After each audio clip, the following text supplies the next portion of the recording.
Tantor Audio, a division of Recorded Books, presents Oathbreakers by Mercedes Lackey. Narrated by Christa Lewis. Chapter 1. It was a dark and stormy night. "Pah!" Worrell said, with disgust so thick Tarma could taste it. "Must you even think in cliches?" Tarma took her bearings during another flash of lightning, tried and failed to make out Worrell's shaggy bulk against watery blackness, then thought back at him, "Well, it is, damn it." Tarma Sheena Talisadrine, who was Sheenain nomad, Kalenadral, or to outclansmen, a sword sworn, and most currently scoutmaster for the mercenary company called Idra's Sunhawks, was not particularly happy at this moment. She was sleet-drenched, cold and numb, and mired to her armpits, as was her companion, the lupine Kyrie, Worrell. The Sunhawks' camp was black as the inside of a box at midnight, for all it was scarcely an hour past sunset. Her hair was plastered flat to her skull, and trickles of icy water kept running into her eyes. She couldn't even feel the ends of her fingers anymore. Her feet hurt, her joints ached, her nose felt so frozen it was like to fall off, and her teeth were chattering hard enough to splinter. She was not pleased, having to stumble around in the dark and freezing rain to find the tent she shared with her partner and oath-bound sister, the White Wind sorceress Kethry. The camp was dark out of necessity. Even in a downpour, sheltered fires would normally burn in the fire pits in front of each tent, or a slow-burning torch would be staked out in the lee of every fourth. But that was impossible tonight. You simply couldn't keep a fire lit when the wind howled at you from directions that changed moment by moment, driving the rain before it, and torches under canvas were a danger even the most foolhardy would forego. A few of the Sunhawks had lanterns or candles going in their tents, but the weather was foul enough that most preferred to go straight to sleep when not on duty. It was too plaguey cold and wet to be sociable. For heat, most stuck to the tiny charcoal braziers Idra had insisted they each pack at the beginning of this campaign. The Sunhawks had known their captain too well to argue about what had seemed at the time a silly burden. Now they were grateful for her foresight. But with the rain coming down first in cascades, then in water walls, Tarma couldn't see the faint glow of candles or lanterns shining through the canvas walls that would have told her where the tents were. So she slogged her way through the camp mostly by memory, and was herself grateful to Idra for insisting on an orderly camp, laid out neatly in proper rows and not the hugger-mugger arrangement some of the other mere officers were allowing. At least she wasn't tripping over tent ropes or falling into fire pits. "I can smell Keth and magic," Worrell said into her mind. "You should see the mage light soon." "Thanks, Furball," Tarma replied, a little more mollified. She knew he wouldn't hear her over the howl of the wind, but he'd read the words in her mind. She kept straining her eyes through the tempest for a sight of the witchlight Keth had promised to leave at the front, to distinguish their tent from the 200-odd just like it. They were practically on top of it before she saw the light, a blue glow outlining the door flap and brightening the fastenings. She wrestled with the balky rawhide ties. The cold made her fingers stiff, and it took so long to get them unfastened that she was swearing enough to warm the whole camp before she had the tent flaps open. Having Worrell pressed up against her like a sodden, unhappy cat did not help. The wind practically threw Tarma into the tent, and half the sleet that was knifing down on their camp tried to come in with her. Worrell remained plastered against her side, not at all helpful, smelling in the pungent, penetrating way only a wet wolf can smell, even if Worrell only resembled a wolf superficially. The Kyrie was not averse to reminding Tarma several times a day, as in fact he was doing now, that they could have been curled up in a cozy inn if they hadn't signed on with this mercenary company. She turned her back to the occupant of the tent as soon as she got past the tent flaps. She needed all her attention to get them laced shut against the perverse pull of the wind. "Gods of damnation!" she spat through stiff lips. "Why did I ever think this was a good idea?" Kethry, only just now waking from a light doze, refrained from replying. She just waited until Tarma got the tent closed up again. Then she spoke 3 guttural words, activating the spell she'd set there before drowsing off, and a warm yellow glow raced around the tent walls, meeting and spreading upward until the canvas was bathed in mellow light and the temperature within suddenly rose to that of a balmy spring day. Tarma sighed and sagged a little. "Let me take that," Kethry said then, unwinding herself from the thick wool blankets of her bedroll, rising and pulling the woolen coat, stiff with ice, from Tarma's angular shoulders. "Get out of those soaked clothes." The swordswoman shook water out of her short-cropped black hair and only just prevented Worrell from trying the same maneuver. "Don't you dare, you flea-bitten cur! Gods above and below, you'll soak every damned thing in the tent!"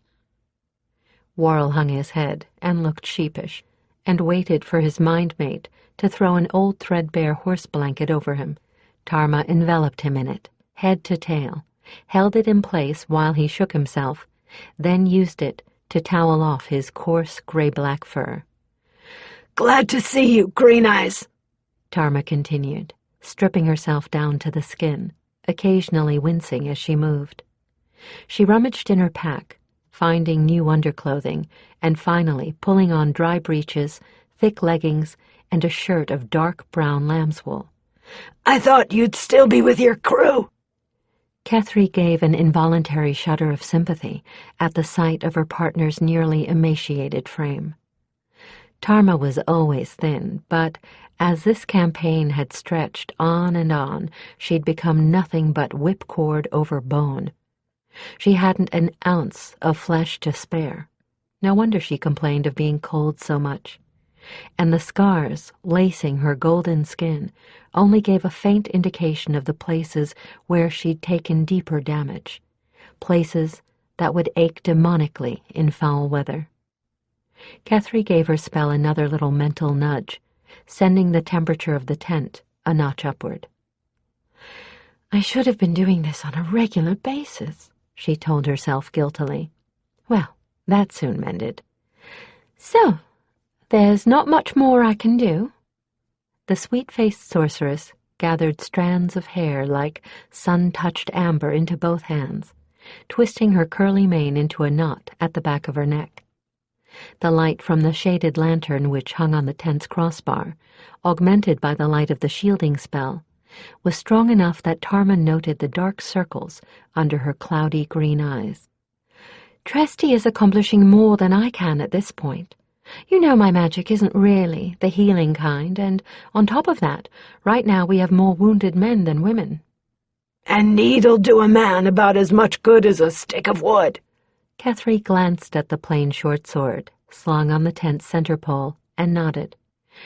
"To tell you the truth, lately she won't heal anybody but you or me of anything but major wounds, so she isn't really useful at all at this point. I wonder sometimes if maybe she's saving herself.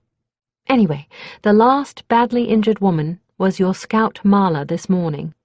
"We got her to you in time. Gods be thanked." Tarma felt the harp-wire-taut muscles of her shoulders go lax with relief. Mala had intercepted an arrow when the scouts had been surprised by an enemy ambush. Tarma had felt personally responsible, since she'd sent Worrell off in the opposite direction only moments before. The scout had been barely conscious by the time they'd pounded up to the Sunhawk camp. Only just. An arrow in the gut is not something even for a master healer to trifle with, and all we have is a journeyman. Teach me to steal eggs, why don't you? Tell me something I don't know, Tarma snapped. Ice-blue eyes narrowed in irritation, harsh voice, and craggy-featured scowl, making her look more like a hawk than ever. Oops, a little too near the bone, I think. Temper, Kethry cautioned. It had taken years of partnership for them to be able to say the right thing at the right time to each other, but these days they seldom fouled the relationship. Whatever happened, you can't undo it. You'd tell me that if the case were reversed. And Marla's all right, so there's no permanent harm done. Gah! Tarma shook her head again, then continued the shake right down to her bare feet, loosening all the muscles that had been tensed against cold and anger and frustration. Sorry. My nerves have gone all to hell. Finish about Mala so I can tell the others. Nothing much to tell. I had Need unsheathed and in her hands when they brought her inside the camp, the arrows out, the wounds purified and stitched and half-healed or better. She'll be back dodging arrows with a little more success, I hope, in about a week. After that, all I could do that was at all useful was to set up a gestovath around the infirmary tent. That's a shielding spell like the one I just put on ours. After that, I was useless, so I came back here. It was bad enough out there. I figured a gestovath on our tent was worth the energy expense, and I waited for you to get in before putting it in place, so I wouldn't have to cut it. Can't have the scoutmaster coming down with a fever. She smiled, and her wide green eyes sparkled with mischief. Listen to you, though. 2 years ago, you wouldn't have touched a command position, and now you're fretting over your scouts exactly the way Idra fusses over the rest of us. Tarma chuckled, feeling the tense muscles all over her body relaxing. You know the saying. Only too well. That was then. This is now. The moment is never the same twice. You're learning. Gods, having a mage as a partner is useful. Tarma threw herself onto her bedroll, rolling over onto her back and putting her hands behind her head. She stared at the canvas of the tent roof, bright with yellow mage light, and basked in the heat. I pity the rest of the Hawks, with nobody to weatherproof their tents, and nothing but an itty-bitty brazier to keep it warm. Unless they're twoing, in which case I wish them well. Me too, Kethry replied with a tired smile, sitting cross-legged on her own bedroll to fasten the knot of hair more securely. Though there's only a handful really twoing it. I rather suspect even the ones that aren't will bundle together for warmth, though, the way we used to when I wasn't capable of putting up a gestovath. You must be about master grade yourself by now, no?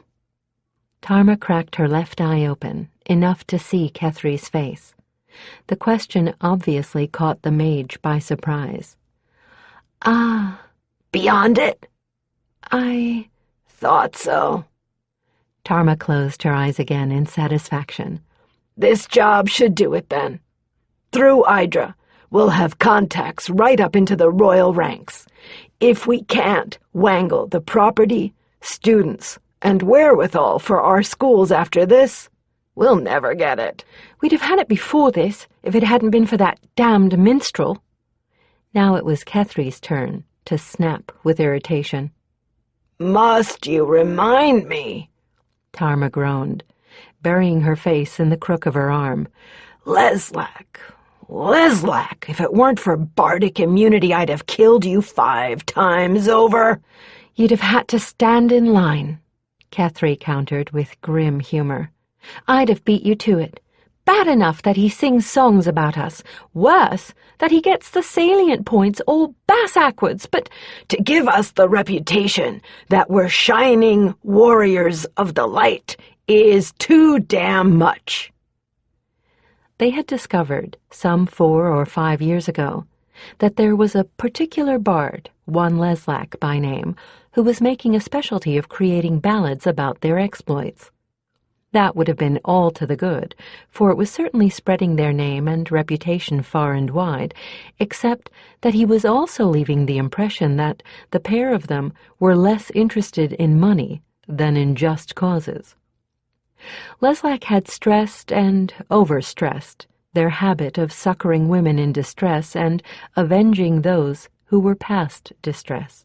So now anyone who had an axe to grind came looking for them, most particularly women.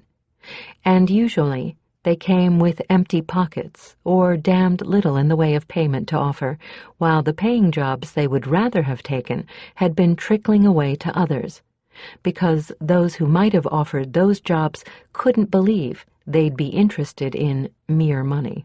And to add true insult to injury, a good half of the time Kethry's gesh blade need would force them into taking those worthless, just causes. For Need's gesh was, as written on her blade, "Woman's need calls me, as woman's need made me. Her need will I answer, as my Maker bade me." By now, Kethry was so soul-bonded to the sword that it would have taken a god to free her from it.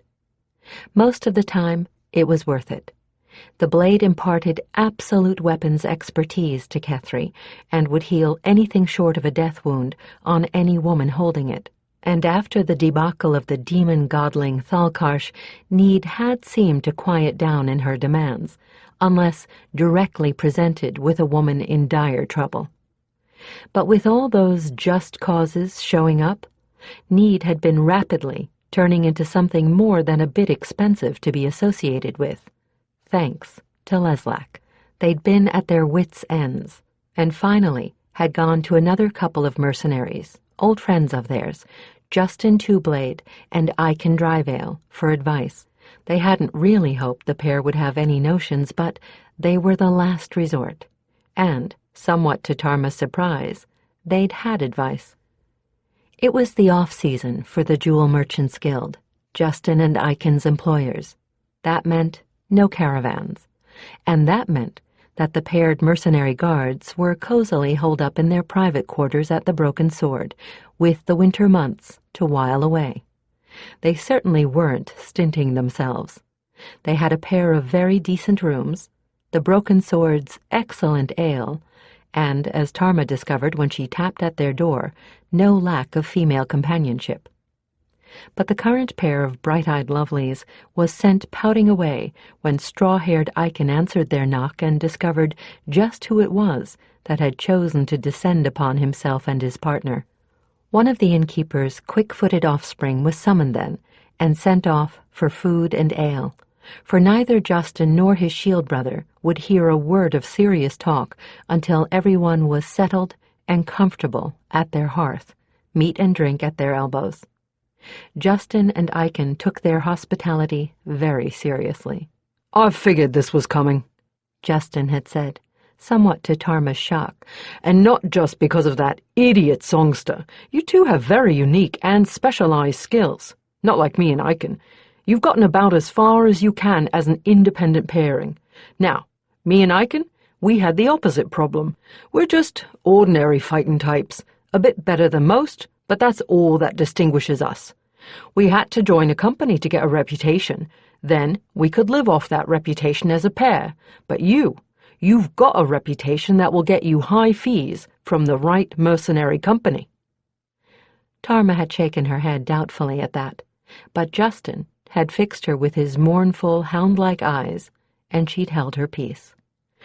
"You, Tarma," he'd continued, "need much wider experience, especially experience in commanding others, and only a company will give you that.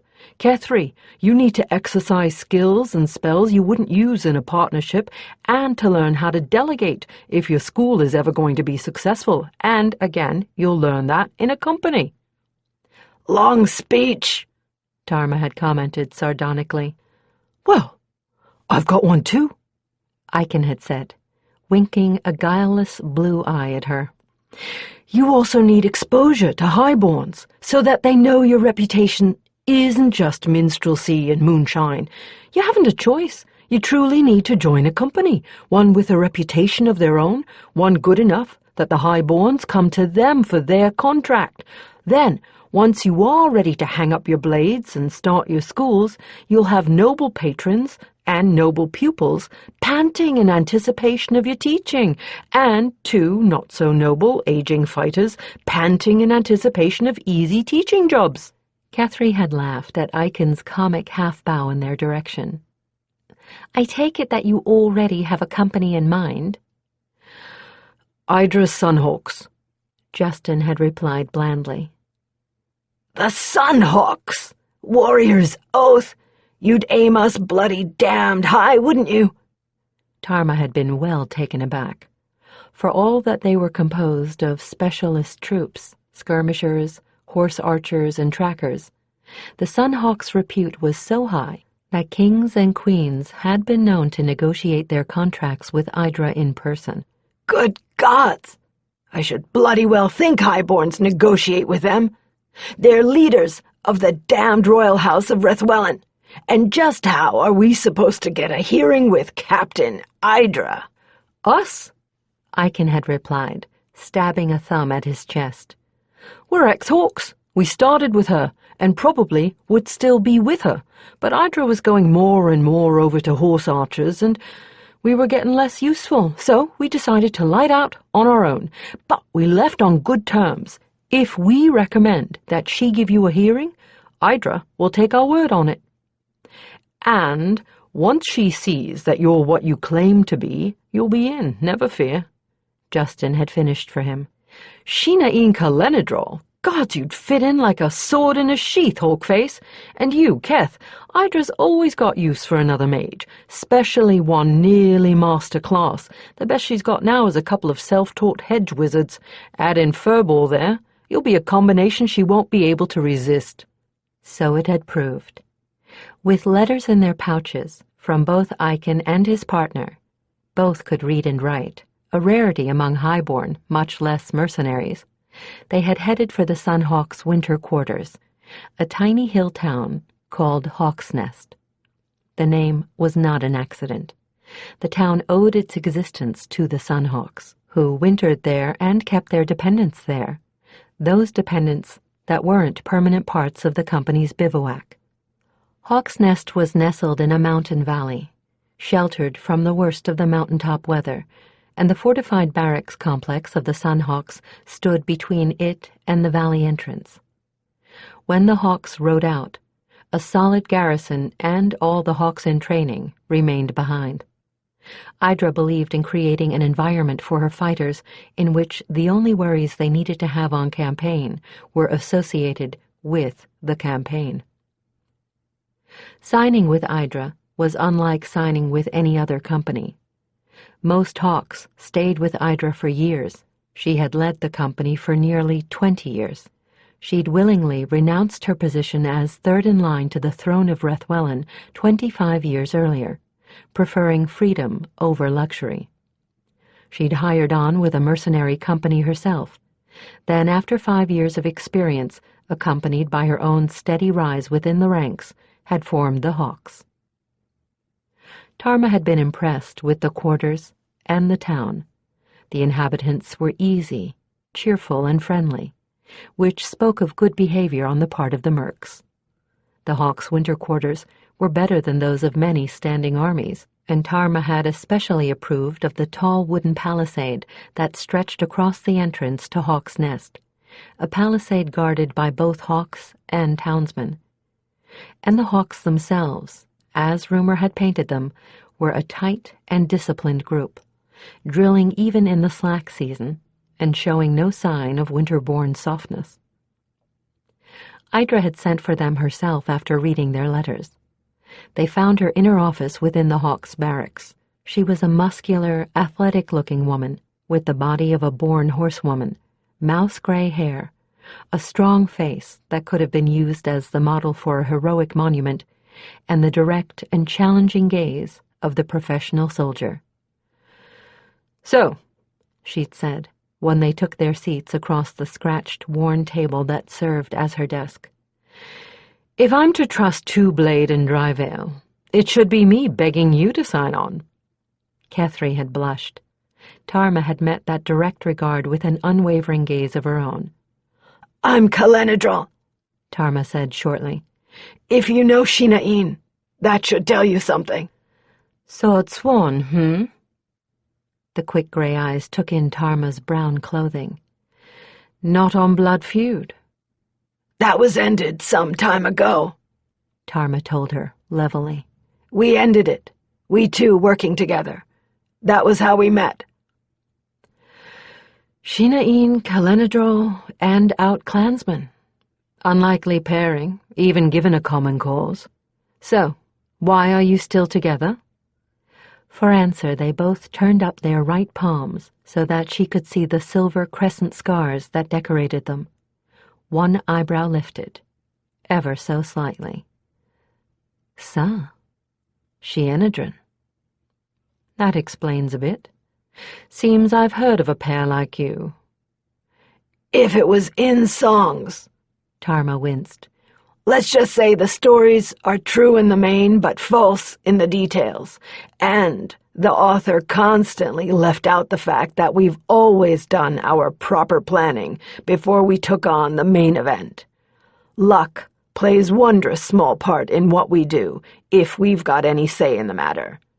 And besides all that, we're a lot more interested in making a living than being somebody's savior. Idra had nodded. Her expression had settled into something very like satisfaction. One last question for each of you. What's your specialty, Shinaeen? And what's your rank in school, mage? Horseback skirmishing, as you probably figured knowing me for Shinaeen, Tarma had replied first. I'm a damned good archer, probably as good as any you've got. I can fight afoot, but I'd rather not. We've both got battle steeds, and I'm sure you know what that means. My secondary skill is tracking. I'm White Wind's journeyman. I'd say I lack a year or two of being master class. Kethry had given her answer hard on the heels of Tarma's. One other thing I think Iken and Justin may have forgotten.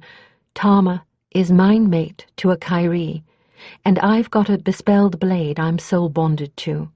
It gives me weapons expertise, so I'm pretty good at keeping myself in one piece on a battlefield. That's damned useful in a fight. You won't have to spare anybody to look after me. And besides that, it will heal most wounds for a woman. And that's any woman, not just me. Idra had not missed the implication. But not a man, eh? Peculiar, but, well, I'm no mage. Can't fathom your ways. About half my force is female, so that would come in pretty useful regardless. But White Winds, that's no healing school. No, it's not, Kethry agreed. I haven't the greater healing magics, just a few of the lesser. But I've got the battle magics, and the defensive magics. I'm not one to stand in the back of a fight, shriek, and look appalled. For the first time, Idra smiled. No, I would guess not, for all that you look better suited to a bower than a battlefield. About the Kyrie, we're talking Pelagia Hills changeling here, standard wolf shape? Hi. Overall, he's built like a predator cat, but he's got the coat and head of a wolf. Shoulder comes to about my waist. He runs like a plains grass cat. No stamina for a long march, but he's used to riding pillion with me. Tarma's description made Idra nod, eyes narrowed in definite satisfaction. He's got a certain ability at smelling out magic and a certain immunity to it. Given he's from the Pelagiers, he might have other tricks, but he hasn't used them around me yet. Mine speaks too. Mostly to me, but he could probably make himself heard to anyone with a touch of the gift. Useful scout, even more useful as an infiltrator, but be aware that he eats a lot, and if he can't hunt, he'll be wanting fresh meat daily. That'll have to be part of any contract we sign. Well, from what my boys say, what I knew, my reputation, and what you've told me, I don't think I need any more information. Only one thing I don't reckon, Idra had said, broad brow creased with honest puzzlement. If you don't mind my asking, what's none of my business, even if I do sign you, Why is the Kyrie mindmate to the fighter, and not the mage's familiar? Tarma groaned then, and Kethry laughed. Oh, Worrell has a mind of his own, the mage had answered. I had been the one doing the calling, but he made the decision. He decided that I didn't need him, and Tarma did. So, besides your formidable talents, I get 3 recruits, not 2. 3 used to teamworking. No commander in her right mind would argue with that. Idra then stood up and pushed papers across her desk to them. Sign those, my friends, if you're still so minded, and you'll be Sunhawks before the ink dries. So it had been. Now Tarma was sub-commander of the scouts, and Keth was in charge of the motley crew concerned with healing and magery. 2 hedge mages, a field surgeon and herbalist and his 2 apprentices, and a healing priest of Cheyenne. Priestess would have been a more accurate title, but the Cheyenne's devotees did not make any gender differences in their rankings, which oft-times confused someone who expected one sex and got the opposite. Tresty was handfasted to Suin, Idra's second, a weathered, big-boned former trooper, which sometimes caused Keth sleepless nights. She wondered what would happen if it was ever Suin carried in through the door flap of the infirmary, but the possibility never seemed to bother Tresty.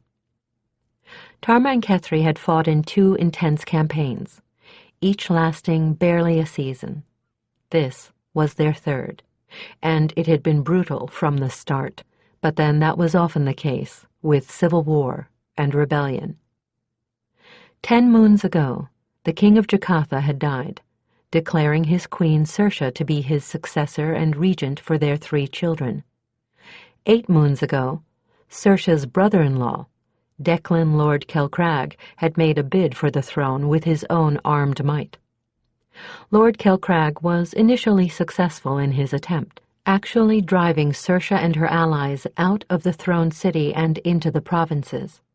But he could not eliminate them, and he had made the mistake of assuming that defeat meant that they would vanish.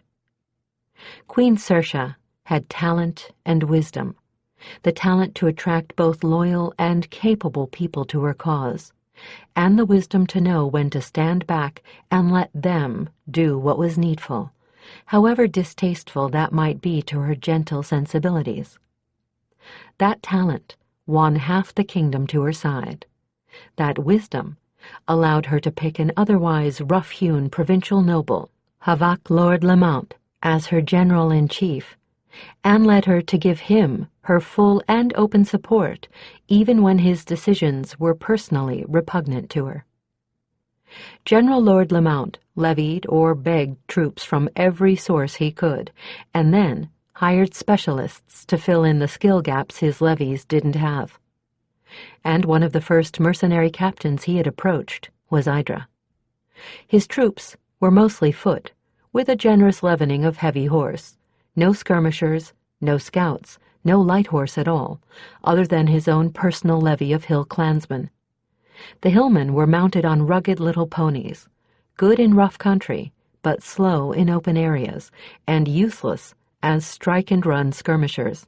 And by now Idra's troops were second to none, thanks in no small part to Tarma. The Shinayin had seen no reason why she could not benefit her presumptive clan's coffers, and her new comrades as well. She'd arranged for the Sunhawks to get first pick of the sail horses of the Talasadrine.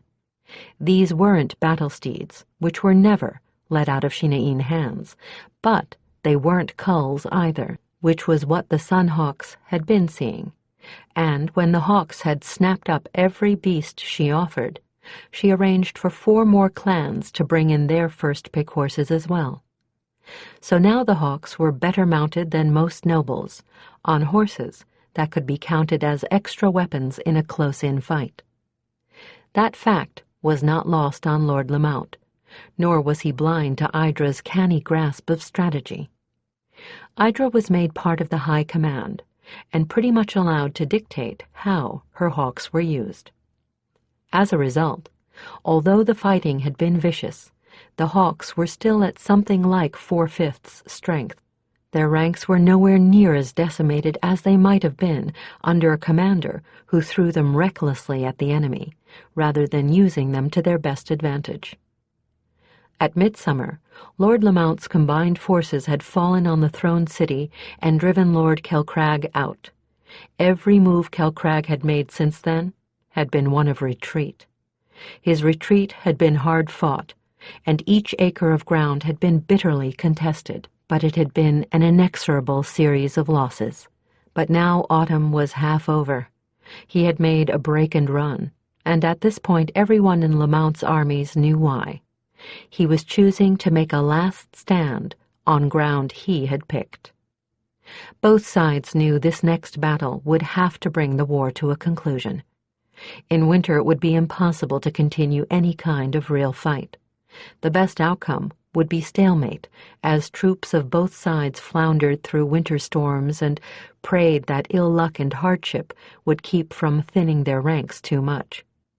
If Celcrag retreated to his own lands, he'd come under siege, and ultimately lose if the besieging troops could be supplied and rotated.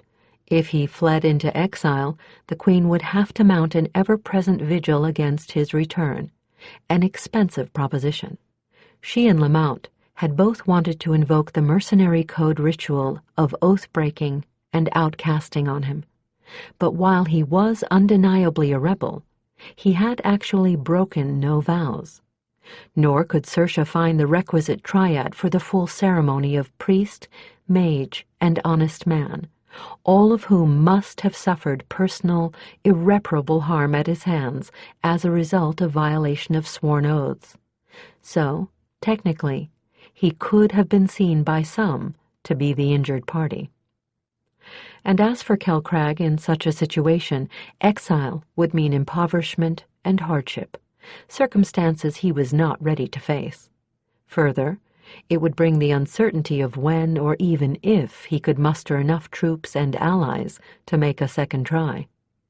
Celcrag had chosen his ground with care. Tarma had to give him that. He had shale cliffs, impossible to scale, to his left, scrub forest and rough broken ground to his right, keeping Lamount from charging from that direction. His troops were on the high ground, occupying a wide pass between the hills, with a gradual rising slope between the Loyalists and his army. It was as close to being an ideal situation for the rebels as Tarma could imagine. There was no way to come at him except straight on, and no way he could be flanked. And now the autumnal rains were beginning. Of all of Idra's folks, only the scouts had been deployed, seeking, in vain, holes or weaknesses in Celcrag's defenses. For the rest, it had been set up camp, dig in, and wait. Wait for better weather, better information, better luck. Gah! Tarma groaned again. I hope Celcrag's as miserable on his damned hill as we are down here. Anything out of the mages? Mine, or in general? Both. Mine have been too busy fending off nuisance spells to bother with trying to see what's going on across the way. I've been setting up wards on the camp, protections on our commanders, and things like the Gestovath on the healer's tent. I haven't heard anything directly from Lamount's greater mages, but I've got some guesses. Which are? Tarma stretched, then turned on her side. The great battle magics were exhausted early on for both sides in this mess, and none of the mages have had time to regather power. That leaves the lesser, which means they're dueling like a pair of tired but equally matched bladesmen. Neither can see what the other is doing. Neither can get anything through that's more than an annoyance. And neither wants to let down their guards and their shields enough to recharge in a power circle or open up enough to try one of the greater magics they might have left. So, your people will be pretty much left alone except for physical material attacks. Well, that's a blessing, any... Scoutmaster? Came a plaintive call from outside the tent. Be ye wake yet? Who the bloody... Tarma scrambled for the lacings of the door flaps. as Kethry hastily cut the spell about the door with 2 slashes of her hands and a muttered word. "Get in here, child, before you turn into an ice lump." Tarma hauled the half-frozen scout into their tent. The girl's brown eyes went round at the sight of the spell energy in the tent walls, wide and no little frightened. She looked like what she was, a mountain peasant, short, stocky and brown, round of face and eye. But she could stick to the back of her horse like a burr on a sheep. She was shrewd and quick and nobody's fool. She was one of the hawks Tarma had been thinking of when she'd mentioned other ways of keeping warm. Kyra was shield-mated to Rild, a mountain of a man who somehow managed to sit a horse as lightly as thin Tarma. "Keth, this is Kyra. She's one of the new ones. Replaced Pavel when he went down." Karma pushed the girl down onto her bedroll and stripped the sodden black cloak from her shoulders, hanging it to dry beside her own coat. "Kyra, don't look so green. You've seen Keth in the healer's tent. This is just a bit of magic so we sleep more comfortable. Keth's better than a brazier, and I don't have to worry about her tipping over in the night." The girl swallowed hard, but looked a little less frightened. "Beg pardon, but I ain't seen much magery." "I should think not out in these hills. Not much call for it, nor money to pay for it. So, spit it out. What brings you here, instead of curled up with that monster you call a shieldmate?" The girl blushed brilliant red. "Nah, Scoutmaster. Don't nah me, my girl. I may not play the game anymore, but I know the rules. And before the warrior put her oath on me, I had my moments. Though you children probably wouldn't think it to look at me, old stick that I am. Out with it. Something gone wrong with the pairing?" No, not like that. I just been thinking. Couldn't get a look round before today. Now seems I know this pass, like, got kin a ways west, used to summer with 'em. Cousins, if I'm right, 'bout a day's ride west of here, and there was always this rumour, see, there was this path up their way. Tarma didn't bother to hide her excitement. She leaned forward on her elbows, feeling a growing internal certainty that what Kyra was about to reveal was vital. There was a story about the path, d'ye ken? The wild ones, the ponies, they used it. At weaning time, we'd go for 'em to harvest the foals, but some on 'em would allus get away. Well, tales said they used that path, that it went all the way through t'other side. D'ye take my meaning? "Warrior bright, you bet I do, my girl." Tarma jumped lithely to her feet and pulled Kyra up after her. "Keth!" Right. Kethry made the slashing motions again, and the magic parted from the door flaps. Wait a hair. I don't want you two finding our answer and then catching your deaths. Another pass of hands and a muttered verse sent water steaming up out of coat and cloak. When Tarma pulled both off the center pole, they were dry to the touch. Tarma flashed her partner a grin. "Thanks, m'lady. If you get sleepy, leave the door open for me, hey?" Kethry gave a most unladylike snort. As if I could sleep after this bit of news. I haven't been working with you for this long not to see what you saw. The end to the stalemate. You've said it. I'll be awake for hours on this one. Kethry settled herself with her blankets around her, then dismissed the magic altogether. The tent went dark and cold again, and Kethry relit her brazier with another muttered word. I'll put the Gestovath back up when you get back, and make it fast, or I may die of nerves instead of freezing to death. Chapter 2. Back out into the cold and wet and dark they went, Kyra trailing along behind Tarma. She stayed right at Tarma's elbow, more a presence felt than anything seen, as Worrell, in mind touch with Tarma, led both of them around washouts and the worst of the mud. Tarma's goal was the captain's tent. She knew full well it would be hours before Suin and Idra saw their bedrolls. She'd given them the reports of her scouts just before fumbling her way to her own rest, and she knew they would still be trying to extract some bit of advantage out of the bleak word she'd left with them. So Worrell led them to Idra's quarters. Even in the storm black, it was the only tent not hard to find. Idra had her connections for some out-of-the-ordinary items, and after 20 years of leading the Hawks, there was no argument but that she had more than earned her little luxuries. There was a bright yellow mage light shining like a miniature moon atop each of the poles that held up a canvas flap that served as a kind of sheltered porch for the sentry guarding the tent. Unlike Keth's dim little witch light, these were bright enough to be seen for several feet, even through the rain. If it had been reasonable weather, and if there had been any likelihood that the camp would be attacked, or that the commanders of the army would be sought out as targets, Idra's quarters would be indistinguishable from the rest of the Hawks. But in weather like this, Idra felt that being able to find her quickly took precedence over her own personal safety. Idra's tent was about the size of 2 of the bivouac tents. The door flap was fastened down, but Tarma could see the front half of the tent glowing from more mage lights within, and the yellow light cast shadows of Idra and Suin against the canvas as they bent over the map table, just as she'd left them. Worrell was already moving into the wavering glow of the mage lights. He was a good couple of horse lengths in front of them, which was far enough that the sentry under the bit of sheltering canvas couldn't see Kyra and Tarma to challenge them. At least, not yet. No matter.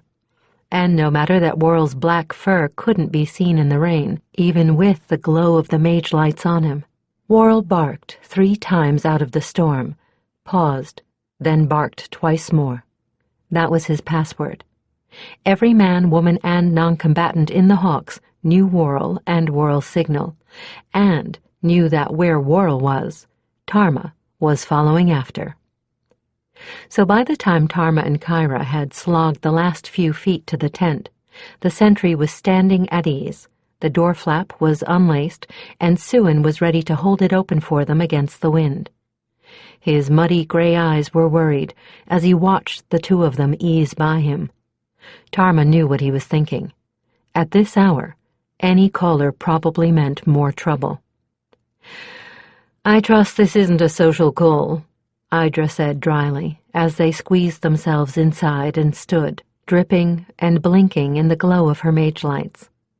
The mage lights only made her plain leather armor and breeches look the more worn and mundane. "And I hope it isn't a disciplinary problem." Kyra's autumnal eyes were even rounder than before. Tarma suppressed a chuckle. Kyra hadn't seen the captain, except to sign with her, and was patently in awe of her. "Captain, this is my new scout, Kyra." Replaced Pavel, didn't she? "Aye, to make it short, she thinks she knows a way to come in behind Kilcrag." "Great good gods!" Idra half rose off of her tall stool, then sank down again, with a look as though she'd been startled out of a doze. "Well, that certainly got their attention," Tarma thought, watching both Idra and her second go from weary and discouraged to alert in the time it took to say the words. "Come here, kid," Suin rumbled. He took Kyra's wool-clad elbow with a hard and calloused hand that looked fit to crush the bones of her arm, and which Tarma knew from experience could safely keep a day-old chick sheltered across a furlong of rough ground. He pulled her over to the table in the center of the tent. "You read maps, no? Good. Here's us. Here's him.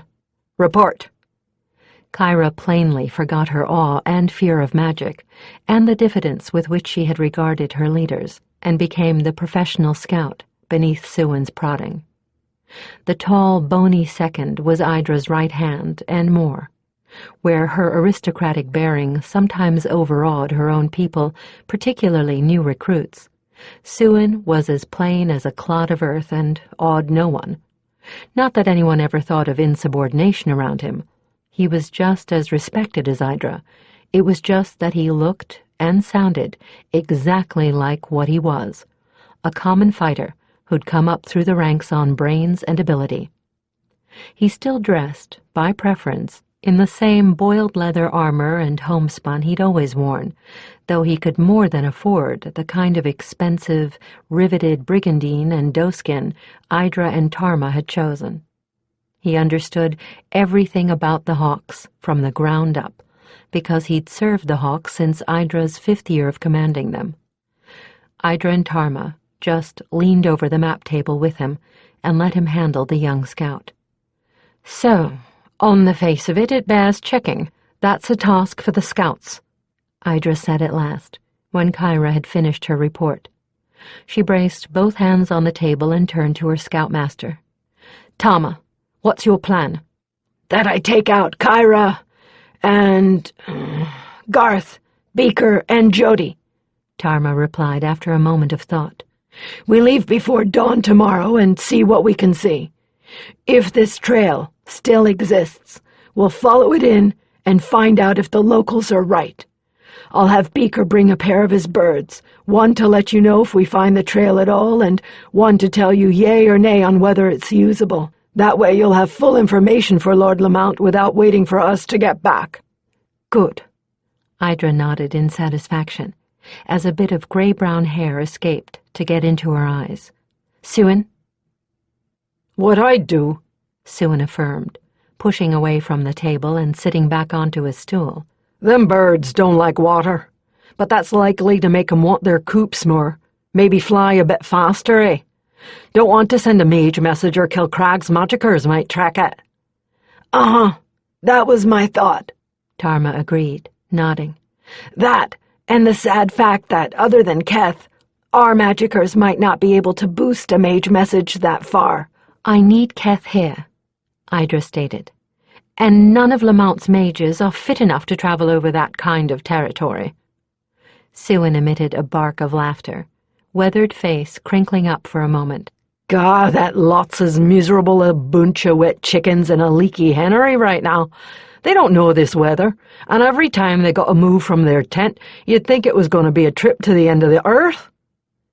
Idra looked thoughtful for a moment and rubbed the side of her nose with her finger.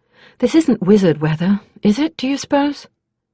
Both Tarma and her scout shook their heads vigorously. "Nah, Captain," Kyra said, cheerful light brightening her round face. "Nah, it's just a bit of gentle fall storm. You should have seen a bad one now." Idra's eyebrows shot upward. She straightened and looked seriously alarmed until Siwan's guffaw told her she'd been played for an ignorant Flatlander. "Seriously, no," Tarma seconded. "I asked Keth. She says the only sign of wizard weather would be if this stopped, that it's got too much weight behind it, whatever that means." Siwan lifted his own eyebrow and supplied the answer. "She meant it's something coming in the proper season. Got all the weight of time and what should be behind it." He grinned at Tarma's loose jaw, showing teeth a horse could envy. "Used to study wizardry as a lad. Hadn't enough gift to be more'n half a hedge wizard, so gave 'tup." "Good then. We're all agreed." Idra straightened her shoulders, gave her head an unconscious toss to get that bit of her hair out of her face. "Tarma, see to it. Who will you put in to replace you tomorrow?" "Tamar. Next to Garth and Jody, he's my best, and he's come in from the skirmishers." "Good. And tell him to tell the rest of your scouts not to give the enemy any slack tomorrow, but not to get in as close as they did today.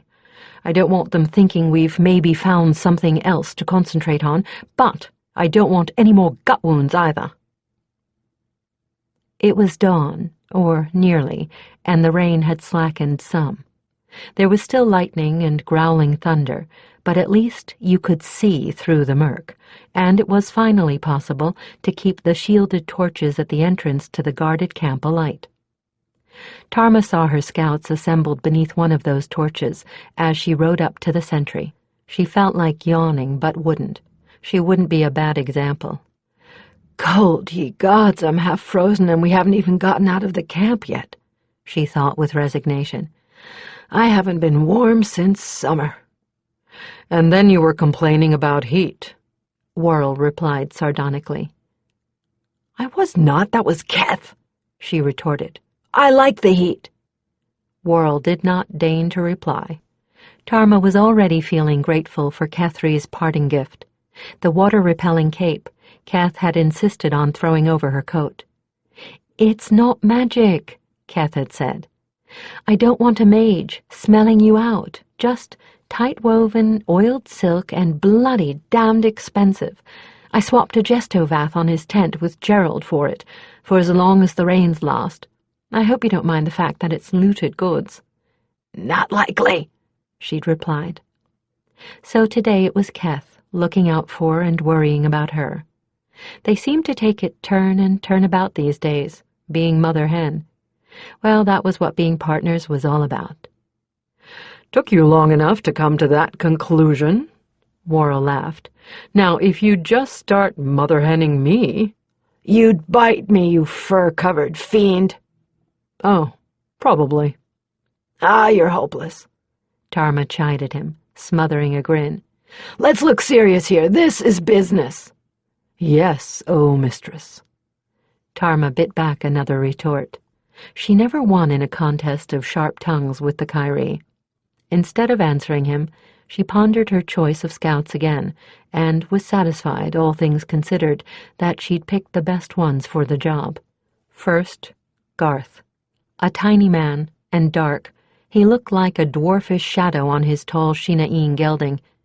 He was one of Tarma's first choices for close-in night work, since his dusky skin made it unnecessary for him to smear ash on himself. But his most outstanding talents were that he could ride like a Shinaeen and track like a hound. His one fault was that he couldn't hit a haystack with more than 2 arrows out of 10. He was walking his bay gelding back and forth between the 2 sentries at the sally point, since his beast was the most nervous of the 5 that would be going out, and the thunder was making it lay its ears back and show the whites of its eyes. Beaker. Average was the word for Beaker. Size, coloring, habits. Average in everything except his nose. That raptor's bill rivaled Tarma's. His chestnut mare was as placid of disposition as Garth's beast was nervous, and Beaker's temperament matched his mare's. As Tarma rode up, they both appeared to be dozing, despite the cold rain coming down on their heads. Fastened to the cantle of Beaker's saddle were 2 cages, each the size of 2 fists put together, each holding a black bird with a green head. Beaker was a good tracker, almost as good as Garth, but this was his specialty, the training and deployment of his messenger birds. Jody. Sleepy-eyed and deceptively quiet, this pale, ice-blonde child with evident aristocratic blood in her veins was their mapmaker. Besides that skill, she was a vicious knife fighter, and as good with a bow as Garth was poor with one. She rode a gray mare with battle-steed blood in her, a beast impossible for anyone but her or Tarma to ride, who would only allow a select few to handle her. Jody sat her as casually as some gentle palfrey, and with Jody in her saddle, the mare acted like one. Her only fault was that she avoided situations where she would have to command the way she would have avoided fouled water.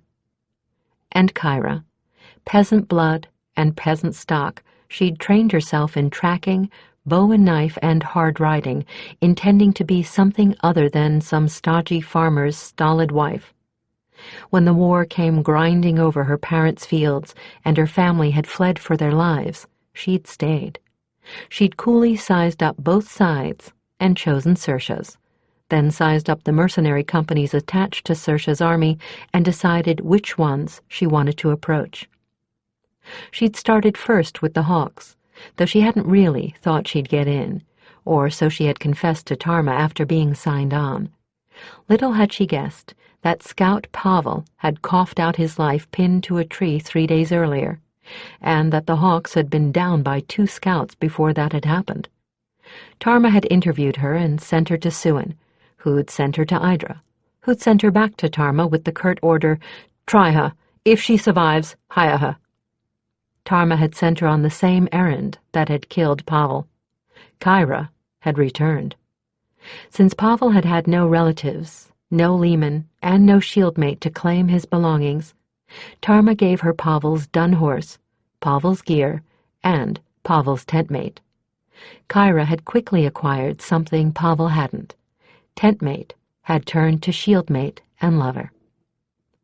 The scouts altogether approved, as Pavel had been standoffish and his replacement was anything but.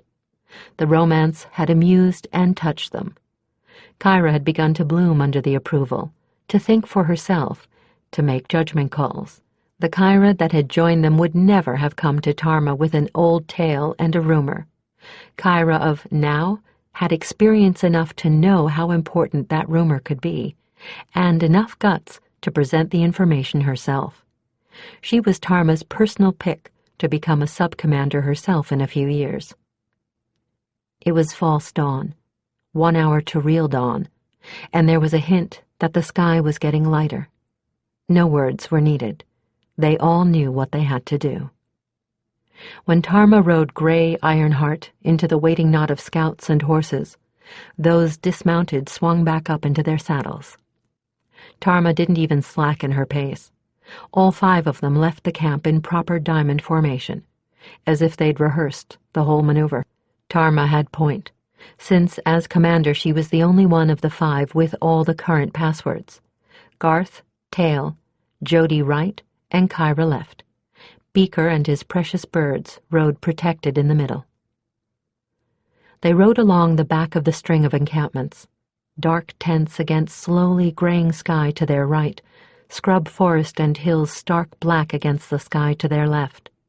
The camps were totally dark, since just about everyone had encountered the same troubles as the Hawks had, with lights and fires in the pouring rain. They were challenged almost as soon as they left their own camp. A foot sentry, sodden but alert. He belonged to Stafford's Cold Drakes. This was the edge of their camp. Tarma nodded to herself with satisfaction at his readiness and gave him the countersign. Then came a heavy encampment of regular infantry, whose sentry hailed Worrell, who was trotting at Ironheart's flank, by name and called out, "You're recognized, Sunhawks. Pass on." Tarma felt a little twitchy about that one, but couldn't fault him. You challenged those whom you didn't recognize. You could let known quantities by. And there were no Kyrie in Kelcragg's forces. At the next encampment, Duke Graham's levy, they were physically challenged. A fully armed youth with an arrogant sneer on his lips, mounted on a heavy, wild-eyed warhorse. He blocked their path until Tarma gave an elaborate countersign. Even then he wouldn't clear the path entirely. He left only enough room for them to ride past in single file, unless they wanted to desert the firm ground and ride on the mushy banks. And he backed off with some show of reluctance and much induced rearing and prancing of his gelding. "Scoutmaster!" Garth eased his horse alongside Tarma's and whispered angrily to her, "I'd like to feed that little son of a bitch his own damned gauntlet." "Peace," Tarma said. "Let me handle this. Give me rear for long enough to teach him a lesson." Garth passed the word. Wry grins appeared and vanished in an instant, and the scout ranks opened and closed so that Beaker had point and Tarma had dropped back to tail. The scouts squeezed past the arrogant sentry, one by one, Tarma the last. She didn't move, only stared at him for a long moment, letting Ironheart feel her ground and set her feet. Then she dropped her hands and signaled the battle mare with her knees. Black as a nightmare in the rain, the battle steed reared up to her full height and stayed there, as perfectly balanced as only a Shina'ine-trained war steed could be. Another invisible command from Tarma, and she hopped forward on her hind hooves, 4 feet, lashing out at the stranger gelding, who, not being the fool his rider was, cleared off the path and up onto the mucky shoulder. Then Ironheart settled to all 4 hooves again, but only for as long as it took to get past the arrogant sentry.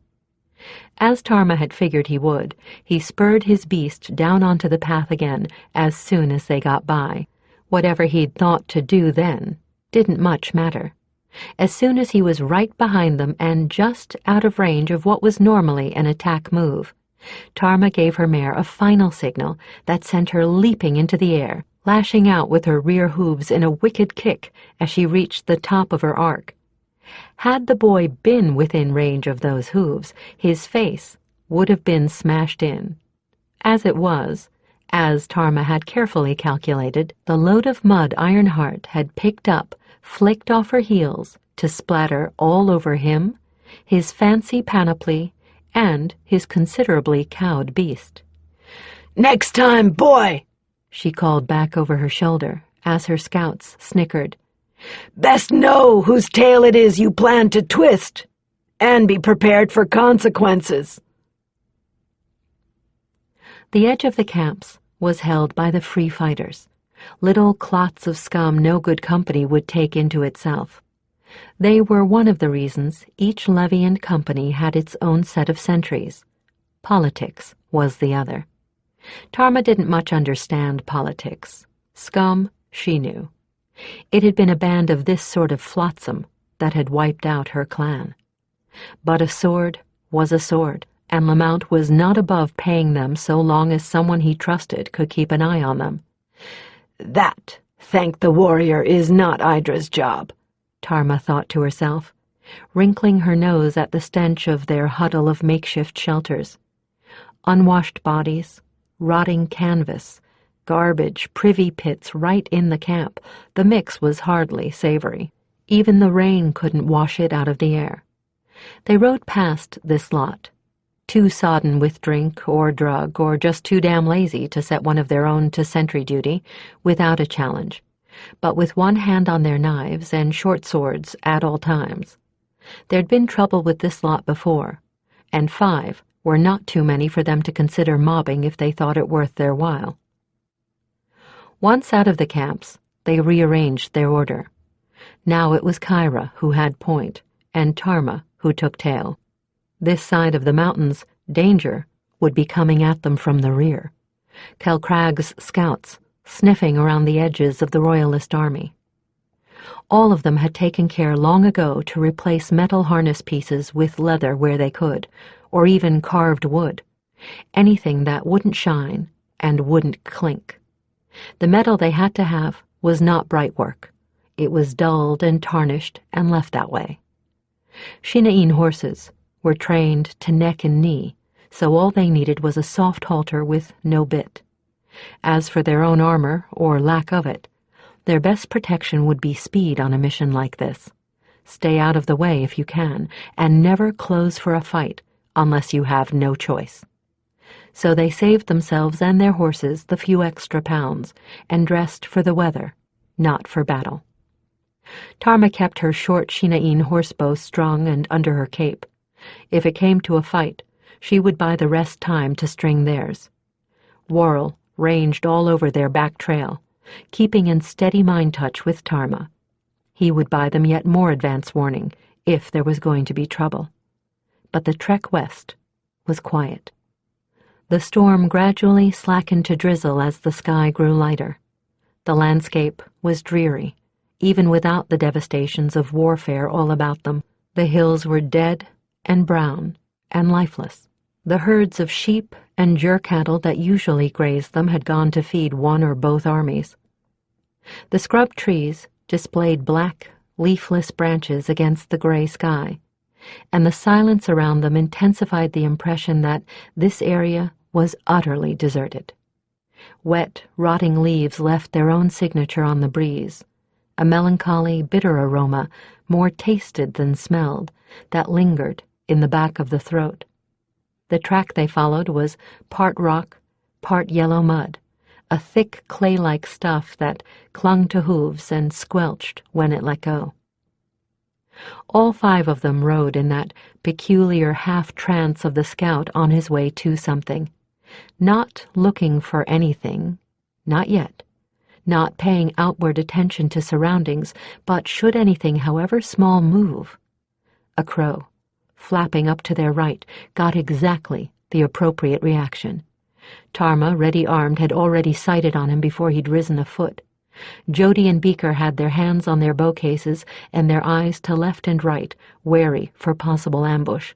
Garth had his sword out and was ready to back Tarma, and Kyra was checking the road ahead for more trouble.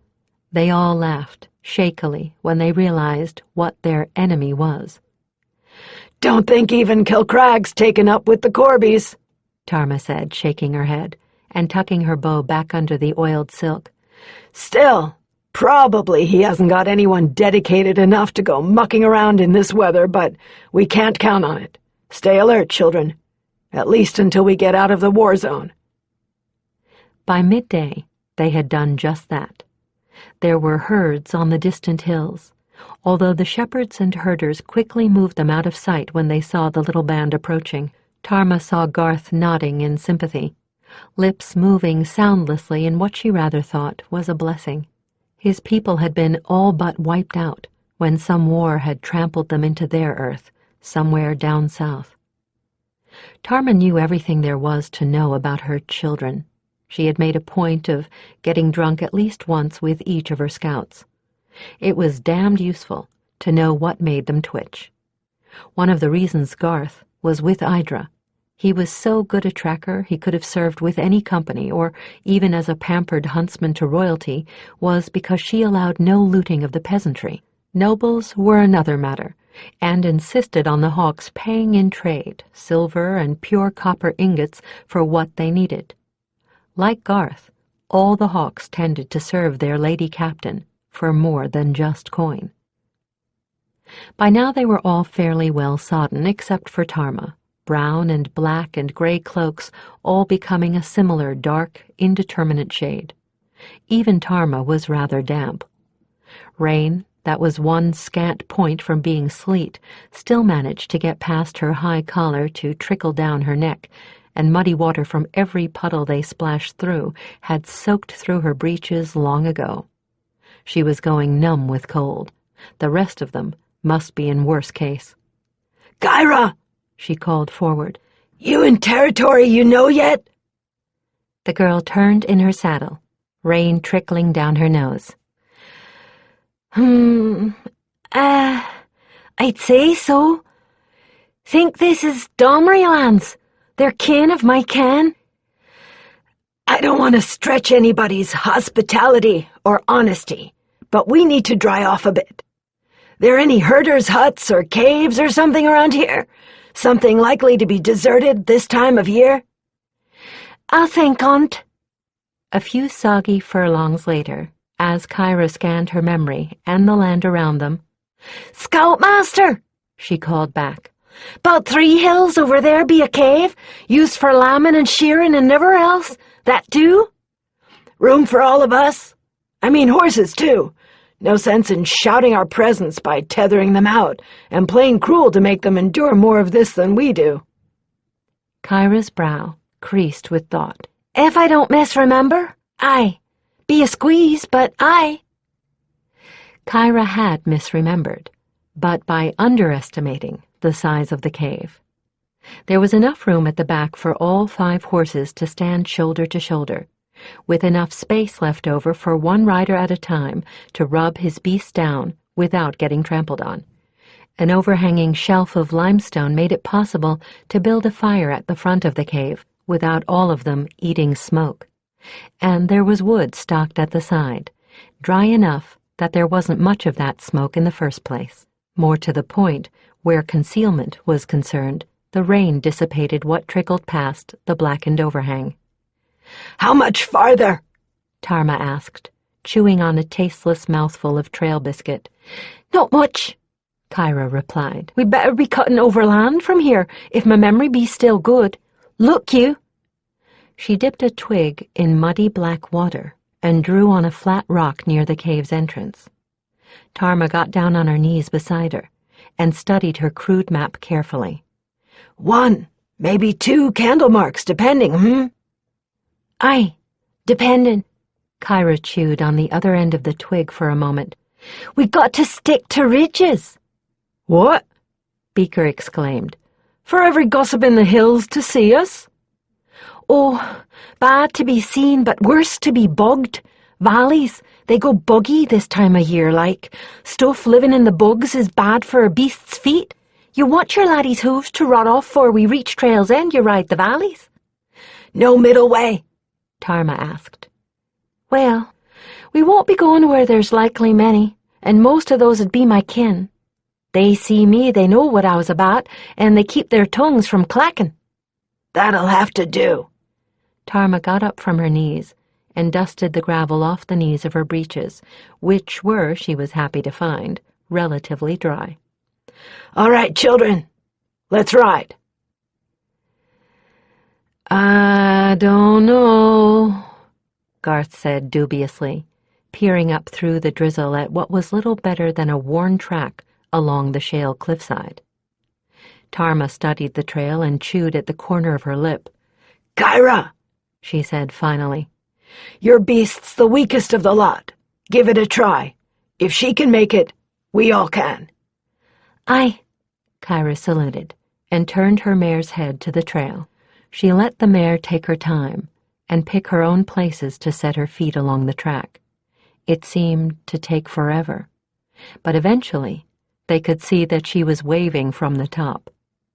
Send the first bird, Beaker, Tarma said, heading Ironheart after the way Kyra had followed. We're going to see if this trail is a dead end or the answer to our prayers. Twice before sunset, they lost the track on broad expanses of bare rock and spent precious time trying to pick it up again, all of them combing the ground, thumb length by thumb length. Sunset was fast approaching the second time they lost, then found the trail again. Tarma scanned the sky warily, trying to judge with the handicap of lowering clouds how much time they had before darkness fell. They obviously weren't going to make Trail's End by sunset, so the choice was whether to camp here on this wind-swept slant of scoured stone, or to press on in the hope of coming up with something better and maybe instead find themselves spending the night on a ledge 2 handspans wide. She finally decided to press on, allowing just enough time in reserve that they could double back if they had to.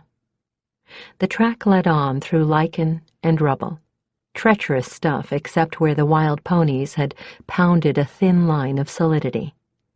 Jody was mapping as they went along, and marking their back trail with carefully inconspicuous cairns composed of no more than 3 or 4 pebbles.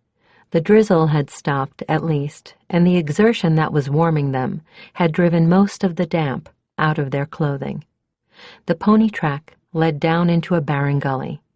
Tarma disliked that, and kept watching for watermarks on the rocks they passed. If there was a cloudburst, and this happened to be one of the local runoff sites, they could be hock-deep in tumbling rock and fast water in the time it took to blink. But the gully stayed dry. The track eased a bit, and then, like a gift from the gods, just before Tarma would have signaled a turnaround point, they came upon a possible campsite. Sometime in the not-too-recent past, part of the hill above them had come sliding down, creating a horseshoe of boulders the size of a house. There would be shelter from the wind there. Their fire would be out of sight of prying eyes, and it would be easy to defend from predators. Garth eyed the site with the same interest Tarma was feeling. No place to get out of the rain, if it decided to come down again, he observed. And nothing much to burn but that scrub up there on the wall. We'd have us a pot of hot tea, but a cold camp. Huh. The choice is this or the flat back there, Tarma told them. Me, I'd take this. Kyra, this is your land. I'd take this. We've slept wet afore, Kyra agreed. This one isn't a runoff, and don't look like any more the hill is going to slip while we're here. I'd say 'tis safe enough. The others nodded. Let's get ourselves settled then, while there's light. The rain began again before dawn, and they were glad enough to be on the move and getting chilled muscles stretched and warmed. They lost the track once more, this time spending a frustrating hour searching for it. But that was the last of their hardships, for noon saw them emerging from the hills and onto the plains on the other side. Tarma allowed herself a broad grin as the rest whooped and pounded each other's backs. "Send up that damned bird, Beaker. We just earned ourselves one fat bonus from Lord Lamont." Returning was easier, though it was plain that nothing but a goat, a donkey, a mountain pony, or a Shinaeen-bred beast was ever going to make it up or down that trail without breaking a leg. Tarma reckoned it would take the full company about 1 day to traverse the trail. That, plus half a day to get to their end and half to get into striking distance of Kilcragg's forces, meant 2 days' traveling time in total. Not bad, really. They'd had a setup that had taken almost a week once. Knowing Idra as she did, Tarma had a pretty good idea of what the captain's suggested strategy was going to be, and it would involve the Hawks and no one else. No bad thing, that. The Hawks could count on their own to know what to do. The rain had finally let up as they broke back out into the herders' country. They were dead tired and ready to drop, but at least they weren't wet anymore. Tarma saw an outrider a few furlongs beyond the camp. He, she, or it was waving a scarf in the Hawks' colors of brown and golden yellow. She waved back, and the outrider vanished below the line of a hill. They all relaxed at that. They were watched for. They need not guard their path. And there would almost certainly be food and drink waiting for them in the camp. That was exactly what they'd needed and hoped for. They hadn't expected Idra and Suan to be waiting for them at the entrance to the camp. "Good work, children. Things are heating up. Maps?" Idra said curtly, and Jody handed over the waterproof case with a half salute and a tired grin. They were all achingly weary at this point. Horses and humans alike were wobbly at the knees. Only Tarma and Ironheart were in any kind of shape, and Tarma wasn't too certain how much of Ironheart's apparent energy was bluff. Battle mares had a certain stubborn pride that sometimes made them as pig-headed about showing strain as certain Calenadrol, Worrell said in her head. "Shut up," she thought back at him. "You should talk about being pig-headed." "Good work. Damned fine work," Idra said, looking up from the maps and interrupting Tarma's train of thought. "Tarma, if you're up to a little more." "Captain!" Tarma nodded and sketched a salute. "The rest of you, there's hot wine and hot food waiting in my tent, and a handful of hawks to give your mounts the good rub-down and treat they deserve. Tarma, give Ironheart to Suan and come with me. Worrell too, if he wants. The rest of you get under shelter. We'll be seeing you all later, with news, I hope." Tarma had been too fatigue-fogged to note where they were going, except that they were working their way deeply into the heart of the encampments. But after a while the size of the tents and the splendor of the banners outside of them began to penetrate her weariness. "What in the name?" "On your best behavior, mind mate," Worrell said. For once his mind voice sounded dead serious. "This is the camp of the Lord Commander."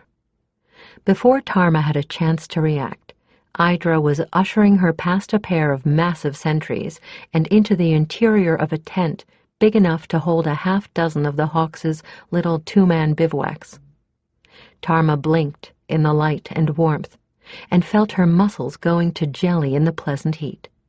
Mage lights everywhere, and a gestovath that made Kethry's look like a simple shield spell.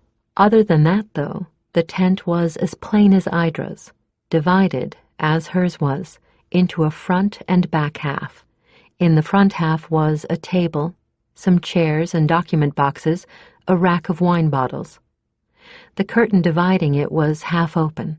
On the other side, Tarma could see what looked like a chest, some weapons and armor, and a plain camp cot, piled high with thick furs and equally thick blankets.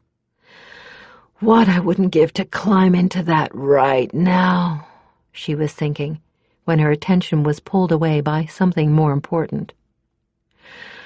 "Lamont, you old warhorse, here's our miracle maker," Idra was saying to a lean, grizzled man in half-armor standing by the map table, but in the shadows, so that Tarma hadn't really noticed him at first. Tarma had seen Lord Lamont once or twice at a distance, She recognized him by his stance and his scarlet surcoat with Saoirse's rampant grasscat more than anything else, although once he turned in her direction, she saw the 2 signature braids he wore in front of each ear, an affectation he'd picked up among his hill clans. "Lord Lamount, may I present Tarma Sheena Talisadrine?" "Luterus, Shastella Kalanadral," he replied, much to Tarma's surprise, bowing, making a fist, and placing it over his heart as he bowed. "Ile Sevar, Yatakar," she replied, returning his salute with intense curiosity and sharpened interest. "Giveri Sakela, Shinain." "Only a smattering, I fear. I learned it mostly in self-defense." He grinned, and Tarma found herself grinning back. "To keep from getting culls pushed off on me by your fellow clansmen." "Ah, well, come to me and you'll get the kind of horses the hawks mount." "I'll do that. Idra has high praise for you, the Kyrie and your Shienadra, sword swan," he said, meeting her intensely ice-blue eyes as few others had been able. "I could only wish I had a few more of your kind with us. So, the bird returned. That told us there was a path through. But what's the track like?" Somehow Tarma wasn't overly surprised that he came directly to the point. "Bad," she said shortly, as Idra spread out Jody's maps over the ones already on the table. "It'll be brutal. The only mounts that are going to be able to negotiate that terrain are the hawks. Maybe some of the ponies your mountain clan scouts have could make it, but they'd be fair useless on the other side of those hills. No running ability. And on Kelcrag's side of the pass, that's what they'll need. Anything else would break a leg on that track, or break the path down past using." "Terrain?" "Big hills, baby mountains, doesn't much matter. Shale most of the way through, and sandstone. Bad footing." "Huh." He chewed a corner of his mustache and brooded over Jody's tracings. "That lets out Plan 1, then. Idra, seems it's going to be up to you." "Up to me, my rump. If you can't get old Shoverall to move his big fat arse in time, you'll get us slaughtered." Tarma glanced up out of the corner of her eye, alarmed at those words, only to see Idra grinning like Worrell with a particularly juicy bone. "Shoverall knows damned well he's my hidden card. He'll move when he needs to. Now, Swordsworn, how long do you reckon it will take all the hawks to get from here," his finger stabbed down at the location of their camp, "to here?" The second place he indicated was a spot about a Candlemark's slow ride from the rear of Kelcrag's lines, as Tarma had figured. Striking distance. "About 2 days altogether." "Huh. Say you got to trail's start at dawn, by riding half the night. Think you could get that lot of yours up over that trail, make trail's end by dark, cap cold for a bit of rest, then be within this strike distance by, say, mid-morning?" "No problem. Damn well better have the rest, though. Horses will need it or we won't be able to count on 'em." "Idra, how do we keep the movement secret?" Idra thought about that a while. "Loan me those Hill Clan levies and their bivouac. They're honest enough to guard our camp. We'll move out in groups of about 20. You move in an equal number of the clansmen. Camp stays full to the naked eye. Kelcrag can't tell one merc from another, no more can his magickas. The people that could tell the difference between them and us won't be able to see what's going on." "Ha!" He smacked his fist down into his palm. "Good. Let me send for Shoverall. We'll plan this out with just the 3 of us. 4, counting the Kalenadral. Fewer that know, fewer can leak." The Lord Commander sent one of his pages out after Lord Shoverall. Then he and Idra began planning in earnest. From time to time he snapped out a question at Tarma. How far? How many? What about this or that? She answered as best she could, but she was tired, far more weary than she had guessed. She found her tongue feeling oddly clumsy, and she had to think hard about each word before she could get it out.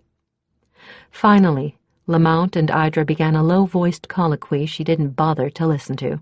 She just hung on to the edge of the table and tried enforcing her alertness with Kalenadral discipline exercises. They didn't work overly well. She was on her last wind for certain. Lamount caught Tarma's wavering attention. The maps on the table were beginning to go foggy to her eyes. "Swords on," he said, looking a little concerned. "You look half dead, but we may need you. What say you go bed down over there in the corner?" He nodded in the direction of his own cot. "If there's a point you need to clarify for us, we'll give you a shake." He raised his voice. "Johns!" One of the two sentries poked his head in through the tent flap. "Sir! Stir up, my squire, would you? Have him find something for this starving warrior to eat and drink." Tarma had stumbled to the other side of the tent and was already collapsing onto the cot, her weariness washing her under with a vengeance. The blankets felt as welcoming and warm as they looked, and she curled up in them without another thought, feeling Worrell heaving himself up to his usual position at her feet. As the tent and the voices faded, while the wave of exhaustion carried her into slumber, she heard Idra chuckling. "You might as well not bother Johns," the captain told Lamount, just before sleep shut Tarma's ears. "I don't think she cares." Chapter 3. Kethry shifted her weight over her mount's shoulders, half standing in her stirrups to ease Helbane's balance as the mare scrambled up the treacherous shale of another slope. They were slightly more than halfway across the hills. It was cold and damp, and the lowering gray clouds looked close enough to touch, but at least it wasn't raining again. She wasn't too cold. Under her wool cloak, she wore her woolen sorceress's robe. The unornamented buff color showing her school was white winds, and under that, woolen breeches, woolen leggings, and the leather armor Tarma had insisted she don. The only time she was uncomfortable was when the wind cut in behind the hood of the robe. She was a member of the last party to leave the camp and make the crossing. They'd left their wounded to the care of Lamount's hill clansman and his own personal healer. Tresty, the healer priest, had been in the second party to slip away from the camp, riding by the side of her beloved Suin. Oridon and Giles, the two hedge mages, had gone 2 groups later. The herbalist Rethair and his 2 young apprentices had left next. Kethry had stayed to the very last, her superior abilities at sensing mage probes making her the logical choice to deflect any attempts at spying until the full exchange of personnel was complete. She felt a little at a loss without her partner riding at her left. Tarma had preceded her more than half a day ago, leaving before midnight, as the guide with Idra and the first group. Of all the party that had made the first crossing, only Jody had remained to ride with the tailguard group. Jody was somewhere behind them, checking on the back trail. That was not as comforting to Kethry as it should have been. Kethry knew her fears were groundless, that the frail appearance of the scout belied a tough interior, but, as if the thought had summoned her, a gray shadow slipped up upon Kethry's right. With so little noise, it might have been a shadow in truth.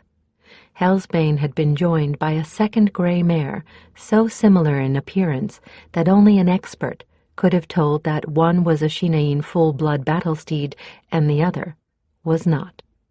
That lack of sound was one clue. There was a mountain pony in Lightfoot's background, somewhere. Jody's beast moved as silently as a wild goat on this shifting surface, so quietly that the scout and her mount raised the hackles on anyone who didn't know them. Jody wore her habitual garb of gray leather. With her pale hair and pale eyes and ghost-gray horse, she looked unnervingly like an apparition of Lady Death herself, or some mist spirit conjured out of the patches of fog that shrouded these hills, as fragile and insubstantial as a thing of shadow and air. And once again, Kethry had a twinge of misgiving. "Any sign of probing?" the scout asked in a neutral voice. Kethry shook her head. "None.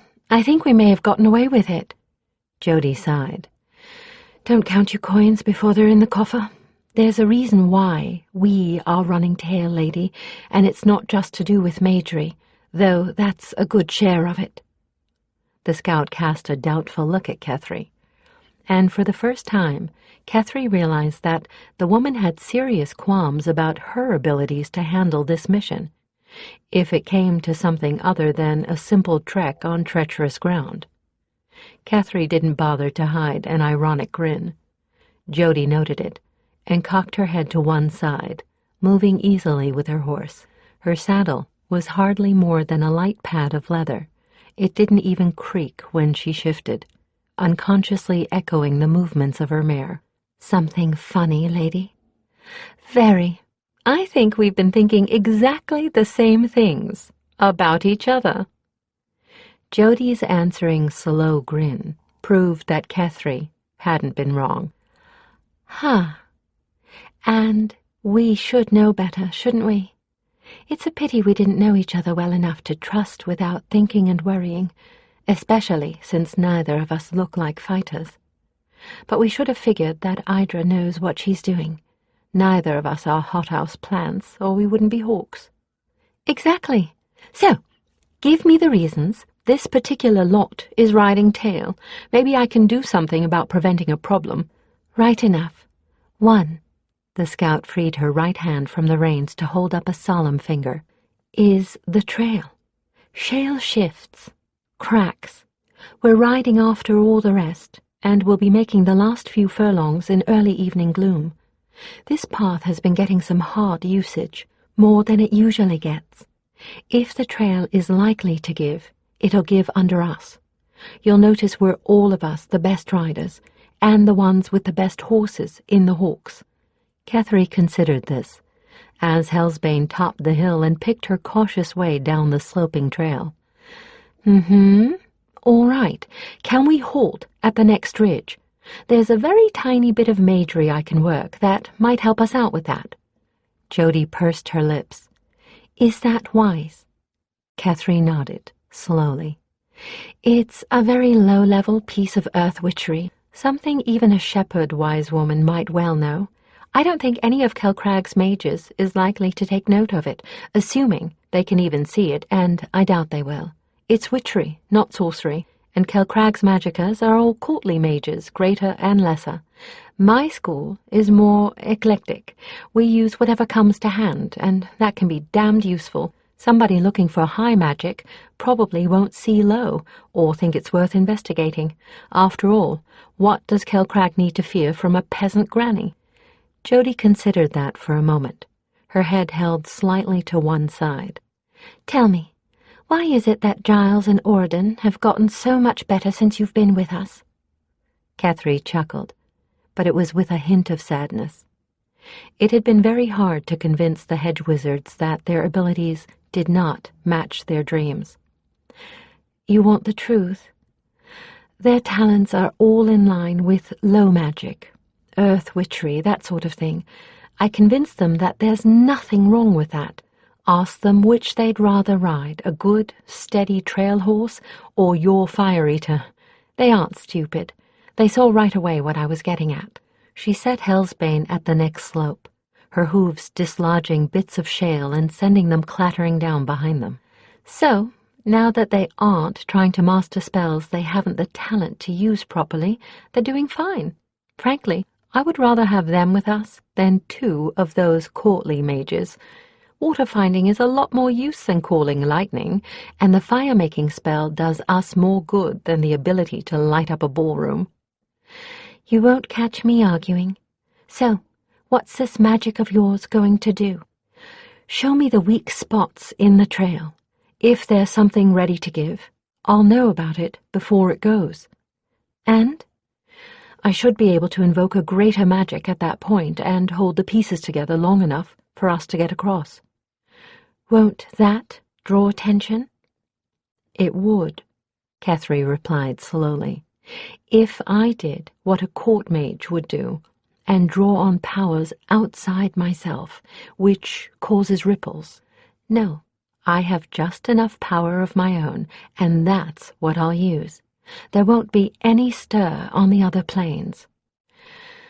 But it's going to cost me if I do things that way. Maybe high. Well, I'll handle that when the time comes. You said one reason we're riding tailmost. That implies there's more reasons. 2. We're tail guards, in truth.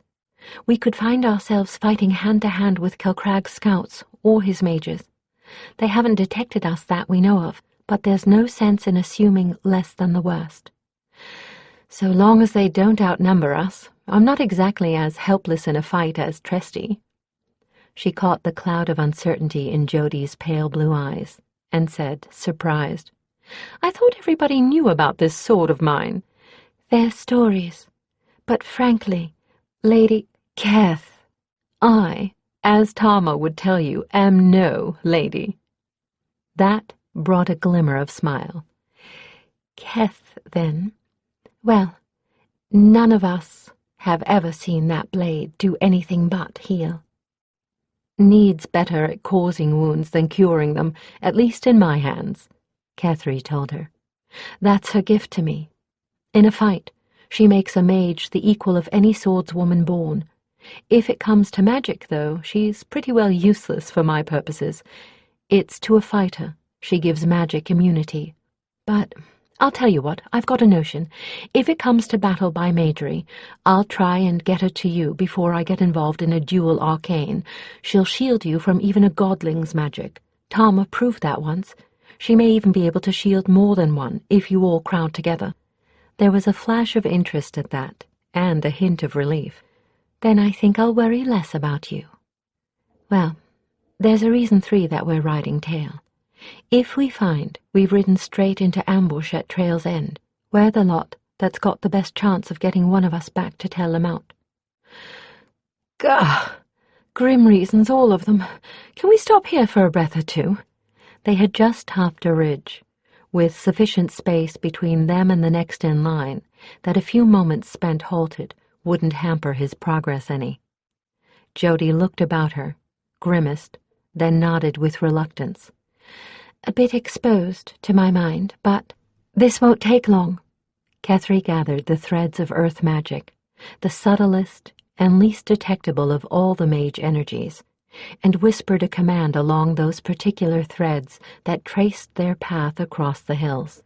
There was an almost imperceptible shift in the energy flows. Then the spell settled into place and became invisible even to the one who had said it. The difference was that Kethry was now at one with the path.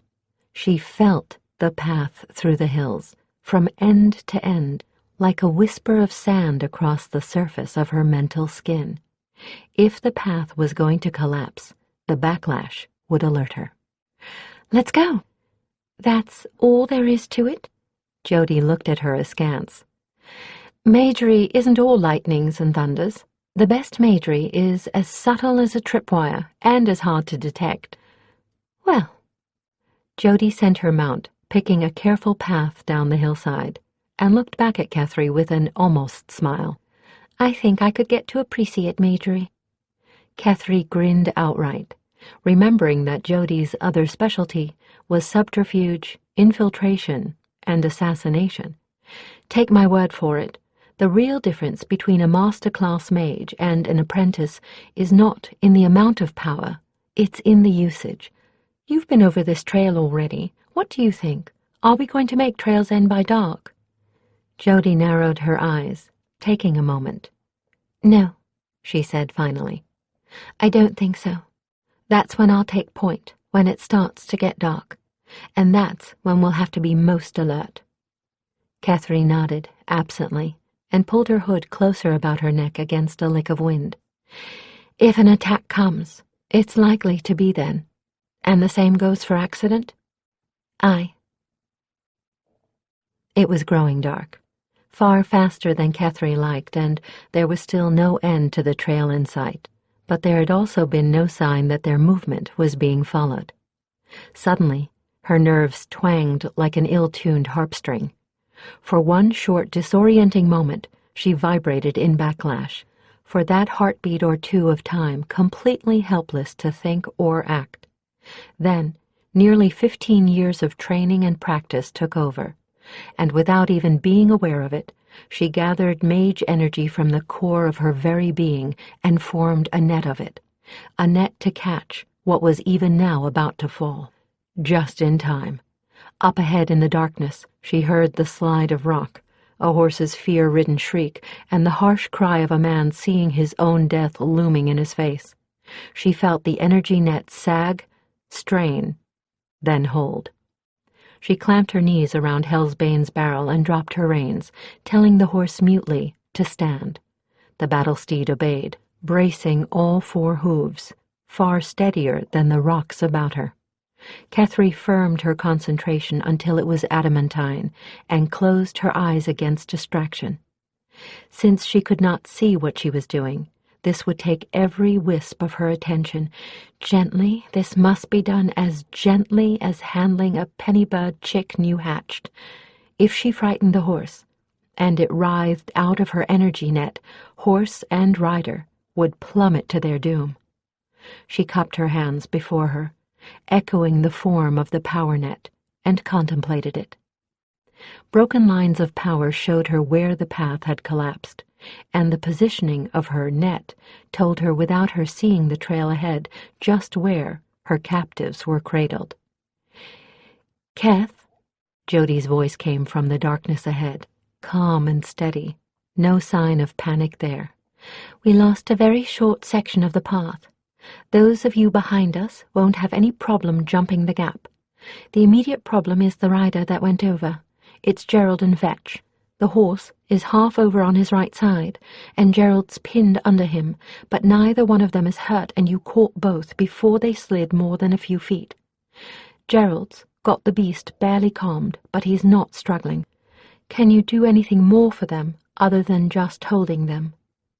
Kethry eased her concentration just enough to answer, "If I get them righted, maybe raise them a bit, can he get Vetch back onto the path?" "You can do that?" "I can try." Hoof sounds going, then returning. Kethry read the lines of energy cradling the man and beast, slowly getting a picture of how they were lying by the shape of the energy net. "Gerald's got Vetch gentled and behaving. He says if you take it slow—" Kethry did not answer, needing all her focus on the task at hand. Slowly, she moved her fingers.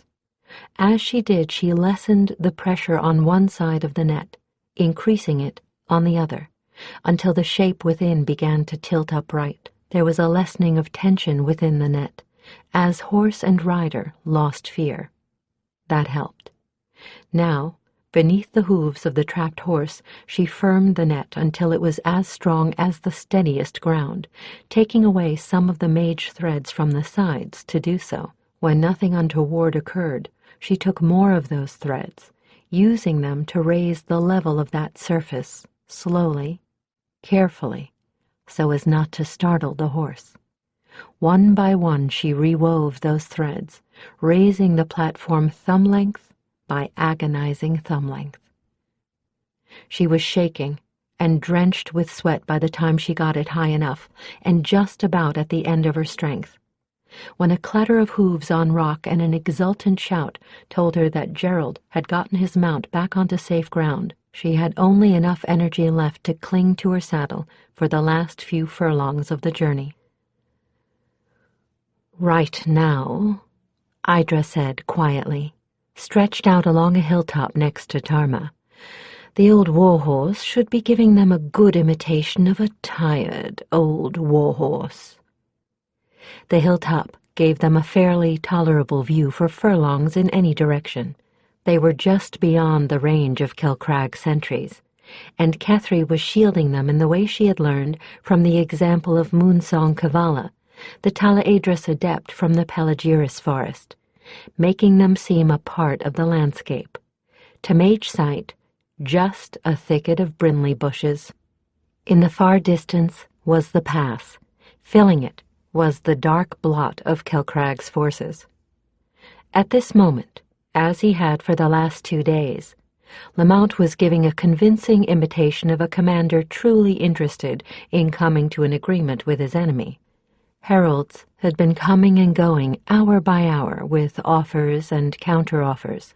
All of this false negotiation buying time for the Hawks to get into place. "Well, it's now or never," Idra said finally, as she and Tarma abandoned their height and squirmed down their side of the hill to join her company. "Kethry?" Kethry, on foot like all the rest, nodded and joined hands with her two mage partners. "Shield your eyes," she warned them. "It'll go on a count of 5. Tarma and the rest of the Hawks averted their eyes and turned their horses' heads away as Kethry counted slowly. When Kethry reached 5, there was a flare of light so bright that it shone redly through Tarma's eyelids even with her head turned. It was followed by a second flash, and then a third. From a distance it would look like the lightning that flickered every day along the hillsides, but Lamount's mages were watching this particular spot for just that signal of 3 flickers of light, and testing for energy auras to see if it was mage light and not natural lightning. Now Lamount would break off his negotiations and resume his attacks on Celcrag's army, concentrating on the eastern edge. That would seem reasonable. Celcrag had stationed his foot there. They might be vulnerable to a charge of heavy cavalry. Lamount's own western flank was commanded by Lord Shoverel, whose standard was a badger and whose mode of battle matched his token. He was implacable in defense, but no one had yet seen him on the attack, so Celcrag might well believe that he had no heart for it. He was, one hoped, about to be surprised.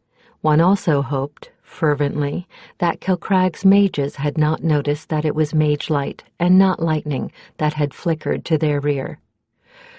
"They've no reason to look for mage light, mind mate," Worrell said soberly.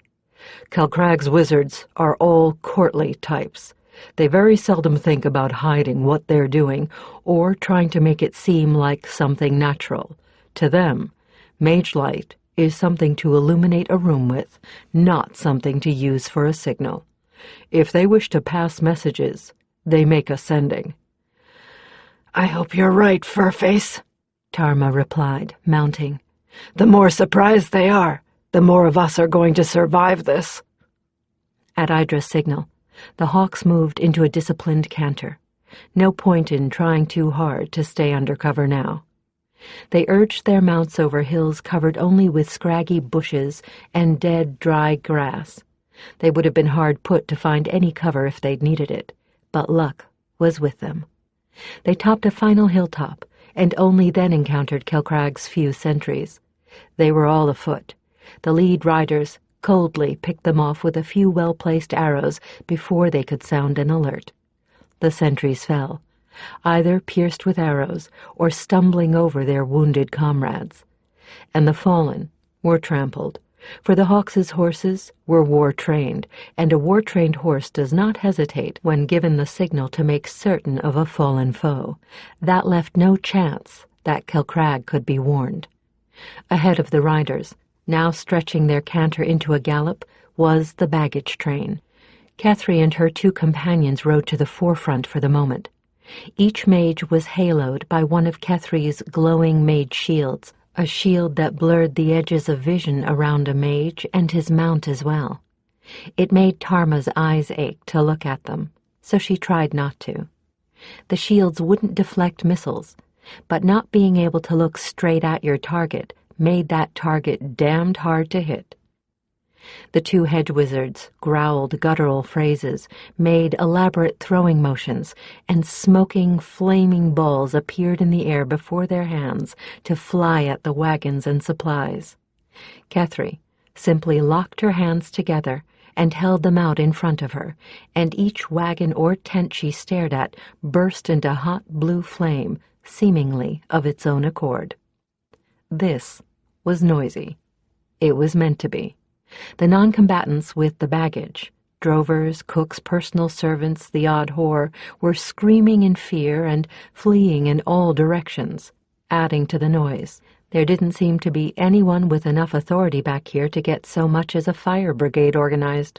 The Hawks charged through the fires and the frightened, milling civilians and headed straight for the rear of Celcrag's lines. Now Kethry and the mages had dropped back until they rode, a bit more protected, in the midst of the Sunhawks. They would be needed now only if one of Kelcrag's mages happened to be stationed on this flank. For the rest, it was time for bow work. Kelcrag's men, armored cavalry here for the most part, nobles and retainers and mostly young, were still trying to grasp the fact that they'd been hit from the rear. The Hawks swerved just out of bowshot, riding their horses in a flanking move along the back of the lines.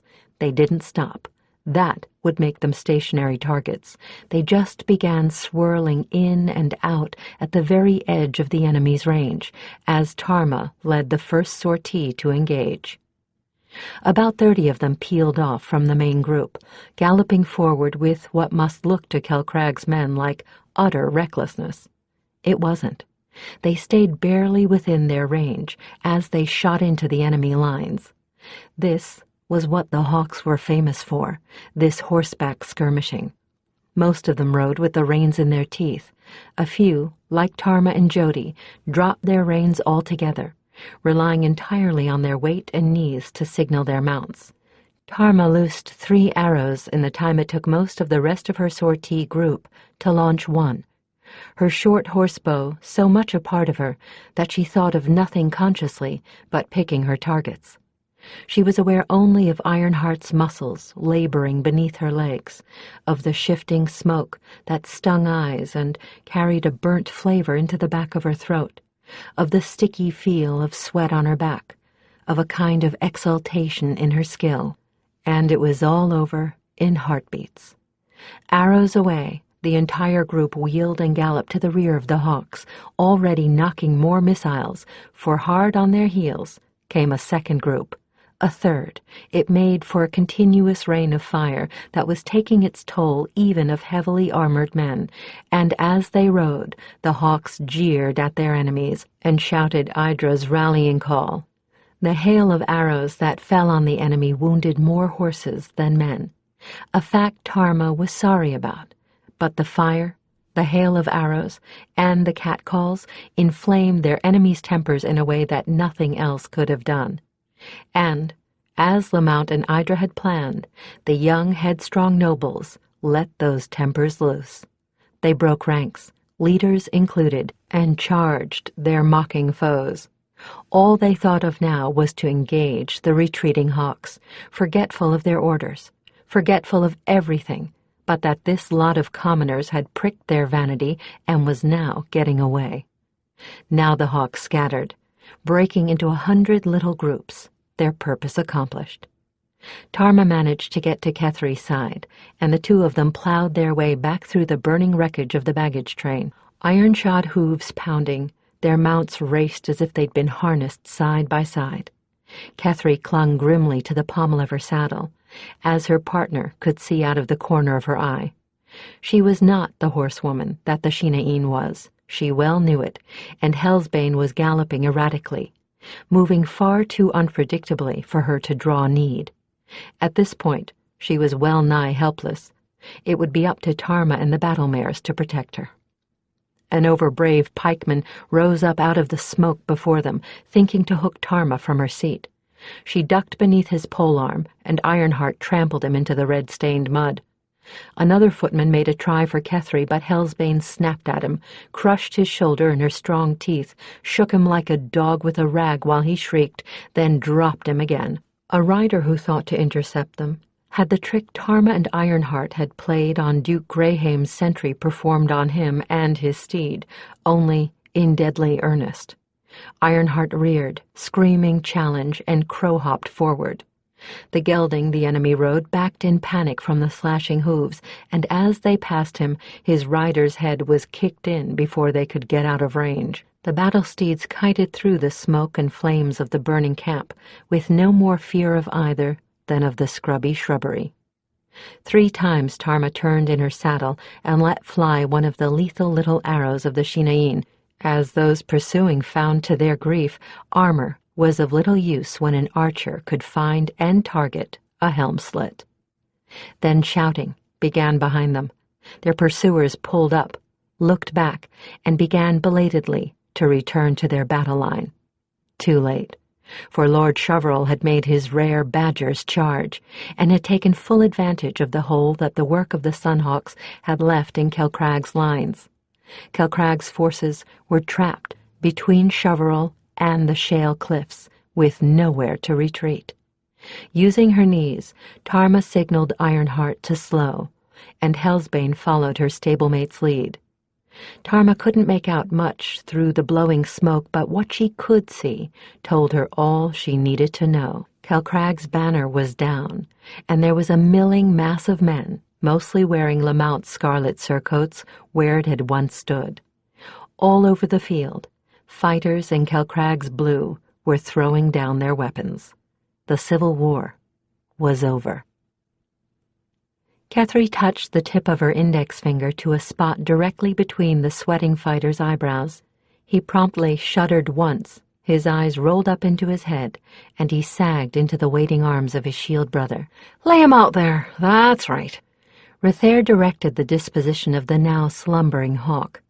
His partner eased him down slowly, stretching him out on his back on a horse blanket, with his wounded arm practically in the herbalist's lap. Rethair nodded. "Good. Kath?" Kethry blinked, coughed once, and shook her head a little. "Who's next?" she asked. "Blue coat." Kethry stared askance at him. A blue coat? One of Kelcraig's people? Rethair frowned. "No, don't look at me that way. He's under mercenaries' truce. He's all right, or I wouldn't have let him in here. He's one of Devarrell's daemons." Ah. The demons had a good reputation among the companies, even if most of Devarrell's meetings with Idra generally ended up as shouting matches. Too bad they'd been on opposite sides in this campaign. Rethair finished dusting the long, oozing slash in their companion's arm with blue-green powder, and began carefully sewing it up with silk thread. "Well, are you going to sit there all day?" "Right, I'm on it," she replied, getting herself to her feet. "Who's with him?" "My apprentice, Dee, the short one." Kethry pushed sweat-soaked hair out of her eyes and tried once again to get it all confined in a tail while she glanced around the space outside the infirmary tent, looking for the green-clad, chubby figure of Rethair's youngest apprentice. She resolutely shut out the sounds of pain and the smell of sickness and blood. She kept telling herself that this was not as bad as it could have been. The worst casualties were under cover of the tent. Those out here were the ones that would be walking or limping back to their own quarters when they woke up from Rethair's drugs or Kethry's spell. They were all just lucky that it was still only overcast and not raining. Sun would have baked them all into heat stroke. Rain? Best not think about fever and pneumonia. With no prospect of further combat, Kethry was no longer hoarding her magical energies, either personal or garnered from elsewhere. But the only useful spell she had when it came to healing wounds like these was the one that induced instant slumber. So that was her job. Put the patients out, while Rethair or his assistants sewed and splinted them back together again. Poor Giles and Oridon didn't even have that much to do. Although, as low magic practitioners, they did have healing abilities, they'd long since exhausted their powers, and now were acting as plain, non-magical attendants to Tresty. That was what was bad about a late fall campaign for them. With most of the land going into winter slumber, there was very little ambient energy for a user of low magic to pull on. Tarma was out with Jody and a few of Lamount's farriers, salvaging what horses they could, and killing the ones too far gone to save, and sometimes performing the same office for a human or two. Kethry shuddered, and wiped the back of her hand across her damp forehead, frowning when she looked at it and saw how filthy it was. "Thank the gods that stuff of Rethair's prevents infection, or we'd lose half the wounded. We've lost too many as it is." That last sortie had cost the Sunhawks dearly. They were down to 200. 50 were dead. 3 times that were wounded. Virtually everyone had lost a friend. The uninjured were tending wounded companions. "But it could have been so much worse," So very much worse. She finally spotted Apprentice D and picked her way through the prone and sleeping bodies to get to his side. "Great good gods! Why is he out here?" she exclaimed, seeing the patient. He was half-propped on a saddle. Stretched out before him was his wounded leg. Kethry nearly gagged at the sight of the blood-drenched leg of his breeches, the mangled muscles, and the tourniquet practically at his groin. "Looks worse than it is, Kath." Dee didn't even look up. "More torn up than anything, didn't touch the big vein at all. He don't need Tresty, just you and me." His clever hands were busy cutting bits of the man's breeches away, while the mercenary bit his lip until it too bled, hoping to keep from crying out. "What in hell got you, friend?" Kethry asked, kneeling down at the man's side. She had to have his attention, or the spell wouldn't work. The man was white under his sunburn, his black beard matted with dirt and sweat, the pupils of his eyes wide with pain. "Some shit, big wolf. Had my bow all trained on your back, m'lady. Bastard came out of nowhere and took out my leg. Should have known better than to side on a hawk, especially since I knew about you having that beast." Kethry started. "Whirl! Wind-born! No wonder you look like hacked meat. Let me tell you, you're lucky he didn't go for your throat. I hope you'll forgive me, but I can't say I'm sorry." The man actually managed a bare hint of smile and patted her knee with a bloody hand. "That's... Gah! War, m'lady. No offense." He clenched his other hand until the knuckles were white as Dee picked pieces of fabric out of his wounds. Kethry sighed the 3 syllables that began the sleep spell and felt her hands begin to tingle with the gathering energy. Slow, though. She was coming to the end of her resources. "But why did you come to us for help?" "Don't trust them horse leeches. They wanted to take the leg off. I knew your people'd save it. Them damn highborns. They got no notion what his leg means to a merc." Kethry nodded, grimacing. Without his leg, this man would be out of a job and likely starve to death. "And the demons ain't got no healers nor magicers. Never saw the need for 'em." Oh. That was the root and branch of Devarel's constant arguments with Idra. "Well, now you know why we have them, don't you?" She still wasn't ready. Not quite yet. The level wasn't high enough. Until she could touch him, she had to keep his attention. "Yeah, well, kinda reckon old Horseface is right now. Neat trick you pulled on us, setting the camp afire with the magicers. And having your own healers beats hell out of hoping your contract members he's supposed to keep you patched up, especially when he's lost. Reckon we'll be looking for recruits after we get mustered out." He grimaced again and nodded to her. "If you're interested, m'lady, well, the offer's open. If not, well, pass the word, eh?" Kethry was a little amused at the certainty in his words. "You're so high up in the demons, then, that you can speak for them?" He bit off a curse of pain and grinned feebly just as she reached for his forehead.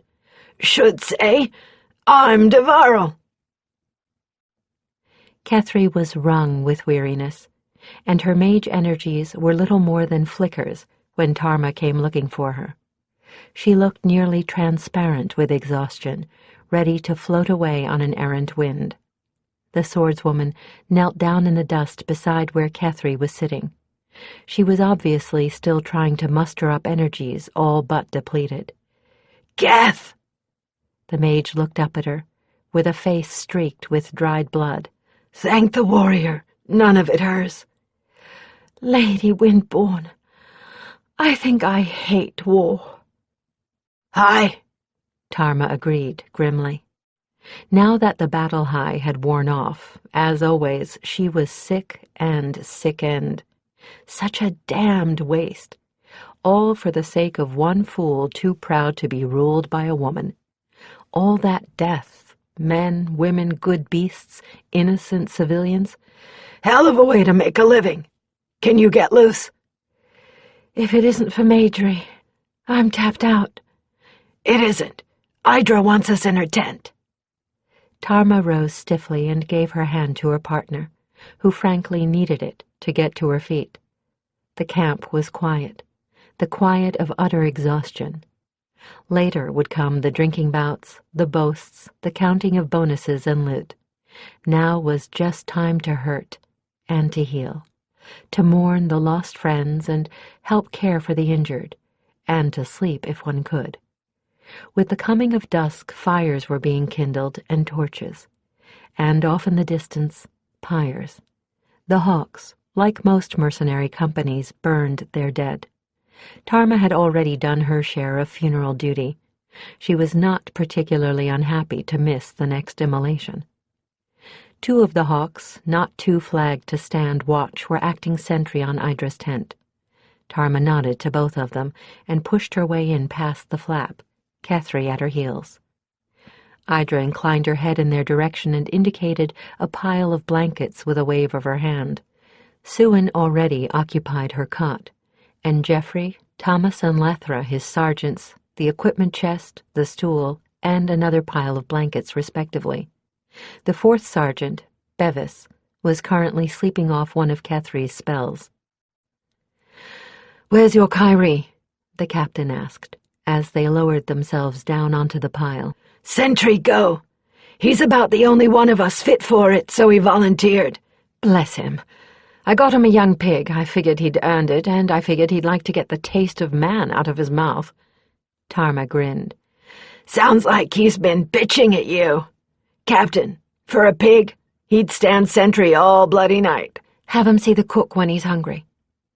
Idra took the remaining stool, lowering herself to it with a grimace of pain. Her horse had been shot out from under her, and she'd taken a fall that left her bruised from breast to ankle. Well, she surveyed them all, her most trusted assistants, wearing a troubled look. I've had some unsettling news.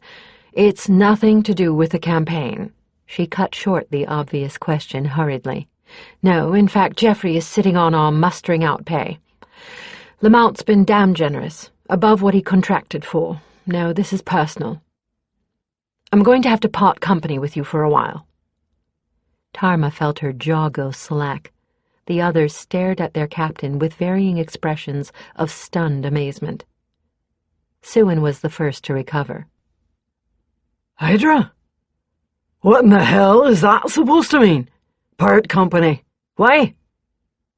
Idra sighed and rubbed her neck with one sun-browned hand. It's duty, of a sort. You all know where I'm from. Well, my father just died, God's take his soul. He and I never did agree on much, but he had the grace to let me go my own way when it was obvious he'd never keep me hobbled at home except by force. Mother's been dead, 20-odd years. That means I've got 2 brothers in line for the throne, since I renounced any claim I had. 2. Kethry was looking a bit more alert now, Tarma noticed. I thought the law in Rethwellan was primogeniture. Sort of. That's where the problem is. Father favoured my younger brother. So do the priests and about half the nobles. The merchants and the rest of the nobles favour following the law. My older brother, well, he may have the law behind him, but he was a wencher and a ne'er-do-well when I left, and I haven't heard he's improved. That sums up the problem.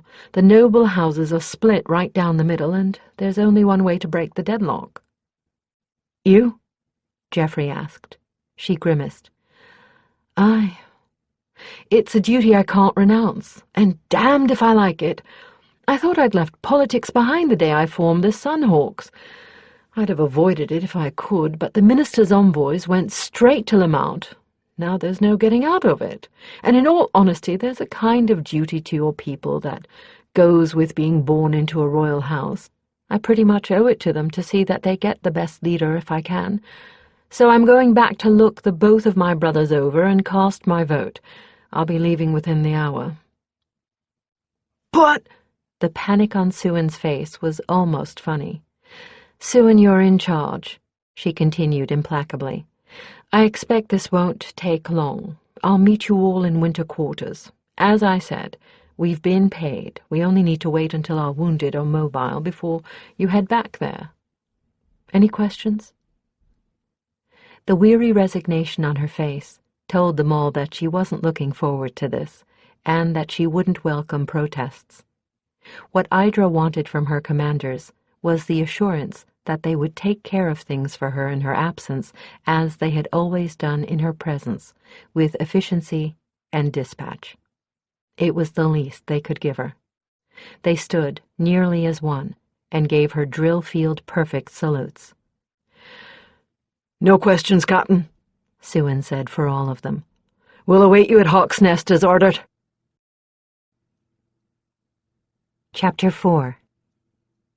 Kethry was in trouble. A glittering ball of blinding white hurtled straight for her eyes. Kethry ducked behind the ice-covered wall of the fortifications, then launched a missile of her own at the enemy, who was even now charging her fortress. The leading warrior took her return volley squarely on the chest and went down with a blood-freezing shriek of anguish. "Tarma!" squealed the second of the enemy warriors, skidding to a stop in the snow beside the fallen Shinaeen. "No! Onward, my brave ones!" Tarma declaimed. "I am done for, but you must regain our ancient homeland. You must fight on, and you must avenge me!" Then she writhed into a sitting position, clutched her snow-spattered tunic, pointed at the wall with an outflung arm, and pitched backward into the drift she'd used to break her fall. The remaining fighters, all 4 of them, gathered their courage along with their snowballs and resumed their charge. Kethry and her 2 fellow defenders drove them ruthlessly back with a steady, carefully coordinated barrage. "Stand fast, my friends!" Kethry encouraged her forces, as the enemy gathered just outside their range for another charge. "Never shall we let the sacred palace of whatever it is fall into the hands of these barbarians." "Sacred? My horses behind!" taunted Tarma, reclining at her ease in the snowbank, head propped up on one arm. "You soft city types have mush for brains. Wouldn't know sacred if it walked up and bonked you with a blessing. That's our sacred ground you're cluttering up with your filthy city. My nomads are clear of eye and mind from all the healthy riding they do. They know sacred when they see it."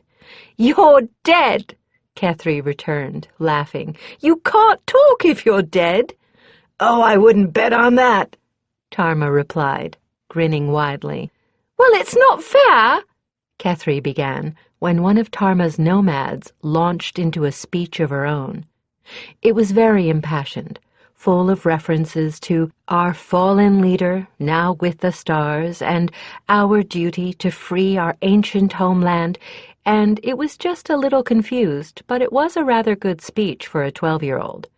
It certainly got her fellow fighters' blood going. This time, there was no stopping them. They stormed right over the walls of the snow fort and captured the flag, despite the best efforts of Kethry and her band of defenders. Kethry made a last stand on the heights next to the flag, but to no avail.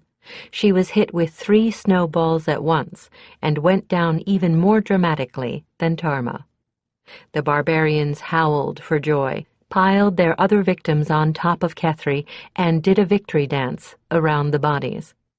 When Tarma resurrected herself and came to join them, Kethry rose to her feet, protesting at the top of her lungs. "No, you don't! Dead is dead, woman!" Kethry had come up with one of her unthrown missiles in her hands. Now she launched it from point-blank range and got the surprised Tarma right in the face with it. The never-broken rule decreed loose snowballs only. Tarma enforced that rule with a hand of iron, and Kethry would never even have thought of violating it. This was a game, and injuries had no part in it. So Tarma was unhurt, but now wore a white mask, covering her from forehead to chin. Only for a moment. "Arg!" she howled, scraping the snow off her face and springing at Kethry, fingers mimicking claws. "My disguise! You've ruined my disguise!" "Run!" Kethry cried in mock fear, dodging. It's the great and terrible snow demon!" Tarma supplied, making a grab at the children who screamed in excitement and fled. "I tricked you fools into fighting for me. Now I have all of you at my mercy, and the city as well. Arg!" It was only when a more implacable enemy, the children's mothers, came to fetch them away, that the new game came to a halt. "Thanks for minding them, Tarma," said one of the mothers, a former hawk herself. She was collecting two little girls who looked and were the same age.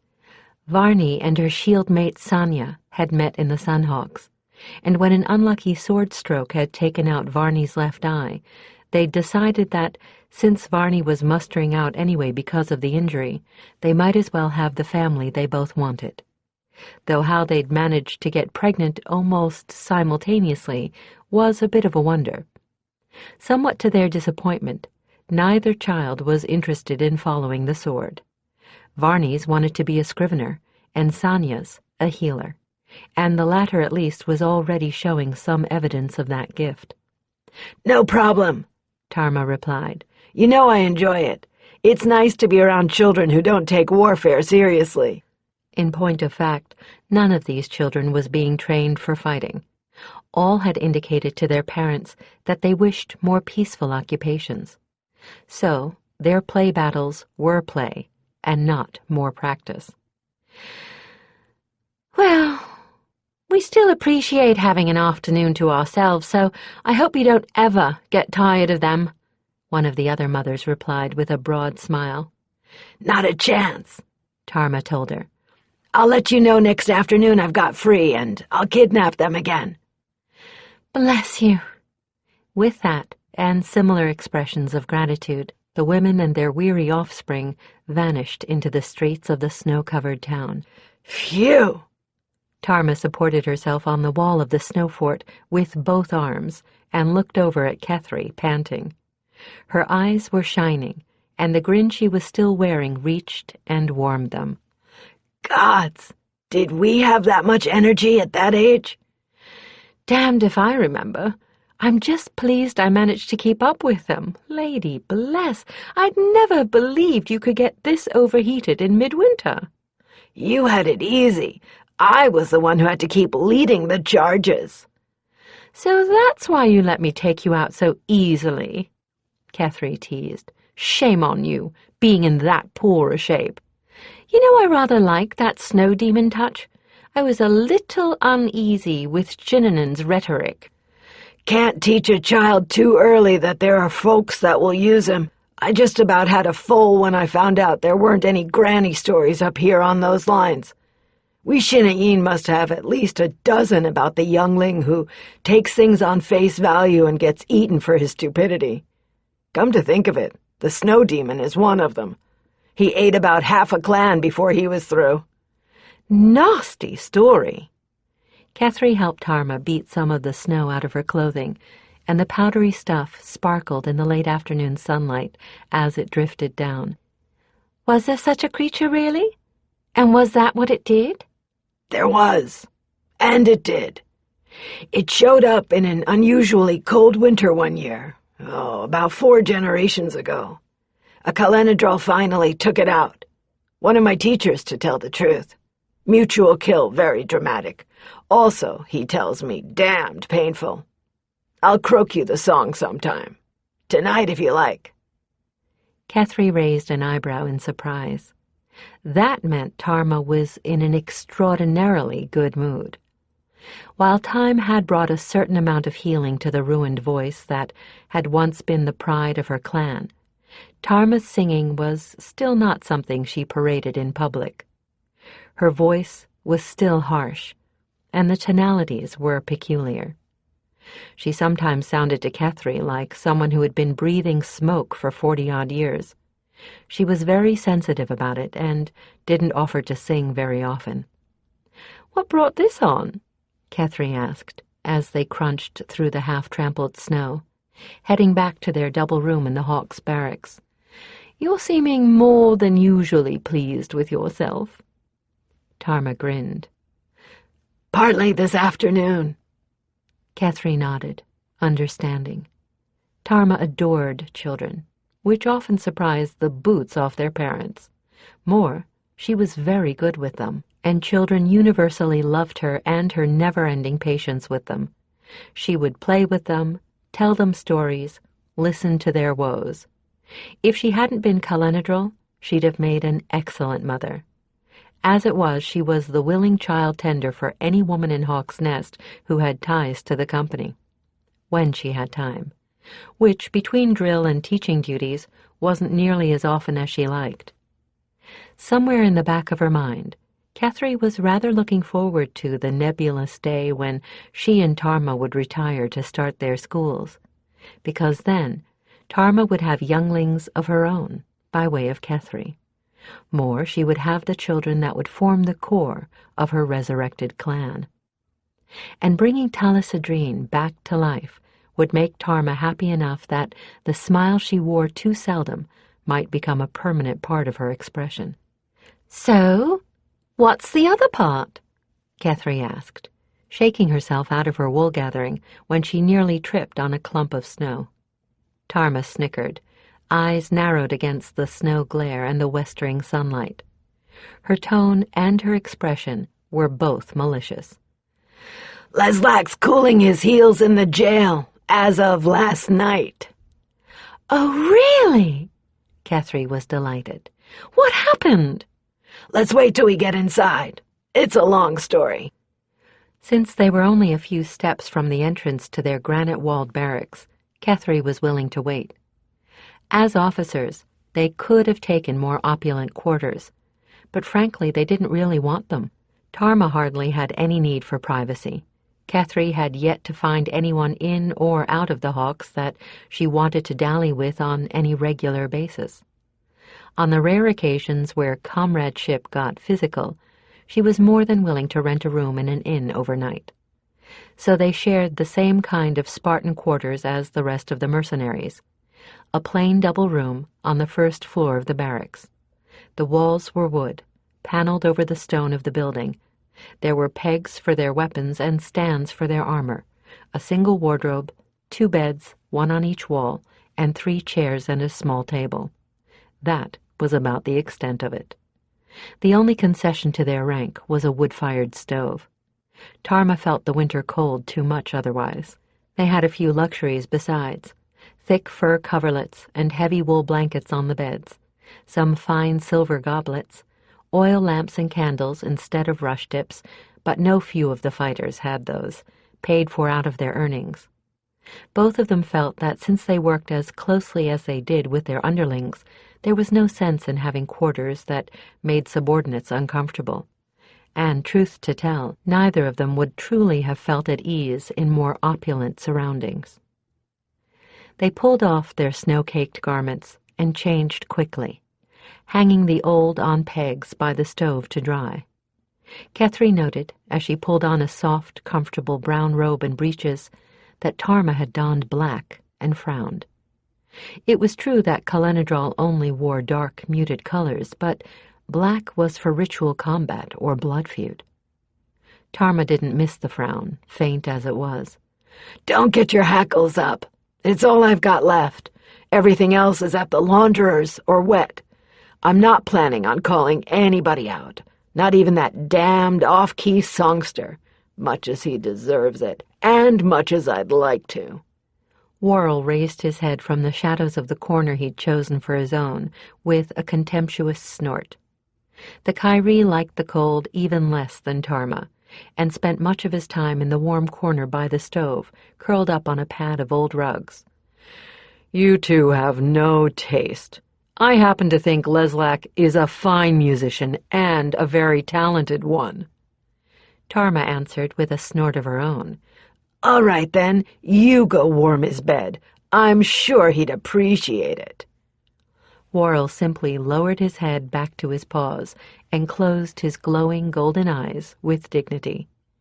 Tell, tell, tell, Kethry urged, having as little love for the feckless Leslac as did her partner. She threw herself down into her own leather-padded hearthside chair and leaned forward in her eagerness to hear. All right, here's what I was told. Tarma lounged back in her chair and put her feet up on the black iron footrest near the stove to warm them. Evidently his bardship was singing that song in the Falcon last night. That song was the cause for Tarma's latest grievance with the bard. It seemed that Leslac, apparently out of willfulness or true ignorance, had not the least notion of what being Calenadral meant. He had decided that Tarma's celibacy was the result of her own will, not the hand of her goddess. The fact was that as Calenadral, Tarma was celibate because she had become effectively neuter. Calenadral had no sexual desire and little sexual identity. There was a perfectly logical reason for this. Calenadral served first the goddess of the south wind, the warrior, who was as sexless as the blade she bore, and they served next the clans as a whole, and lastly they served their individual clans. Being sexless allowed them to keep a certain cool perspective that kept them free of feuding and allowed them to act as interclan arbitrators and mediators. Every Shinaïn knew the cost of becoming Calenadral. Some in every generation felt the price was worth it. Tarma certainly had, since she had the deaths of her entire clan to avenge, and only Calenadral were permitted to swear to blood feud, and Kethry was mortally certain that, having been gang-raped by the brigands that slaughtered her clan, had played no little part in the decision. Leslac didn't believe this. He was certain, without bothering to check into Tarma's background or the customs of the Shinaïn, so far as Kethry had been able to ascertain, that Tarma's vows were as simple as those of most other celibate orders, and as easily broken. He was convinced that she had taken those vows for some girlishly romantic reason. He had just recently written a song, in fact, that hinted, very broadly, that the right man could thaw the icy Shinaïn. That was the gist of that song, and he evidently thought he was the right man. He'd certainly plagued them enough before they'd joined up with Idra, following behind them like a puppy that couldn't be discouraged. He'd lost track of them for 2 years after they'd joined the Sunhawks, and that had been a profound relief. But much to their disappointment, he'd found them again and tracked them to Hawk's Nest. There he had remained, singing in taverns to earn his keep, and occasionally rendering Tarma's nights sleepless by singing under her window.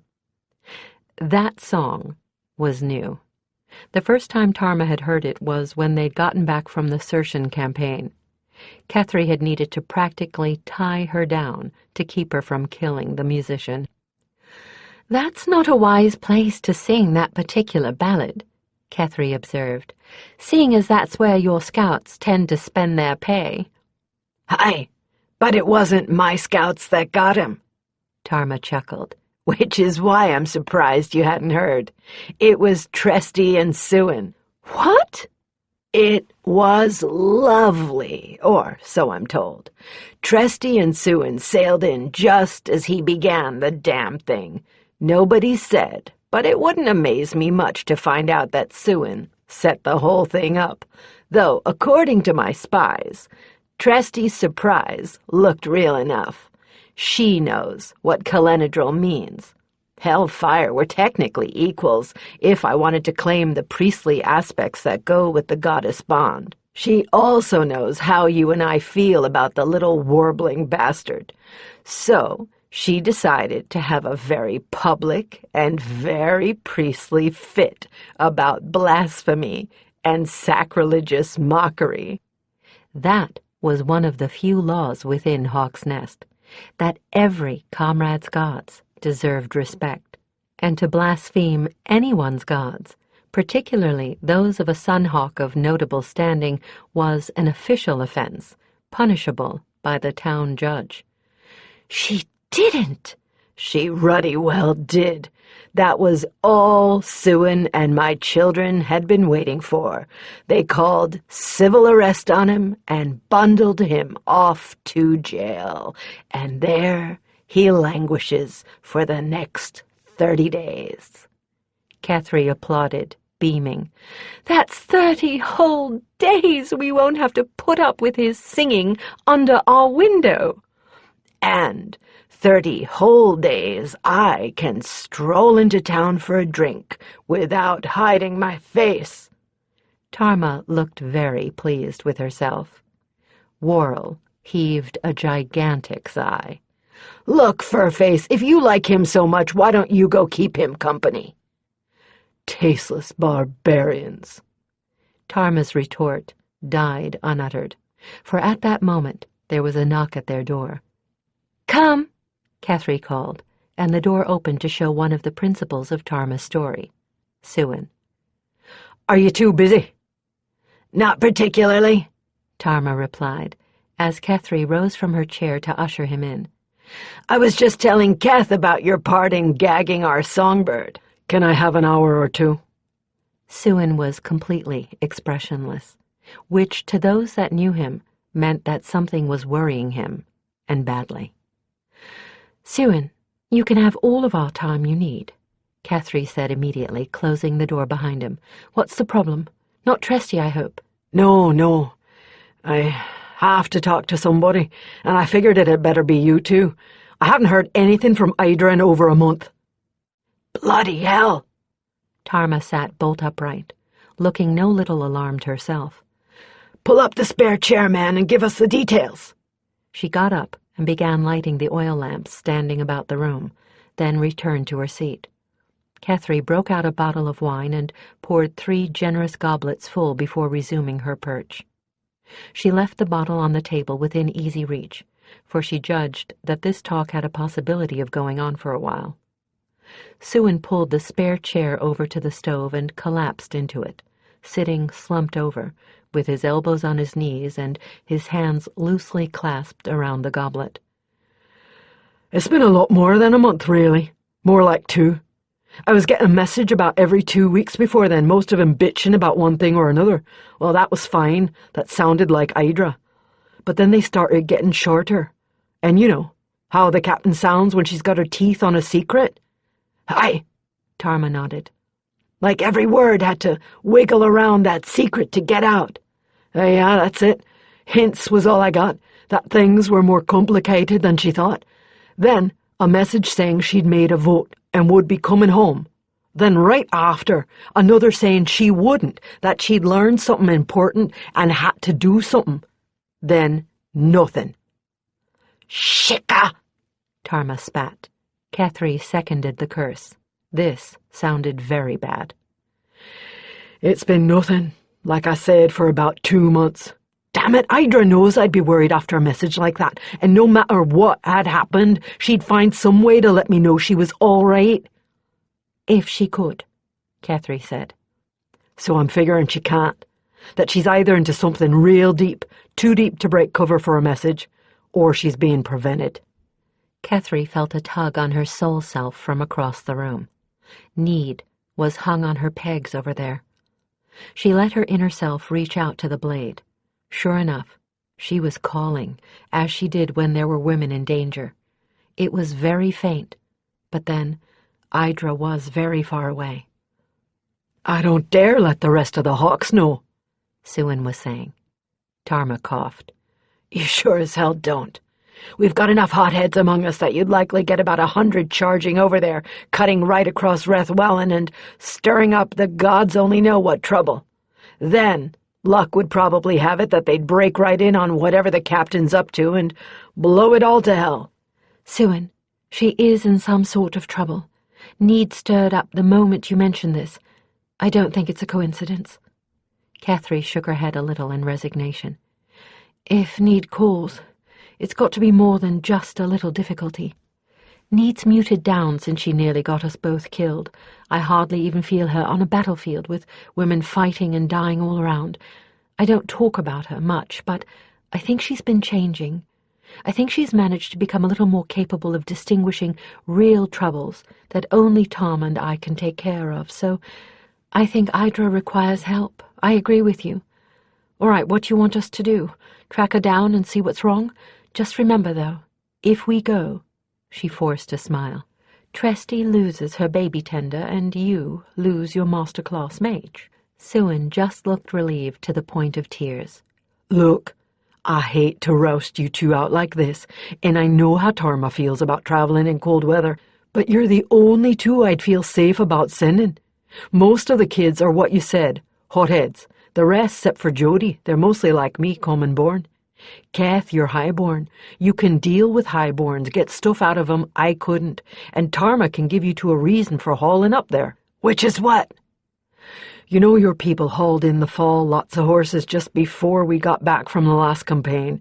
Well, since we weren't here, Ursula went ahead and bought the whole string, figuring she couldn't know how many mounts we'd lost and figuring it would be no big job to resell the ones we didn't want. We've still got a nice string of about 30 nobody's bespoken, and I was going to go ahead and keep them here till spring, then sell 'em. Rethwellan don't see Shina'een breds much. Those they do are crossbred to culls. I doubt they've seen purebloods, much less good purebloods." "We play merchant princes, Kethry asked, seeing the outlines of his plan. "It could work. With rare beasts like that, we'd be welcome in the palace itself." "That's it. Once you get in, Keth, you can puff up your lineage and move around in the court or something. You talk, highborn, and you're sneaky. You could learn a lot." "While I see what the kitchen and stable talk is," Tarma interrupted him. "Hi, good plan. Especially if I make out like I don't know much of the lingo. I could pick up a lot that way." "You aren't just doing this to ease your conscience, are you?" Kethry asked, knowing there would be others who would ask the same question. Suin had been Idra's second for years now. Playing second to a woman had let him in for a certain amount of twitting from his peers in other companies, notwithstanding the fact that 1/4 to 1/3 of all mercenary fighters were female. Female company captains were few, and of all of them, only Idra led a mixed-sex company, and Idra had been showing no signs of retiring, nor had Suin made any moves indicating that he was contemplating starting his own company. "I won't deny that I want the hawks," he said slowly, "but not like this. I want the company fair and square, either 'cause Idra goes down or 'cause she hands 'em over to me. It's too damn iffy, that's what it is.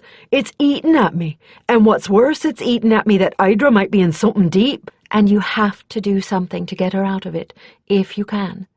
"That's it, Kath. And it's for a lot of reasons. She's my friend. She's my captain. She's the one who took me out of the ranks and taught me. I can't just sit here for a year and then announce she's gone missing and I'm taking over. I owe her too damn much, even if she keeps telling me I don't owe her a thing. How can I act like nothing's wrong and not try to help her?" "Suin, if every merc had your ethics," Tarma began. He interrupted her with a non-laugh. "If every merc had my ethics, there'd be a lot more work for free fighters. Face it, sword sworn. I can afford to have ethics just because of what Idra built the Sunhawks into. So I'm not going to let those ethics or her down." "This is an almighty cold trail you're sending us on," Kethry muttered. "By the time we get to Petrus, it'll be past midsummer. What are you and the Hawks going to do in the meantime?" "We're on 2-year retainer from Sersha. We do spring and summer patrol under Old Lamount around the borders to keep any of our neighbours from getting bright ideas. Easy work. Idra set it up before she left. I can handle it without making myself captain." "All right, I've got some ideas. Our people can keep their lips laced over a secret, so you wait 1 week after we've left. Then you tell them all what's happened and that we've been sent out under the ivy bush." "Why?" Suin asked bluntly. "Mostly so rumors don't start. Then you and Ursula concoct some story about Idra coming back, but fevered. Tresty can tell you what kind of fever would need a 2-year rest cure. That gives you a straw Idra to leave behind while you take the Hawks out to patrol. The Hawks will know the real story, and tell them it might cost the captain her life if they let it slip." "You think it might?" he said soberly. "I don't know what to think, so I have to cover every possibility." "Huh." He thought about that for a long time, contemplating his wine. Finally, he swallowed the last of it in a single gulp.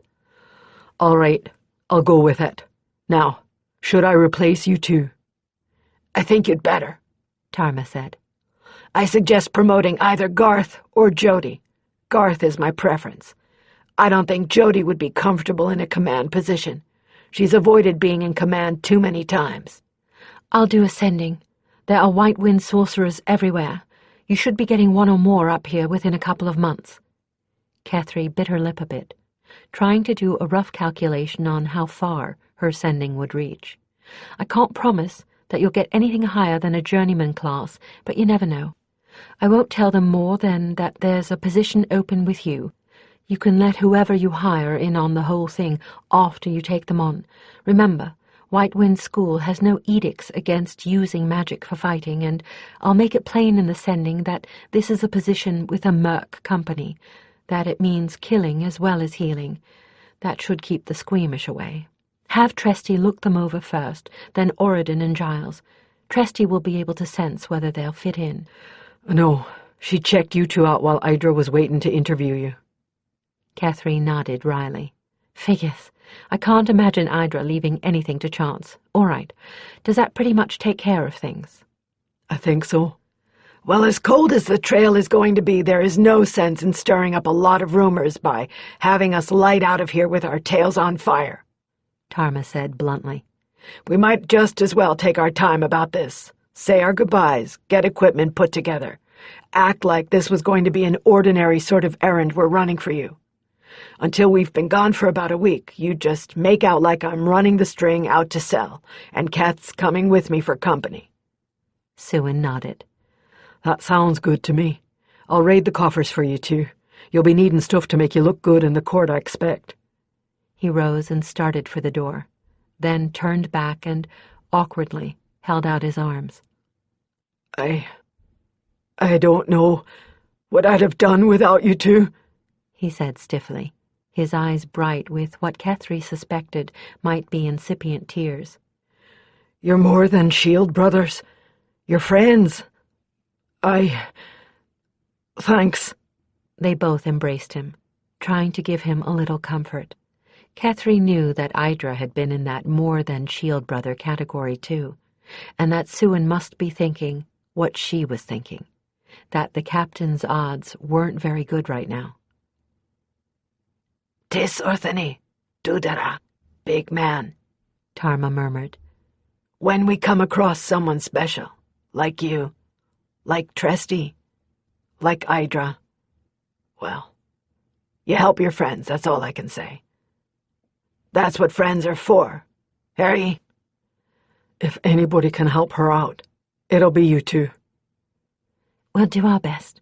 And you can do us a favor." Kethry almost smiled at the sudden inspiration. "What? Anything you want?" "Leslak, I want you to teach him a lesson. I don't care what you do to him. Just get him off Tarma's back." The weather-beaten countenance went quiet with thought. "That's a pretty tall or... Wait a moment." He began to smile, the first smile he'd worn since he walked in their door. "I think I've got it. Course, it all hinges on whether he's really as pig-ignorant about Sheena'een as he seems to be." "Go on. I think after that damned song we can count on that being true." Suin's arms tightened about both their shoulders as he looked down at them. "There's this sect of spider priestesses down south. They sort of dress like Tarma. Deal is, They didn't start out life as girls. Tarma nearly choked with laughter. You mean convince the little bastard that I'm really a eunuched boy? Suin, that's priceless. I rather like that, Kethry grinned. I rather like that. I'll get on it, he promised, giving them a last hug and closing the door to their room behind him. Tarma went immediately to her armor stand, surveying the brigandine for any sign of weakness or strain. Kethry put another log in the stove, then approached the wall where Need hung, reaching out to touch the blade with one finger. Yes, the coal's still there, and I can't tell anything, it's so faint, but it is Idra. The coal gets perceptibly stronger when I think about her. Get anything? Tarma asked quietly. Nothing definite, other than that Idra's in trouble. How long do you think it will take us to get to Petrus? With a string of 30 horses, about a month to cross the passes, then another 2, maybe 3. Like you said, it'll be midsummer at the earliest. Kethry sighed. If I were an adept, I could get us both there in an hour. But not the horses. And how would we explain ourselves? We'd make a lot more stir than we should if we did that. And stir is not what we want. Right. Tarma stood with a sigh and stretched, then came back to her chair and flung herself down into it. I seem to recall one contact we might well want to make. The captain didn't talk about her past much, but she did mention somebody a time or two. The court archivist. Her brows knitted in thought. Javrik, Gervais. No, Jadrik. That's it, Jadrik. Seems like his father used to keep Idra and her older brother in tales, paid attention to them when nobody else had time for them. Jadrik was evidently a little copy of him. She'd mention him when something happened to bring one of those tales to her mind. And, more important, Tarma pointed a long finger at Kethry, she also never failed to preface those recollections by calling him the only completely honest man in the court, just as his father was. That sounds promising. If he's still there.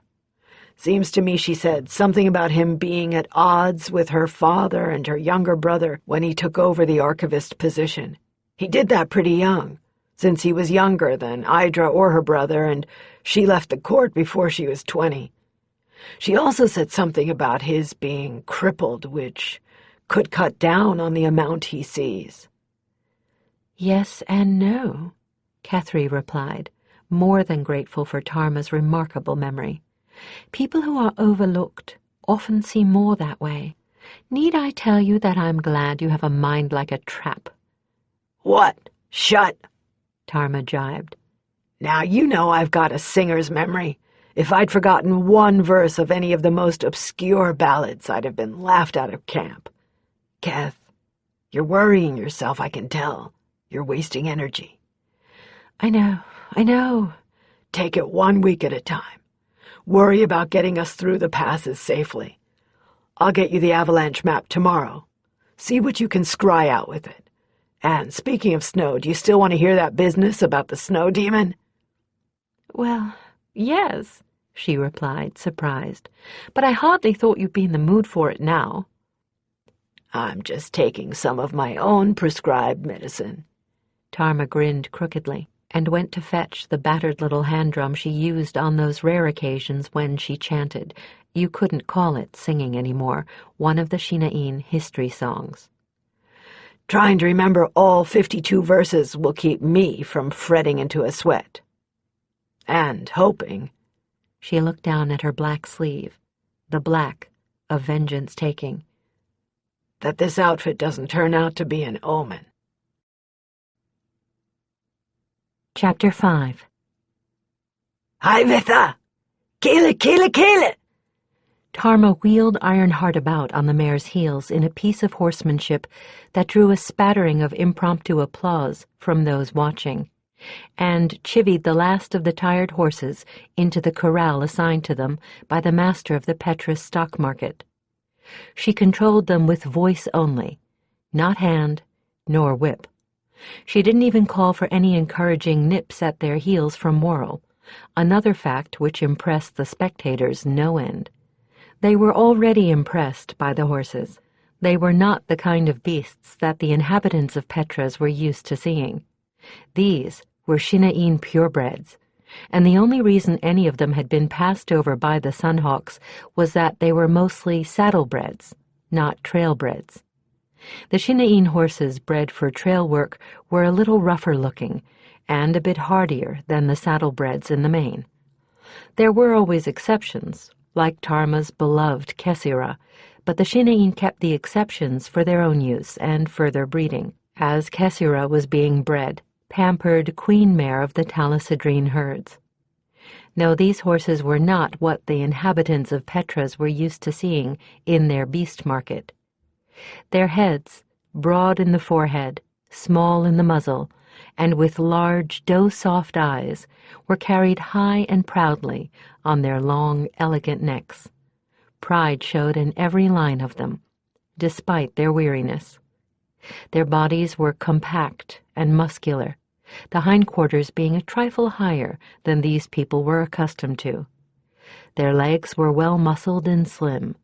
They were no longer shaggy with winter growth, as they had been when the trek started.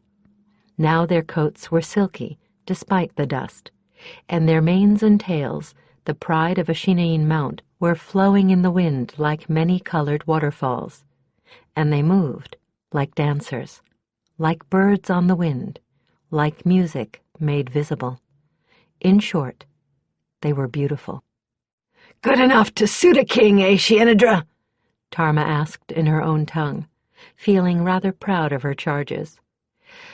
"I should think," Kethry began, when one of the onlookers, a man possessed of more than a little wealth by the cut of his grey and green clothing, interrupted her. "What? Ah, these beauties," he asked, in tones that bordered on veneration.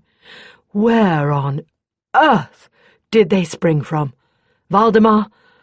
I'd heard companions were magnificent, but I'd never heard of anyone other than heralds owning them, and I'd never heard that companions were anything but white."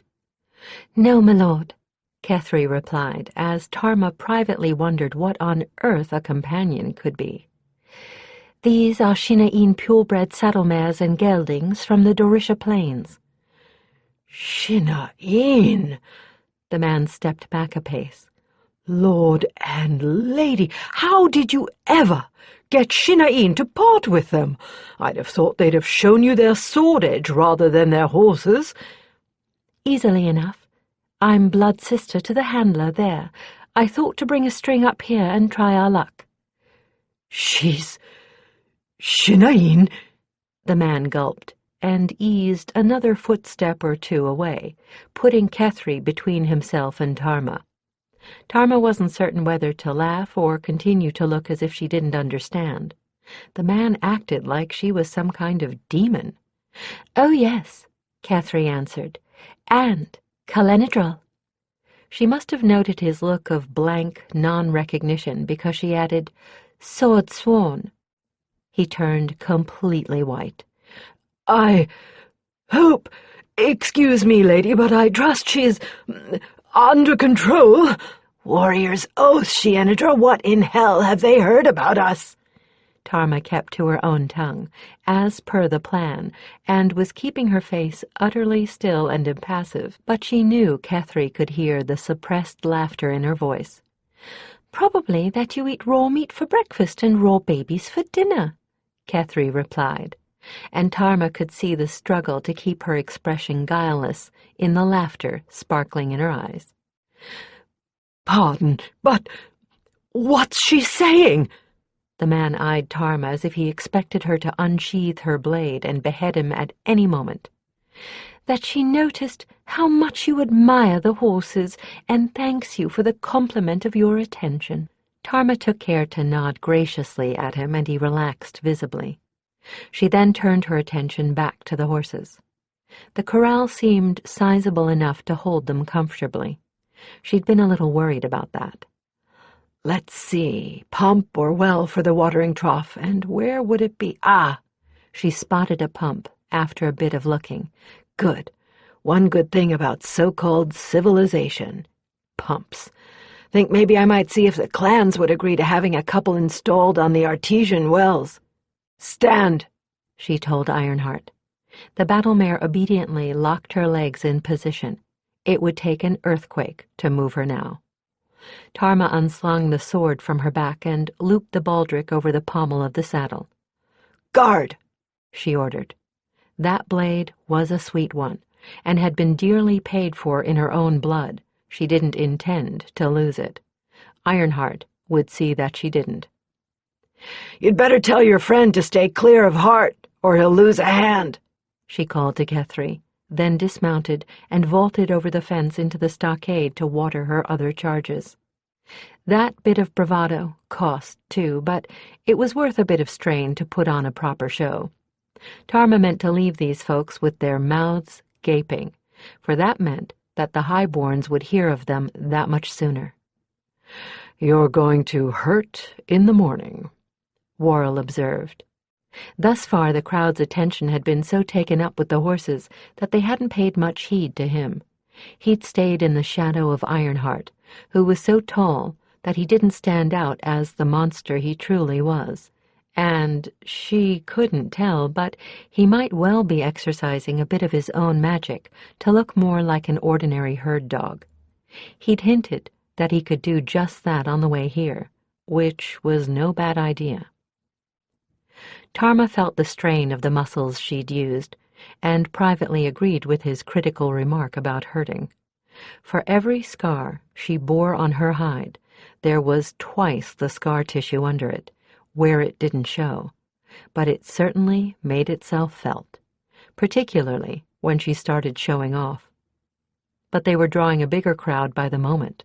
The onlookers murmured as the loose horses crowded around her, shoving their heads under her hands for a scratch or lipping playfully at her hair.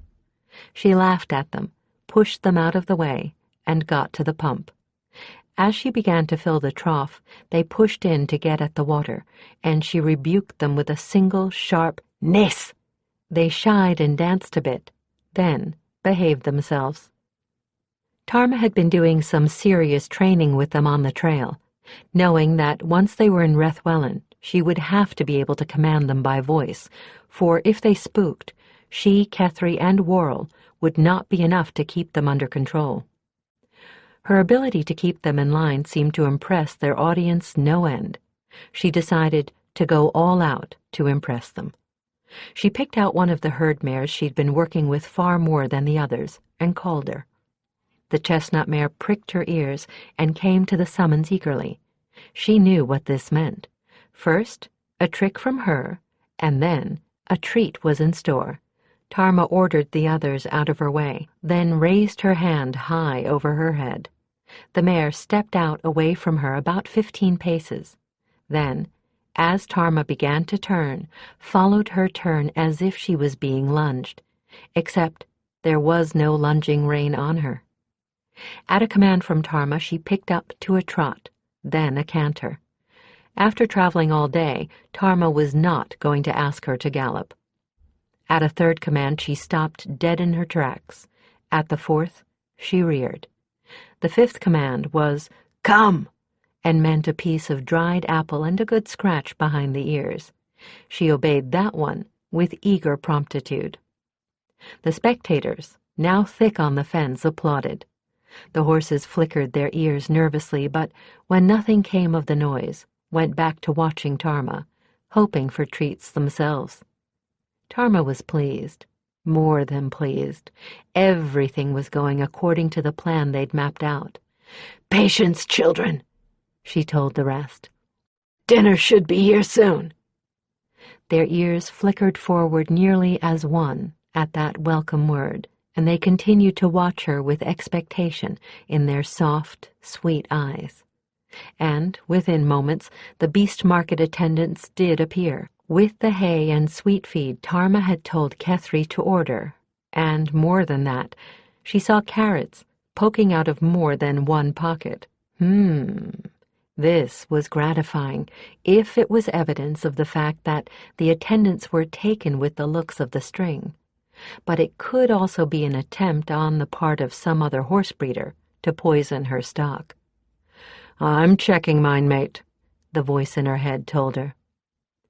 Geth, tell the younglings over there to hold absolutely still.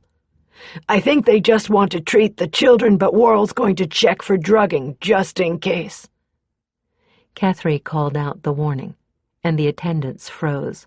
The whole crowd froze when they saw Worrell's great gray body moving toward them. Now they could see just how huge he was. His shoulder came nearly to Tarma's waist, and how much like a wolf he looked. Tarma took advantage of the situation to vault the fence again, and began relieving the attendants of their burdens. Worrell sniffed the feed over, then checked the youngsters themselves and the treats they'd brought. "They're fine, mine mate," Worrell told her cheerfully, "and about ready to soil themselves if I sneeze." Tarma laughed and patted the one next to her on the head as she took his bale of hay away from him. "They're all right, Keth. Tell them to wait until I've finished. Then they can give the children their treats so long as they stay out of the corral. I don't want anybody in there. They get spooked and it'll take half a day to calm them down again. And tell them we won't need any night watchers, that Worrell will be guarding them when I'm not here. That should prevent anybody even thinking about drugging them." Worrell sprang over the fence with a single graceful leap. The horses, of course, were so used to his presence that they totally ignored him, being far more interested in their dinner. With a fence between themselves and Worrell, the attendants calmed down a bit.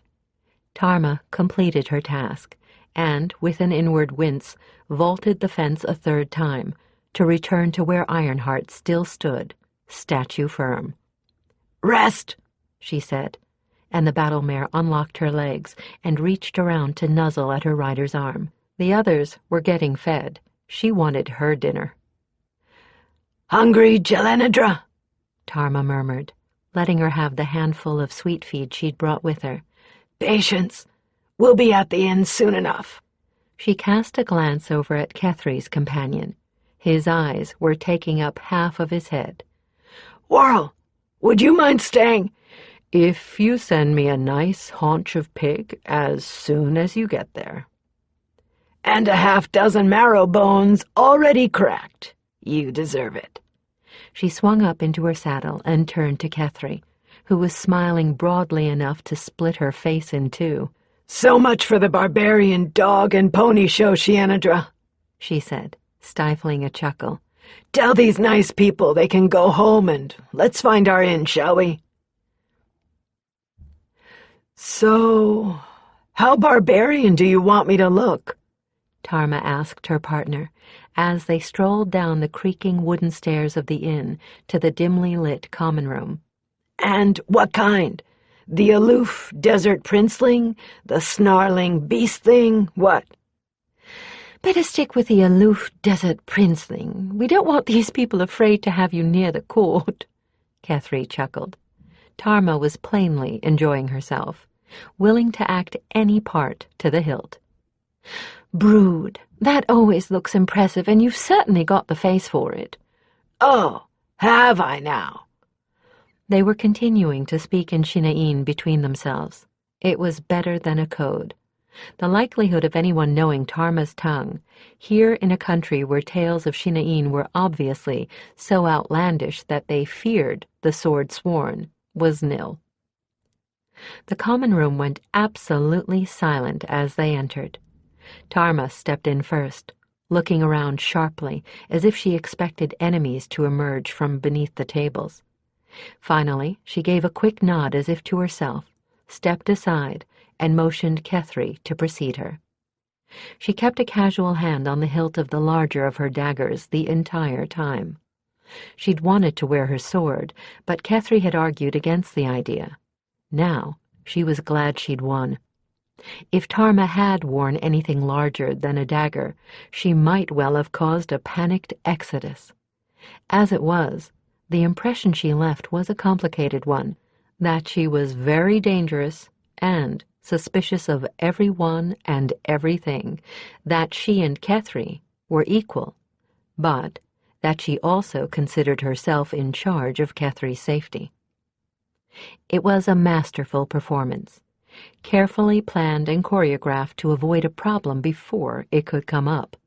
The people of the primary religious sect of Rethwellan took a dim view of same-sex lovers, and the partners were doing their best to make that notion, which was inevitably going to occur to someone, seem a total absurdity. This touch-me-not bodyguarding act Tarma was putting on was hopefully going to do just that, among other things. They took a table with seats for two in a far corner. Tarma motioned for Kethry to take the seat actually in the corner, then took the outer seat so that she would stand, or rather sit, between Kethry and the rest of the world. Kethry signaled the waiter while her partner turned her own chair so that the back was up against the wall and finally sat down. Tarma continued to watch the room from that vantage, broodingly, while Kethry placed orders for both of them. Conversation started back up again once they were seated, but Kethry noted that it was a trifle uneasy, and most of the diners kept one eye on Tarma at all times. "They think you're going to start a holy war any second, Idra," Kethry said finally. Good, Her partner replied, folding her arms, leaning back against the wall beside their table, and continuing to watch the room with icy, hooded eyes. I hope this act of mine gets us prompt service. I'm about to eat the candle. Now, I thought you were being princely. I am, but I'm a hungry prince. At just that moment, a serving wench shaking in her shoes brought their orders. Tarma looked at the cutlery, sniffed disdainfully, and drew the smaller of her daggers, cutting neat bits with it and eating them off the point. After a look of her own at the state of the implements they'd been given, Kethry rather wished the part she was playing allowed her to do the same. They were nearly finished when the innkeeper himself, sidling carefully around Tarma, came to stand obsequiously at Kethry's elbow. She allowed him to wait a moment before deigning to notice his presence.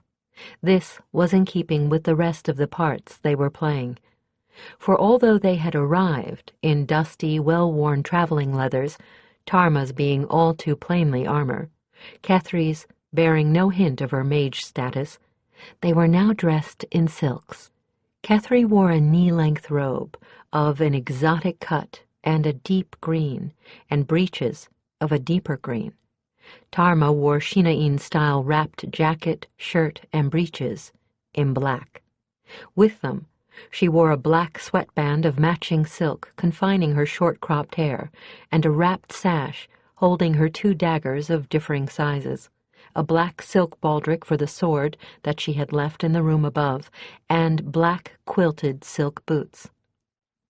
Her choice of outfitting had stirred uneasy feelings in Kethry, but Tarma had pointed out with irrefutable logic that if the captain was to hear of two strangers in Petrus and have that outfit described to her, she would know who those strangers were, and she would know by the sable hue that Tarma was expecting her captain to be in trouble, possibly in need of avenging.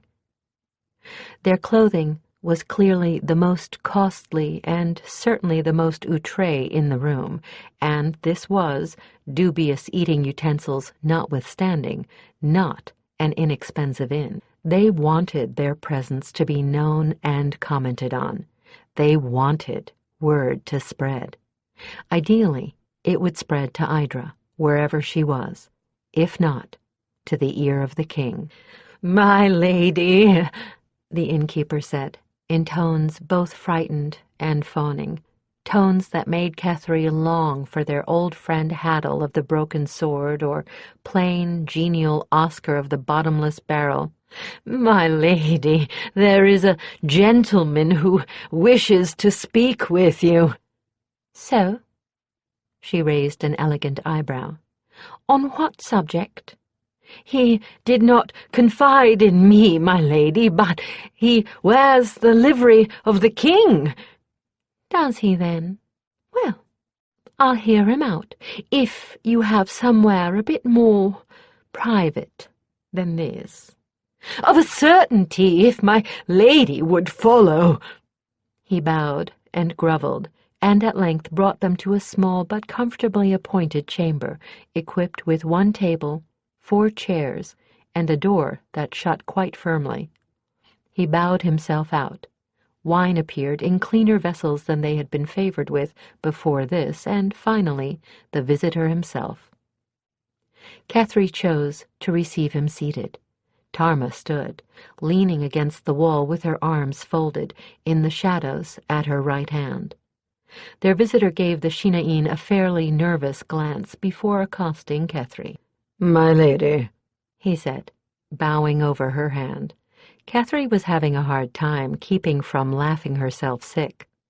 The right corner of Tarma's mouth kept twitching, sure sign that she was holding herself in only by the exertion of a formidable amount of willpower.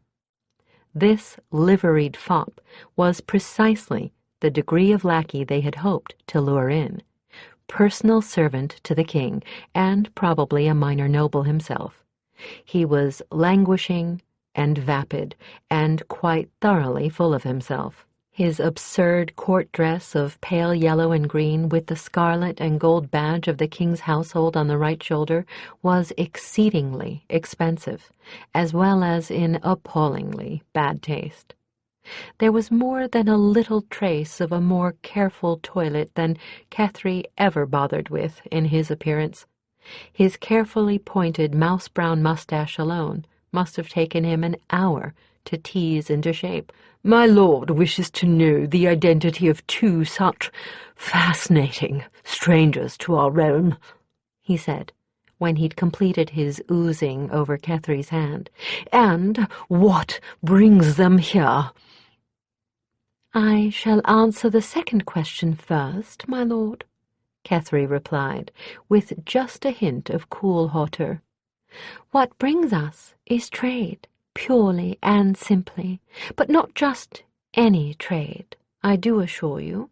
No, what we have are the mounts of princes of the Shinaïn, and we intend them to grace the stables of the princes of other realms. The horses we have brought are princes and princesses themselves, as I am certain you are aware." "Word had reached my noble lord that your beasts were extraordinary." "They are creatures whose like no one here has ever seen. It is only through my friendship with the noble Tarma Talisadrine, the Talisadrine of Talisadrine, that I was able to obtain them." His glance lit again upon Tarma, who was still standing in the shadows behind Kethry. She moved forward into the light, inclined her head graciously at the sound of her name, and said in Shinaïn, "I also happen to be the only Talisadrine other than you, but we won't go into that, will we?" "My companion tells me she is pleased to make the acquaintance of so goodly a gentleman," Kethry said smoothly, as Tarma allowed the shadows to obscure her again. "As for myself, I am Kethry Veris, scion of House Ferrigal of Morndelth, a house of ancient and honourable lineage." From the blankness of his gaze, Kethry knew he'd never even heard of Morndelth, much less her house, which, so far as she was concerned, was all to the good. "A house of renown, indeed," he said, covering his ignorance. "Then let me now tender my lord's words. I come from King Rashar himself." He paused, to allow Kethry to voice the expected murmurs of amazement and gratification. He heard of your wondrous beasts, and wishes to have his master of horse view them himself. More than view them, if what rumour says of them is even half the truth. And since you prove to be more than merely common merchants, he would like to tender you an invitation to extend your visit to Petrus in his court, that he may learn of you, and you of him. And you may end up in the bastard's bed if he likes your looks, murmured Tarma from the darkness. Tell your lord that we are gratified, and that we shall await his master of horse with eagerness, and will be more than pleased to take advantage of the hospitality of his court. More smooth nonsense was exchanged, and finally the man bowed himself out. They waited, holding their breaths, until they were certain he was out of earshot, then collapsed into each other's arms, helpless with stifled laughter. Goddess! Talisadrine of Talisadrine, indeed! That great booby didn't even know it was a clan name and not a title. Tarma choked. Ista Sotrakoth! You know what my people say, don't you? Proud is the clan chief. Prideful is the clan chief of a 2-member clan. Laid it on good and thick, didn't I? Kethry replied, wiping tears out of her eyes. Goddess bless! I didn't know I had that much manure in me. Oh, you could have fertilized half a farm, my lady, Tarma gasped, imitating his obsequious bow. Bright star-eyed. Here! She handed Kethry one of the goblets and poured it full of wine, then took a second for herself.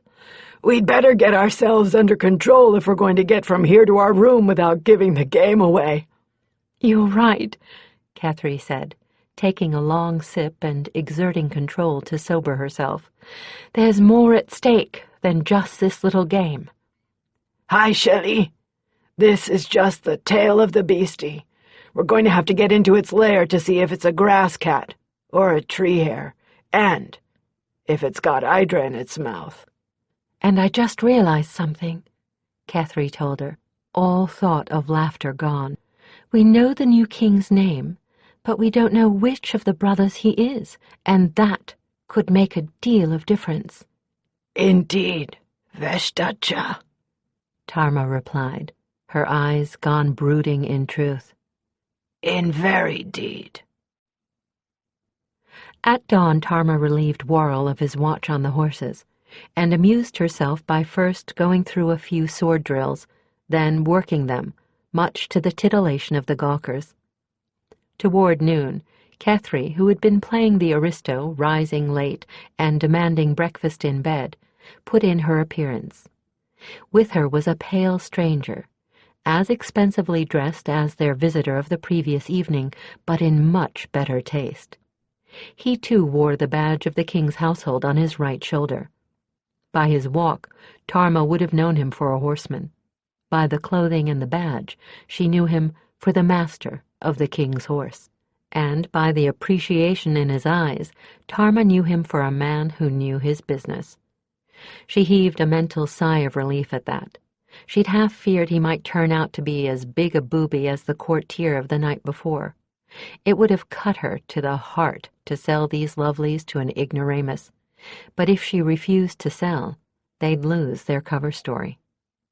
She had been taking the horses out of the corral one at a time and working them in a smaller pen. Most of them she did work on a lunge. There were only a handful among the 30 she could work loose, the way she had the chestnut. She had a particularly skittish young buckskin gelding out when Kethry and her escort arrived, one she needed to devote most of her attention to.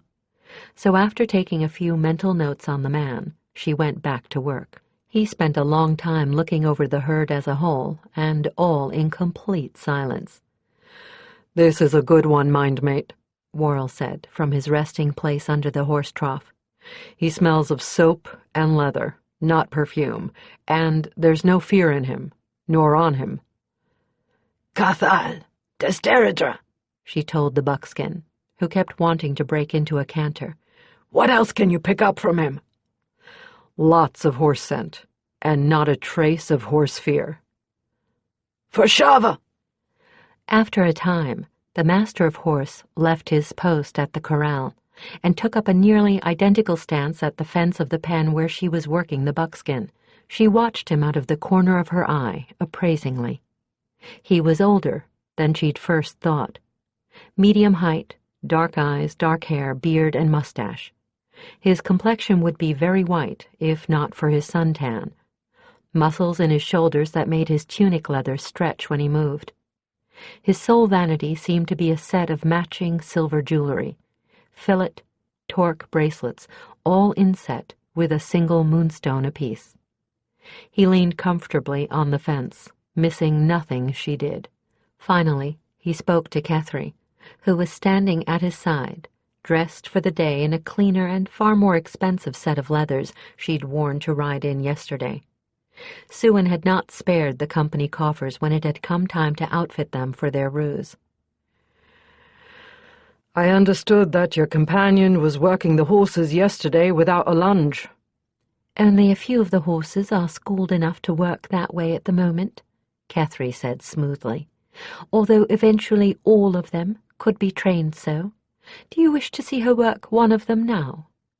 If you would both be so kind. Kethry leaned over the fence. You heard him, Shienadra. Is Master Flutterby there ready to pause? The buckskin was obeying now, having tried to fret himself into a froth. Tarma halted him, then gave him a quick rub-down and let him out. This time she called up a gentle, dappled gelding, one she was rather glad hadn't been chosen by a Sunhawk. He was so good-natured. He really wasn't suited to a battlefield, but he was so earnest he'd have broken his heart or a leg trying to do what was asked of him. She didn't even bother to take him into the pen. She worked him in the open, then mounted him bareback and put him through a bit of easy dressage.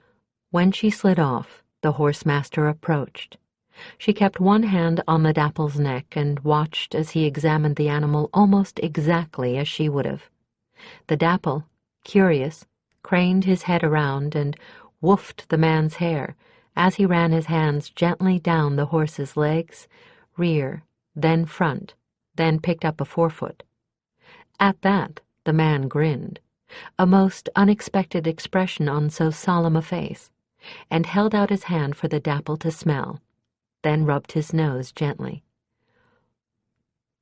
Lady, he spoke directly to Tarma, though he must have been told she didn't speak the language, a courtesy as delicate as any she'd ever been given. I would cheerfully sell the palace to purchase these horses. For once, rumour has understated fact. I think he's rather well hooked, Shienadra, Kethry said, pretending to translate. How is he as a horseman? Can you feel happy letting them go to his care? Tarma gave that slight bow of respect to him and allowed a hint of a smile to cross her face. I'm pleased. Worrell's pleased. And have a look at Dust, if you would. The dapple's eyes were half closed in pleasure as the horse-master continued to scratch under his loose halter. I think it's safe to say that they'll be in good hands. See if you can wangle a deal with him that will include me as a temporary trainer. That will give us another excuse to linger. My companion is gratified by your praise, my lord, Kethry said to him, and impressed with your knowledge. She says she believes she could not find one to whose care she would be more willing to entrust her beasts. Again, that unexpected smile. Then, if you would care to return with me, I believe we can agree to something mutually pleasing.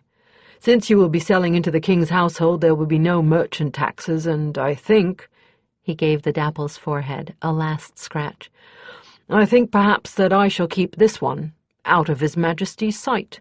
I have my pick of the king's stables, but only after he has taken his choice. It is a pity. A mount this intelligent is also so beautiful. Do you suppose you can come up with a distractor, Tarma? Do I? I think so. She led the dapple back into the pen, and walked into the center of the herd to bring out the one horse of the lot that was mostly show and little substance. A lovely gelding with a coat of gold, a mane and tail of molten silver, and without a jot of brains in that beautiful head. Fortunately, he was reasonably even of temper as well as being utterly gentle, or there'd have been no handling him. He'd been included in the lot sent to the Sunhawks, although if he'd had a bit less in the way of good looks, he'd have been counted a cull. Tarma had gotten the notion that Idra might like a parade mount, and had asked her people to be on the lookout for a truly impressive beast of good temper. For parade, brains didn't matter. You couldn't have told his beauty, though, except by his lines and the way he carried himself. That was because he was filthy from rolling in the dust, which he insisted on doing when any opportunity presented itself. Tarma went to work on him with brushes, as he sighed and leaned into the strokes. He was dreadfully vain, and he loved being groomed. Tarma almost suspected him of dust-rolling on purpose, just so he'd get groomed more often. As the silver and gold began to emerge from under the dirt, the horsemaster exclaimed in surprise. When Tarma was done and paraded the horse before him, he smacked his fist into his palm in glee. "By the gods! One look at him, and His Majesty won't give a bean for the grey. I thank you, my ladies." He bowed slightly to both Kethry and her partner. "And let us conclude this business as quickly as may be. I won't be easy until these beauties are safely in the royal stables." As he and Kethry returned the way they had come, Tarma turned the gold loose in the stockade, where he promptly went to his knees and wallowed in the dirt. "You," she laughed at him, "are hopeless." By twilight, they were installed bag and baggage in the palace, in one of the suites reserved for minor foreign dignitaries.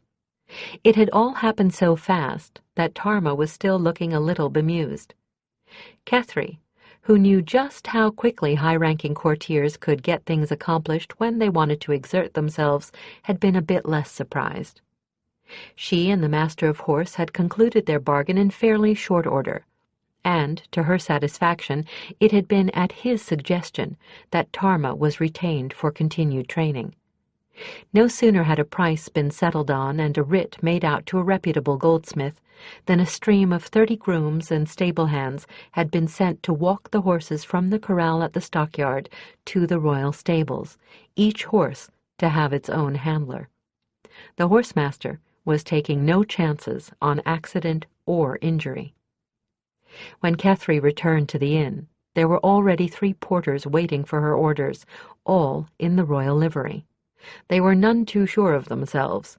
Tarma, still in her barbarian persona, had refused them entrance to the suite, and was guarding the door as much with her scowl as her drawn sword. They allowed the porters to carry away most of their belongings, the ones that didn't matter, like some of that elaborate clothing. Tarma's armor and weaponry, including a few nasty little surprises she definitely did not want anyone to know about, their trail gear, and the few physical supplies Kethry needed for her magecraft, they brought themselves in sealed saddlebags. They rode Hellsbane and Ironheart. Kethry had no intention of chancing accidents with a trained battle mare. Accidents involving a Shinaeen warsteed generally ended up in broken bones, and not the horses. More obsequious servants met them once the mares were safely stabled, and again Kethry made it clear to the stable crew that only Tarma was to handle their personal horses. To enforce that, they left Worrell with the mounts, provided with his own stall between the ones supplied to the 2 mares. One look at the Kyrie was all it took to convince the stable hands that they did not wish to rouse the beast's ire. That was where Tarma and Kethry left their real gear, the things they would truly need if they had to cut and run, and between Worrell and the horses, it would be worth a person's life to touch it. But as they crossed the threshold of the palace, A curious chill had settled over Kethry, a chill that had nothing to do with temperature. Her good humor and faint amusement had vanished. The palace seemed built of secrets, dark secrets. Their mission suddenly took on an ominous feeling. The suite, consisting of a private bathing room, 2 bedrooms, and an outer public room, all opulently furnished in dark wood and amber velvet, had been a good indication that their putative status was fairly high. The 2 personal servants assigned to them, in addition to the regular staff, had told them that they ranked somewhere in the minor envoy range. This was close to perfect. Kethry would be able to move about the court fairly freely. Now Tarma was immersed to her neck in a hot bath. Kethry had already had hers and was dressing in her most impressive outfit, for there would be a formal reception for them in an hour. Tarma did not look at all relaxed. Kethry didn't blame her. She'd been increasingly uneasy herself. "There was no sign of Gray in the stables, and I looked for him," Tarma called abruptly from the bathing room. Gray was Idra's gelding, a palfrey and not the Shinaeen stallion she rode on campaign. "No sign of Hawk Tack either. It's like she's been long gone, or was never here at all." Kethry heard splashing as her partner stood, and shortly thereafter the Shinaeen emerged from the bathing room with a huge towel wrapped about herself. They turned down an offer of bath attendance. After one look at Tarma's arsenal, the attendants had seemed just as glad. "If she's been here, we should find out about it tonight, especially after the wine begins to flow. Do I look impressive or seducible?" Kethry glided into Tarma's room and turned so that her partner could survey her from all angles. "Impressive," Tarma judged, vigorously toweling her hair. "Good. I don't want to have to slap royal fingers and get strung up for my pains." Kethry's loose robes were of dark amber silk, about 3 shades darker than her hair, and high-necked, bound at the waist with a silk and gold cord. At her throat she wore a cabochon piece of amber the size of an egg. She had confined her hair into a severe knot, only allowing 2 decorous tendrils in front of her ears. The robes had full, scalloped-edged sleeves that were bound with gold thread. She looked beautiful and incredibly dignified.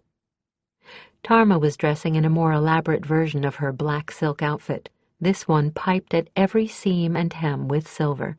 She had a silver mesh belt instead of a silk sash, and a silver fillet with a black moonstone instead of a headband confining her midnight hair. "You look fairly impressive yourself." "I don't like the feel of this place, I'll tell you that now," Tarma replied bluntly. "I've got my Kalenadral chainmail on under my shirt, and I'm bloody well armed to the teeth. I'm going to stay that way until we're out of here." Kethry rubbed her neck nervously. "You too?" "Me too." "You know the drill." "You talk and mingle, I lurk behind you. If I hear anything interesting, I cough twice, and we get somewhere where we can discuss it." All their good humor had vanished into the shadows of the palace, and all that was left them was foreboding. "I don't suppose that need—" "Not a hint. Just the same as back at Hawk's Nest, which could mean about anything. Most likely is that the captain is out of the edge of her range." "I hope you're right." Tarma sighed. "Well, shall we get on with it?" Closing the door on the dubious shelter of their suite, they moved side by side, deeper into the web of intrigue. Chapter 6. Perfume, wine, and wire-tight nerves, musk, hot wax, and dying flowers. The air in the great hall was so thick with scent that Tarma felt overpowered by all the warring odors. The butter-colored marble of the very walls and floor seemed warm rather than cool. Lighted candles were everywhere, from massed groupings of thin tapers to pillars as thick as Tarma's wrist. The pale polished marble reflected the light until the great hall glowed, fully as bright as daylight. The hundreds of jewels, the softly gleaming gold on brow and neck and arm, the winking golden bullion weighing down hems, sparkled like a panoply of stars. It was not precisely noisy here, but the murmuring of dozens, hundreds of conversations, the underlying current of the music of a score of minstrels, the sound of 20 pairs of feet weaving through an intricate dance, the combination added up to an effect as dizzying as the light, heat, or scent. Carved wooden doors along one wall opened up onto a courtyard garden, also illuminated for the evening, but by magic, not candles. But few moved to take advantage of the quiet and cool garden, not when the real power in this land was here. If power had possessed a scent, it would have overwhelmed all the others in the hall.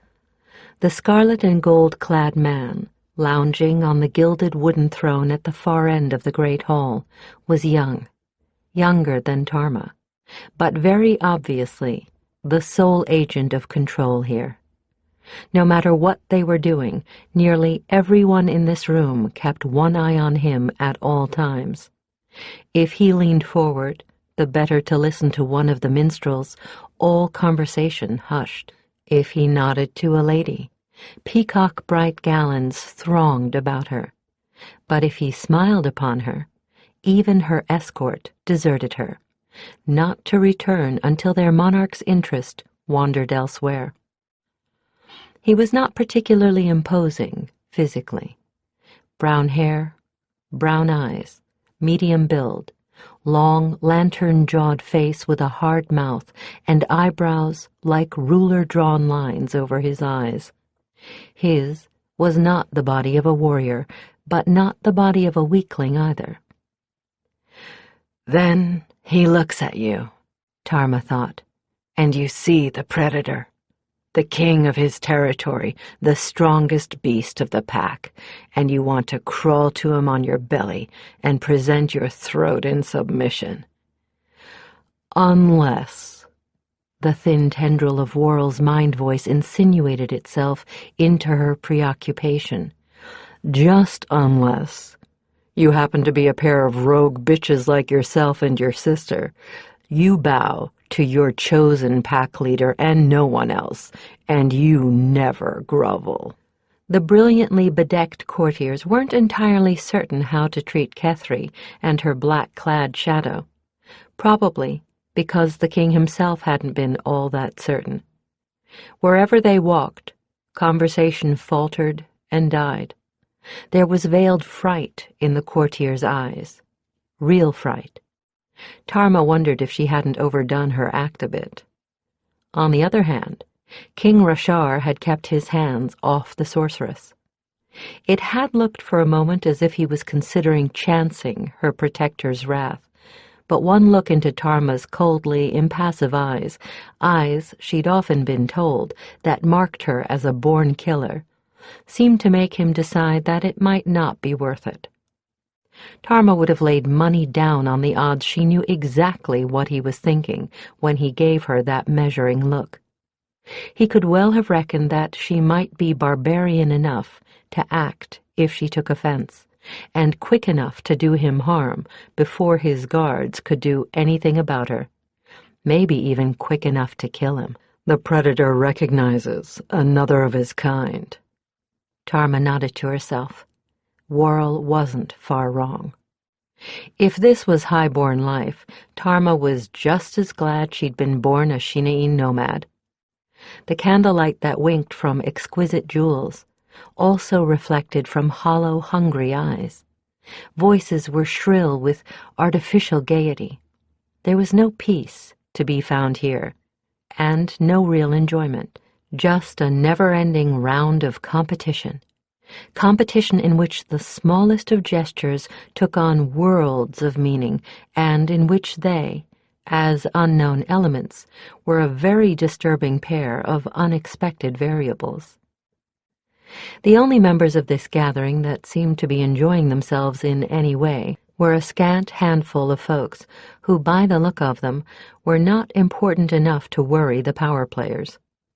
A few courting couples, some elderly nobles and merchants, and a pair of men over in one corner conversing quietly in the shadows, garbed so as to seem almost shadows themselves, who stood together with wine cups in hand.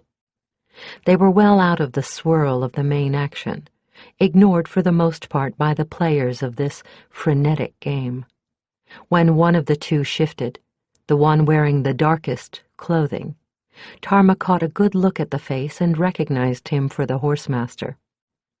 He had donned that impassive mask he'd worn when he first looked the horses over, and he was dressed more for comfort than to impress.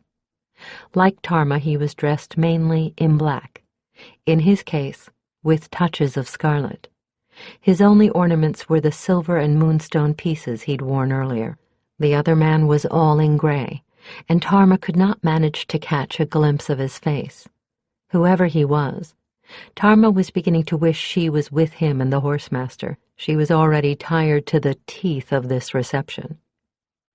Although Tarma usually enjoyed warmth, the air in the great hall was stiflingly hot, even to her. As she watched the men out of the corner of her eye, they evidently decided the same, for they began moving in the direction of one of the doors that led out into the gardens.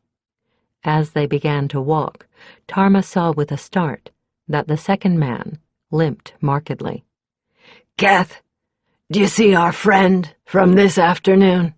she said in a conversational tone. "Will you lay me odds that the fellow with him is the archivist?" "I don't think I'd care to. I believe that you'd win." Kethry nodded to one of the suddenly tongue-tied courtiers as they passed, the very essence of gracious calm. The man nodded back, but his eyes were fixed on Tarma. "Care for a breath of fresh air?" "I thought you'd never ask." They made their own way across the room, without hurrying, and not directly, simply drifting gradually as the ebb and flow of the crowd permitted. They stopped once to accept fresh wine from a servant, and again to exchange words with one of the few nobles, a frail, alert-eyed old woman swathed in white fur who didn't seem terrified of them. It seemed to take forever, and was rather like treading the measures of an intricate dance.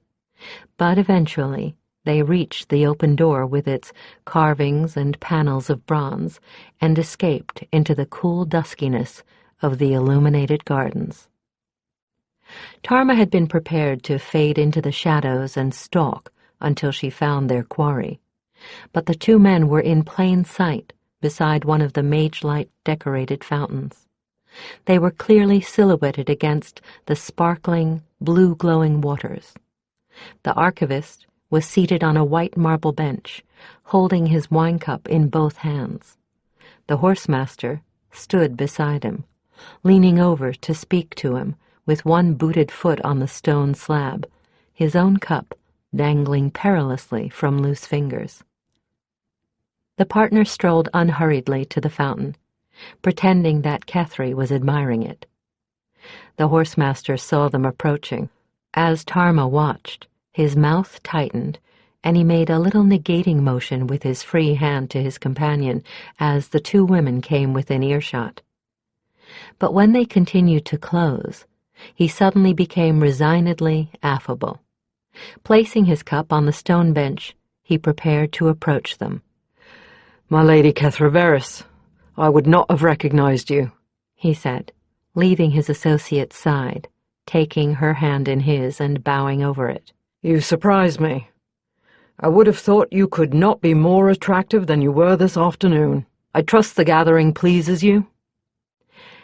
"A remarkable assemblage," Kethry replied, allowing a hint of irony to creep into her voice. "But I do not believe anyone introduced me to your friend." Then you must allow me to rectify the mistake at once." He led her around the bench, Tarma following silently as if she truly was Kethry's shadow, so that they faced the man seated there. The fountain pattered behind them, masking their conversation from anyone outside their immediate vicinity. "Lady Kethry, may I present Jadrek, the Rethwellan archivist." For some reason, Tarma liked this man even more than she had the horsemaster, liked him immediately. The mage light behind them lit his features clearly.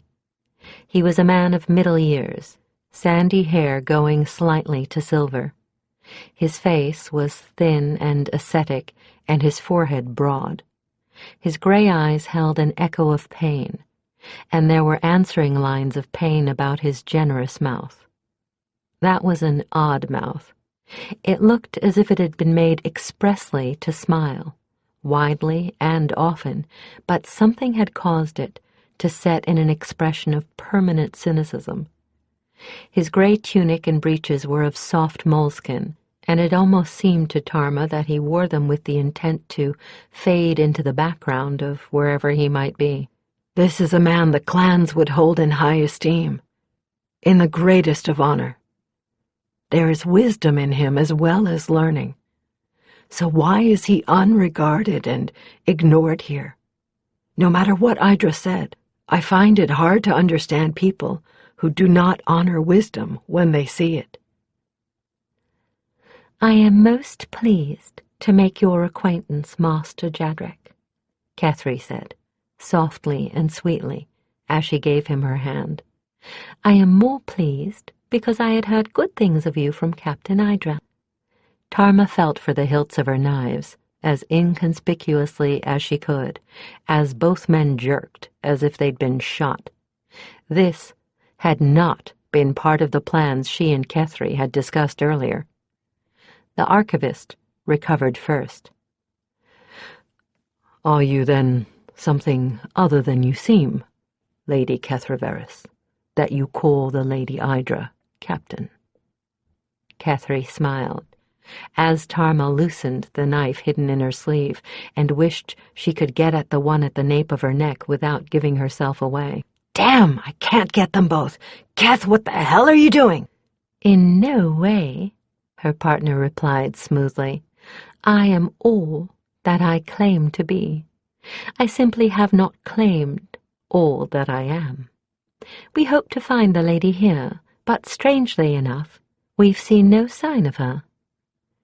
Keth, Tarma thought, waiting for one or both of the men to make some kind of move. you bloody idiot!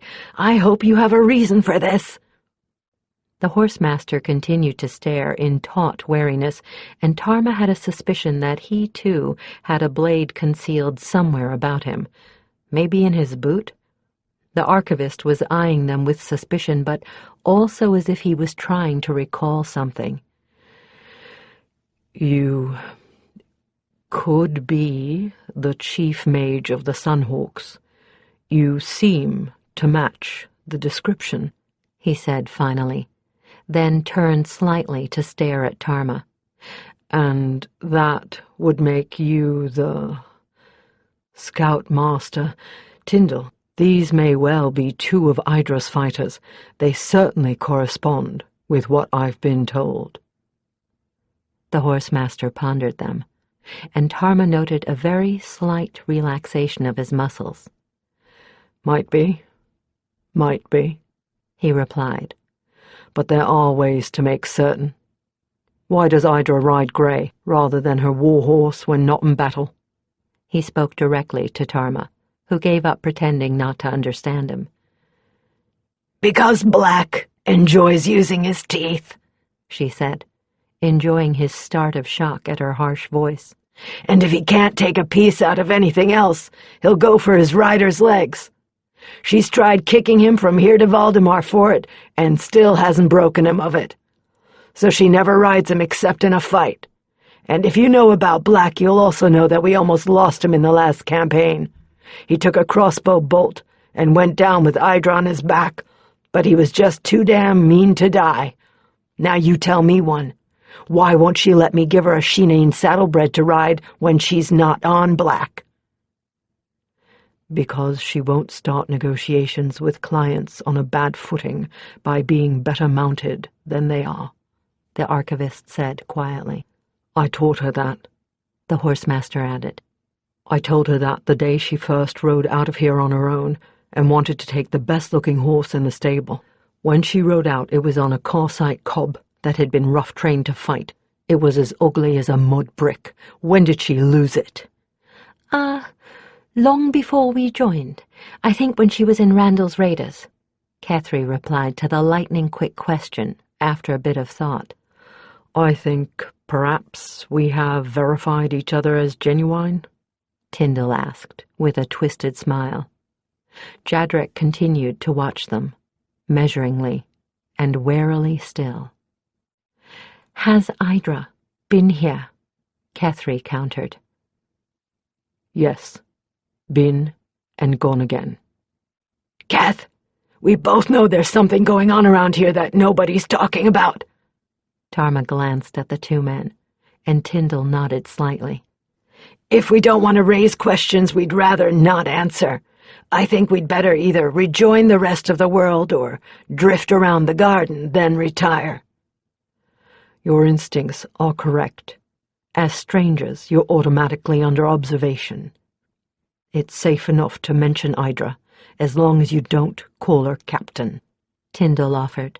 But I should warn you that we two are not entirely in good odor with His Majesty, Jadrek in particular. I might be in better case after tomorrow when he sees those horses. Nevertheless, it won't do you any good to be seen with us. I think you might do well to check with other information sources before you come to one of us again. Tarma looked him squarely in the eyes, trying to read him. Every bit of experience she had told her he was telling the truth, and that now that the approach had been made, it would take a deal of courting before they would confide anything. She looked down at Jadrek. If eyes were the windows of the soul, his had the storm shutters up. He had identified them. That didn't mean he trusted them. Finally, she nodded. We'll do that. Gods, Tyndall swore softly. Of all the rabbit-brained women. He didn't pace, but by the clenching of his hand on his goblet, Jadrek knew that he badly wanted to. If anybody had been close enough to hear her... If they're what they say they are, they wouldn't have pulled this with anyone close enough to hear them, Jadrek retorted, closing his eyes and gritting his teeth as his left knee shot a spasm of pain up his leg. On the other hand, if they aren't, they might well have wanted witnesses. If, Jadrek! Tyndall's face was stormy. I still haven't made up my mind about them, the archivist interrupted his friend. If they are Idra's friends, they're going about this intelligently. If they're Rashal's creatures, they're being very canny. They could be either. We haven't seen or heard of the pretty one so much as lighting a candle, but if she's really Idra's prime mage, she wouldn't. Char surely knows as much about the Hawks as we do, and having two women, one of them Sheenane sword-sworn, show up here after Idra's gone off into the unknown must certainly have alerted his suspicions. If the other did something proving herself to be a mage, he wouldn't be suspicious anymore. He'd be certain. So what do we do? Jadrek smiled wearily at his only friend. We do what we've been doing all along. We wait and watch. We see what they do. Then, maybe, we recruit them to our side. Tyndall snorted. And meanwhile, Idra is either perfectly safe or beyond help. And in either case, Nothing we do or don't do in the next few days is going to make any difference at all. Next time, just stop my heart, why don't you?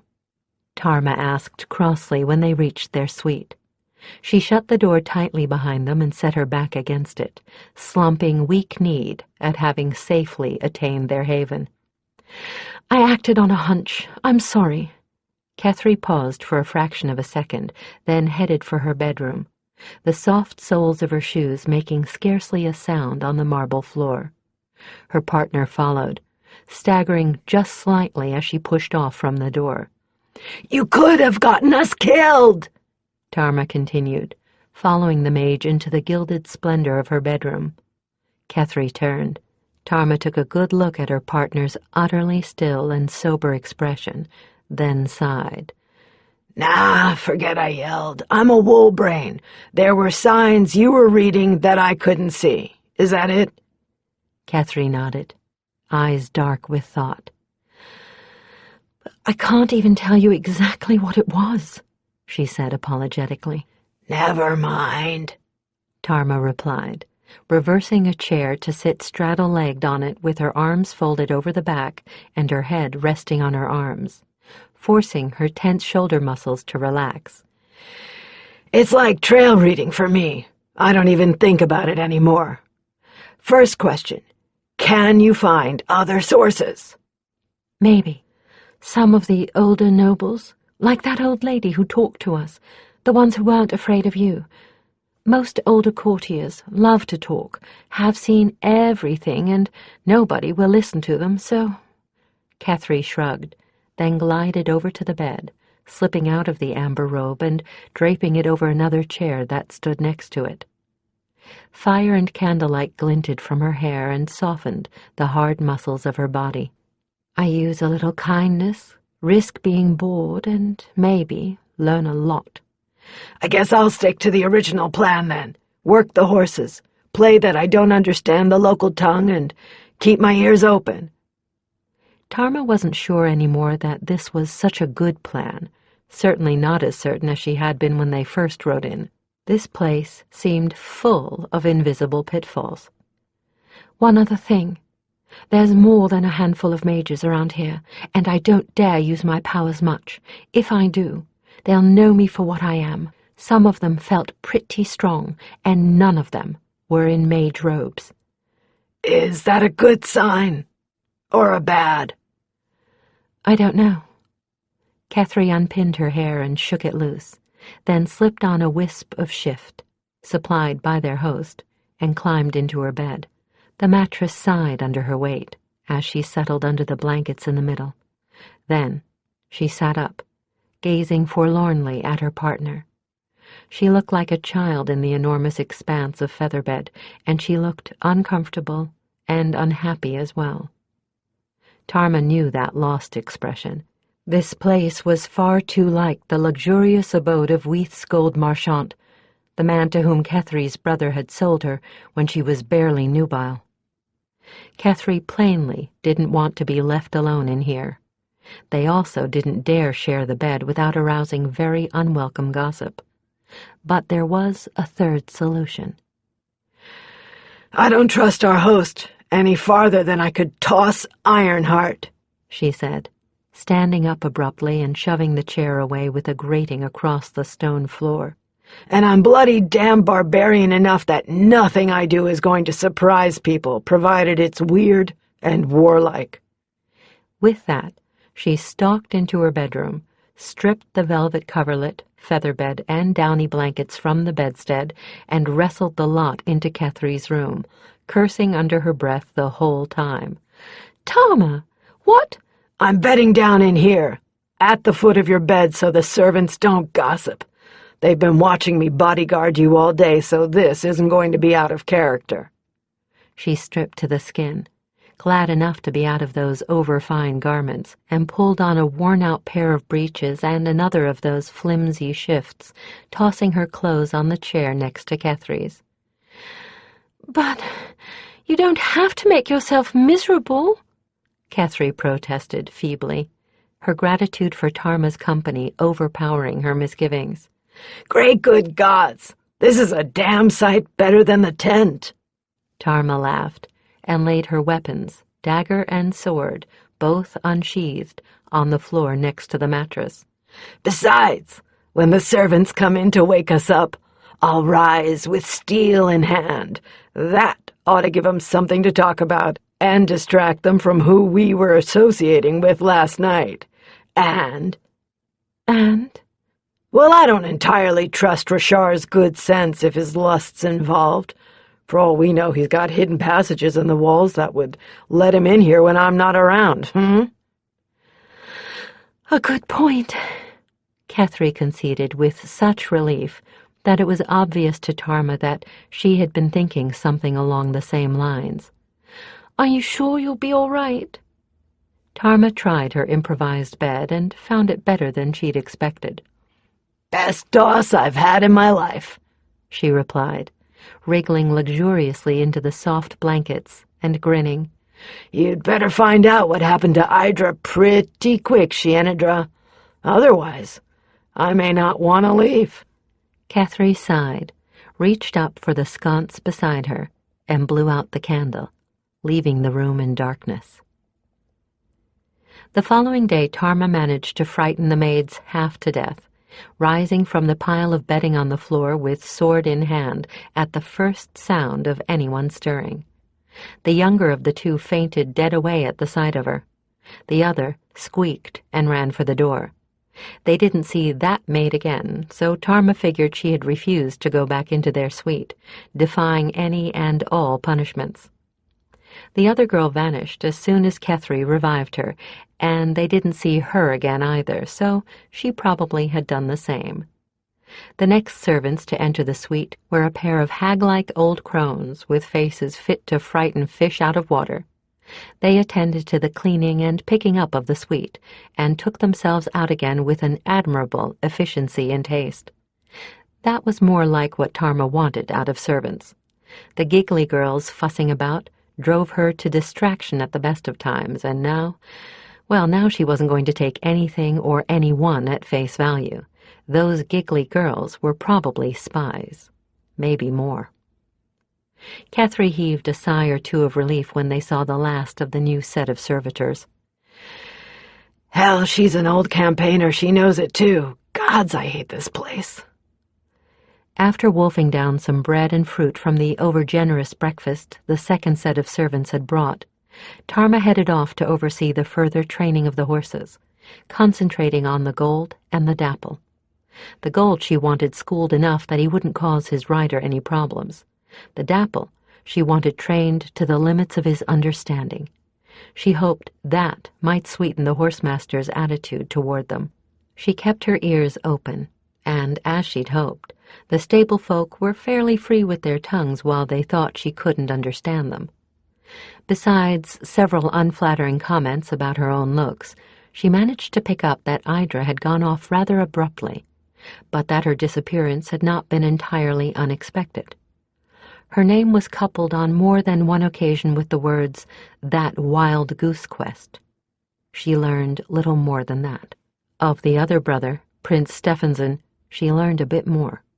He'd run off on his brother's coronation day, and he'd done something worse than just run, according to rumor, though what it was, no one really seemed to know. Whatever, it had been enough to goad the new king into declaring him an outlaw. If Rashar caught him, his head was forfeit. And that was fair interesting indeed, and was more than Tarma had expected to learn.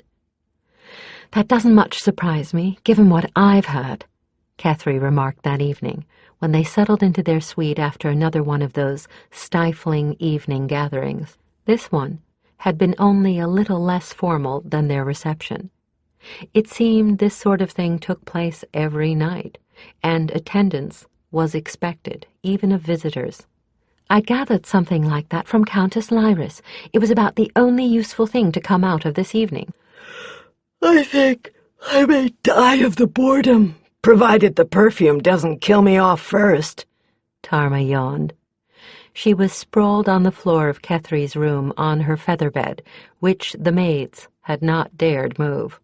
Her eyes were sleepy. Her posture wasn't.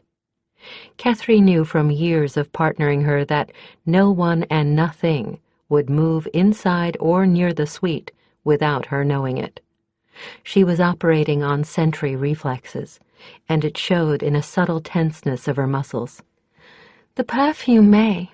I don't think boredom is going to be a problem, Kethry replied slowly.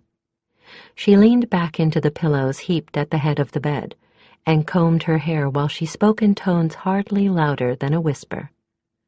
The candlelight from the sconce in the headboard behind her made a kind of amber aura around her head.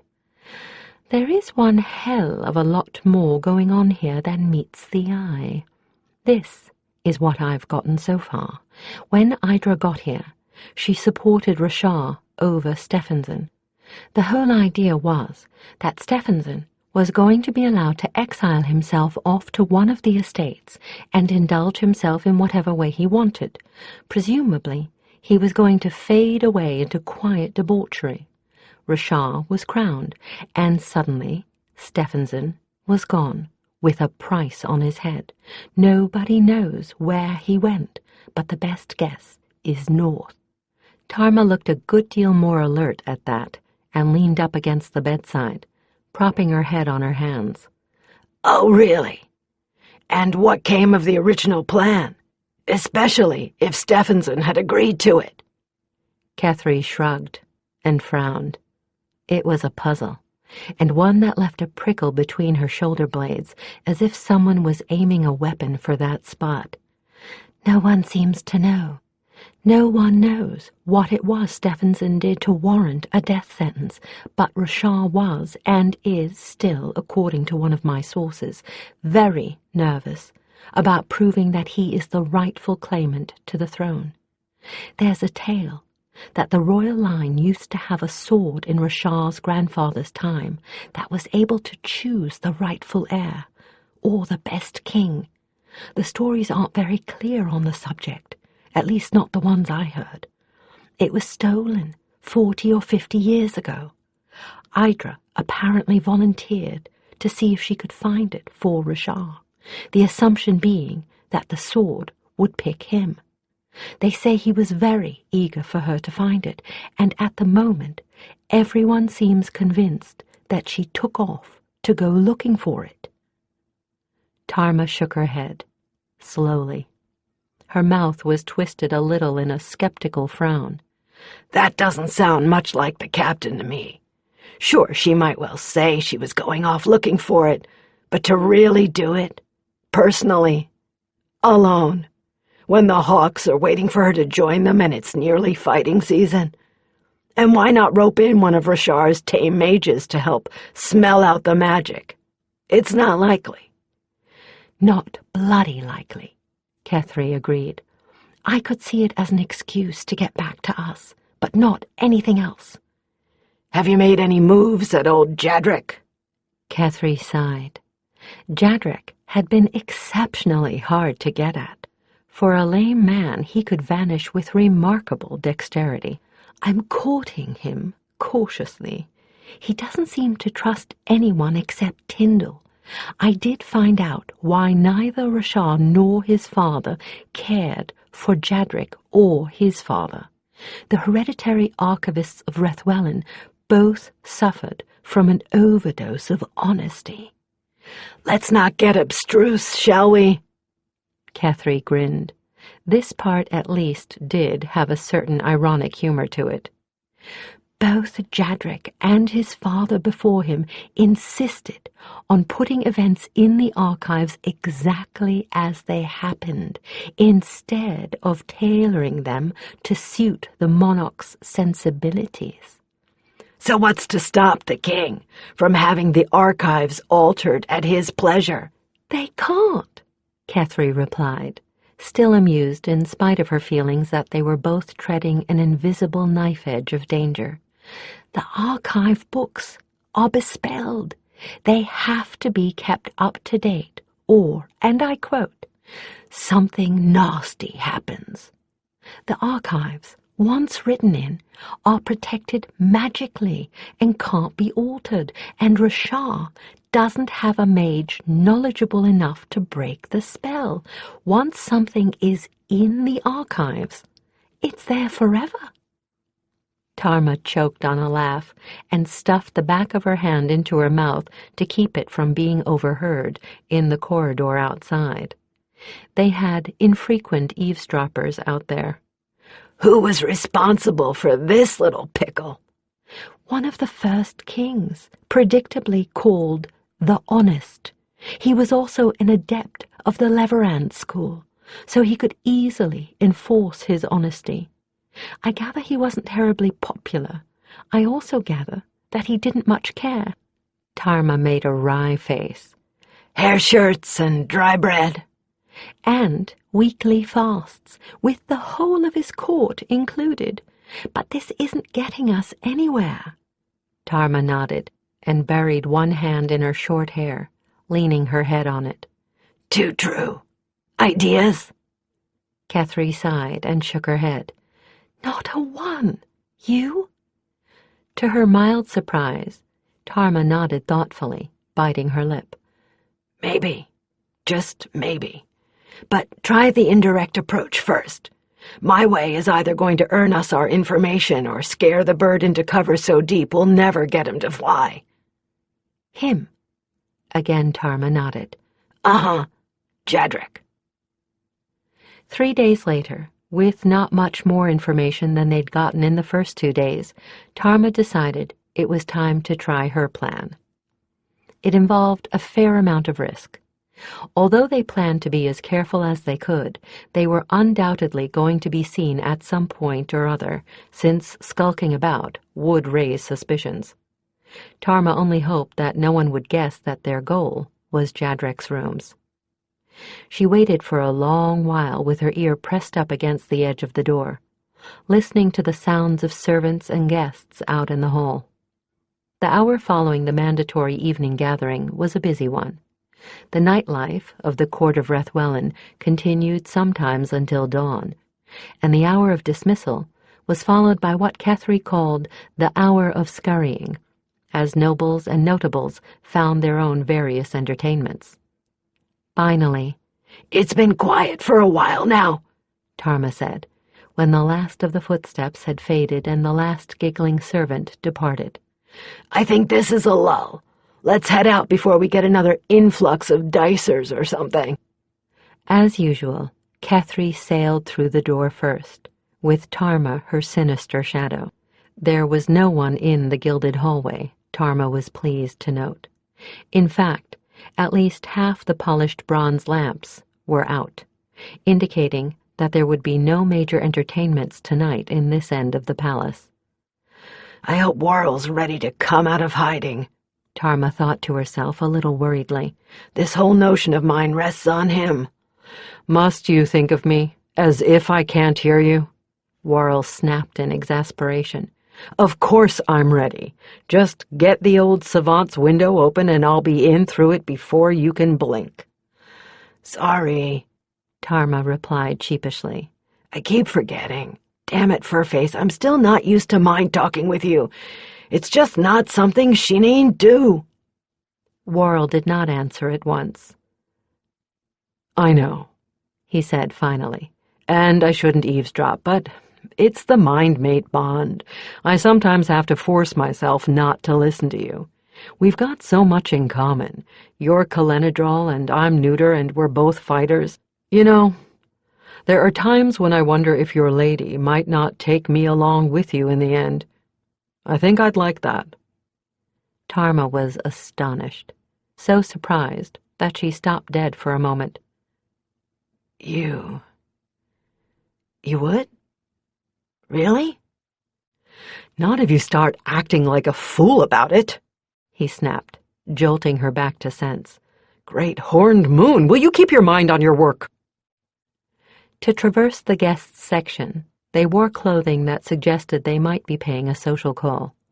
But once they got into the plainer hallways of the quarters belonging to those who were not quite nobility but not exactly servants, like the archivist and the master of horse, They stepped into a granite-walled alcove long enough to strip off their outer garments to reveal their well-worn traveling leathers. In the dim light of the infrequent candles, they looked enough like servants that Tarma hoped no one would look at them too carefully. They covered their hair with scarves and folded their clothing into bulky bundles. They carried those bundles conspicuously, so that they were unlikely, Tarma hoped, to be levied into some task or other as extra hands. The corridor had changed. Gone were the soft, heavy hangings, the frequent lanterns. The passage here was bare stone, polished granite, floor and wall, and the lighting was by cheap clay lanterns or cheaper tallow candles placed in holders along the walls at long intervals. It was chilly here, and damp, and the tallow candles smoked. "Well, this explains one thing about that sour old bastard," Tarma muttered under her breath, while Kethry counted doors. 7, 8. Who? What? "Jadrek. Why, he's such a meddler face. Man's obviously got bones as stiff as I'm going to have in a few years. Living in this section must make him as creaky as a pair of new boots." 10. Never thought of that. Remind me to stay on the right side of royal displeasure. This should be it. Kethry stopped at a wooden door set into the corridor wall, a door no different from any of the others, and knocked softly. Tarma listened as hard as she could, heard limping footsteps. Then the door creaked open a crack, showing a line of light at its edge. She rammed her shoulder into it without giving Jadrek a chance to see who was on the other side of it, and shoved it open before the archivist had time to react. Kethry was less than half a step behind her. They were inside and had the door shut tightly behind them before Jadrek had a chance to go from shock to outrage at their intrusion. Tarma put her back to the rough wood of the door and braced herself against it.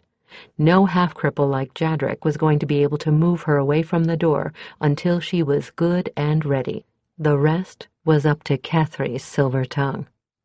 Jadrek glared, his whole attitude one of affronted dignity, but did not call for help or gibber in helpless anger as Tarma had half expected. Instead, every word he spoke was forceful, but deadly cold, controlled, and quiet. What, pray, is this supposed to mean? The gray eyes were shadowed with considerable pain at the moment. Tarma hoped it was not because of something she'd done to him in getting the door open. I have come to expect a certain amount of cavalier treatment, but not in my own quarters. My lord, Kethry began. I, he said bitterly, am no one's lord. You may abandon that pretense.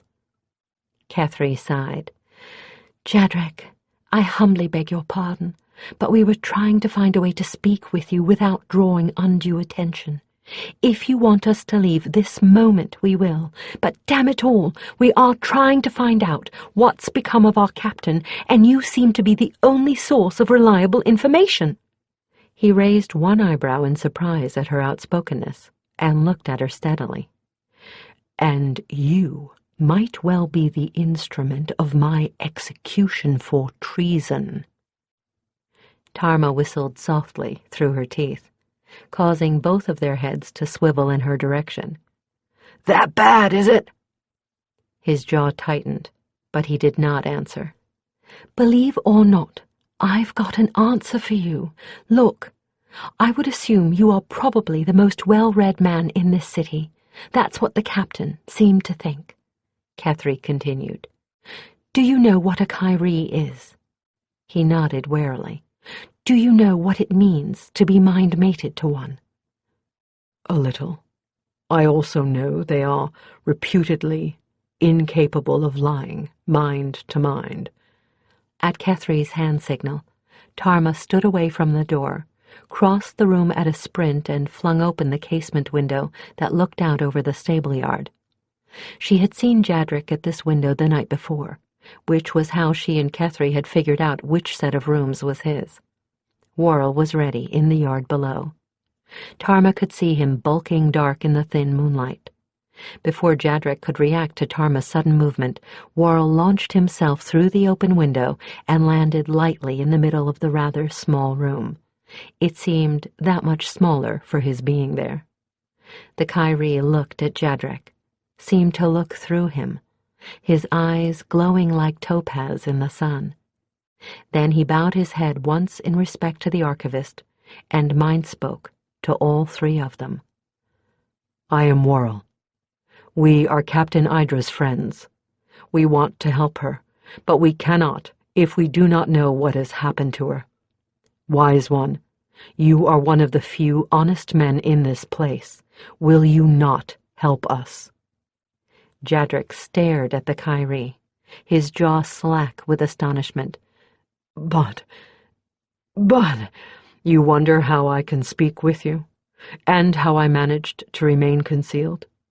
I have certain small powers of magic, the Kyrie said, nearly grinning. You may have heard that the barbarian brought her herd dog with her. I chose to appear somewhat smaller than I am. The stable hands think me a rather large wolf-dog cross. The archivist reached for the back of a chair beside him to steady himself.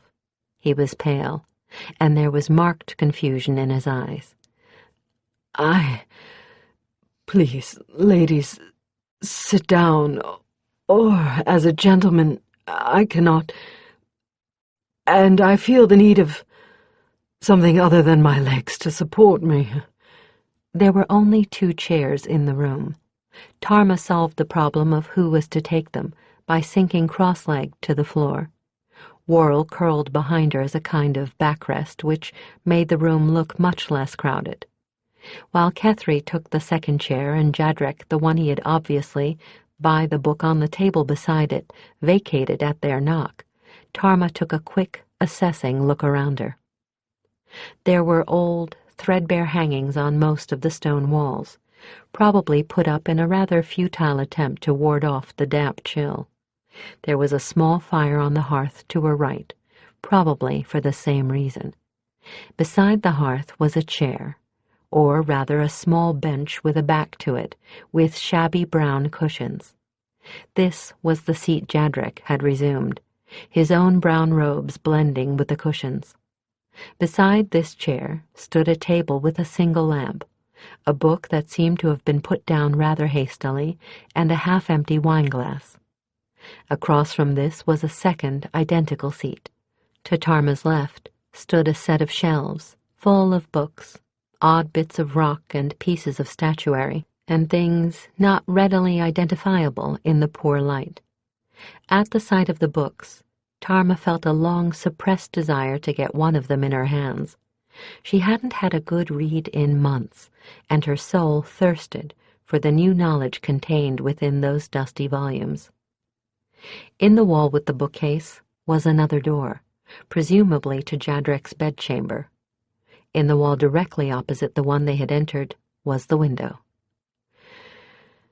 Pretty barren place. This time Tarma was thinking directly at the Kyrie. He has less, far less respect than he deserves, Worrell said with some heat. This man has knowledge many would die for, and he is looked upon as some kind of fool. I had rather be considered a fool, Jadrek said slowly. The Kyrie raised his head off his paws sharply and looked at the man in total astonishment. You hear me? Yes? Wasn't I supposed to? Tarma and the Kyrie exchanged a measured glance, and did not answer him directly. Why would you rather be considered a fool? Tarma asked, after a moment of consideration. Because a fool hears a great deal, and a fool is not worth killing. I think, Kethry said, leaning forward, you had better begin at the beginning. Some hours later, they had a full picture, and it was not a pleasant one. So, The story is that Stephenson intended some unspecified harm to his brother, and when caught, fled. In actuality, Tyndall and I overheard some things that made us think Rashar might be considering assuring that there would be no other male claimants to the throne, and we warned Stephenson. "Where did he go?" Kethry asked. I don't know. I don't want to know. The less I know, the less I can betray. His eyes had gone shadowy and full of secrets. "Good point. All right, what then?" Have you had a good look around you? Rashar's pretty free with his money, Tarma observed. Freer than you think.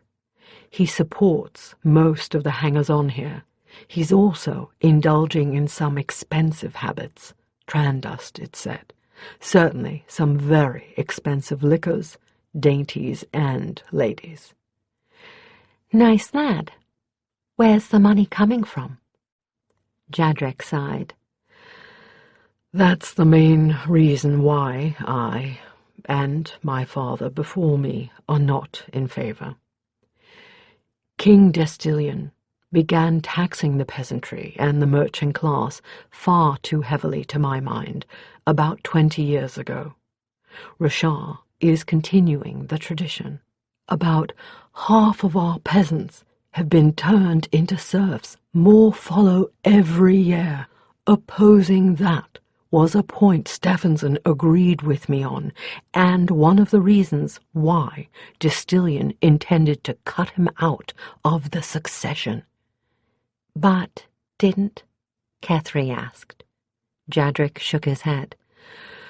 Not for lack of trying, but the priests kept him from doing so.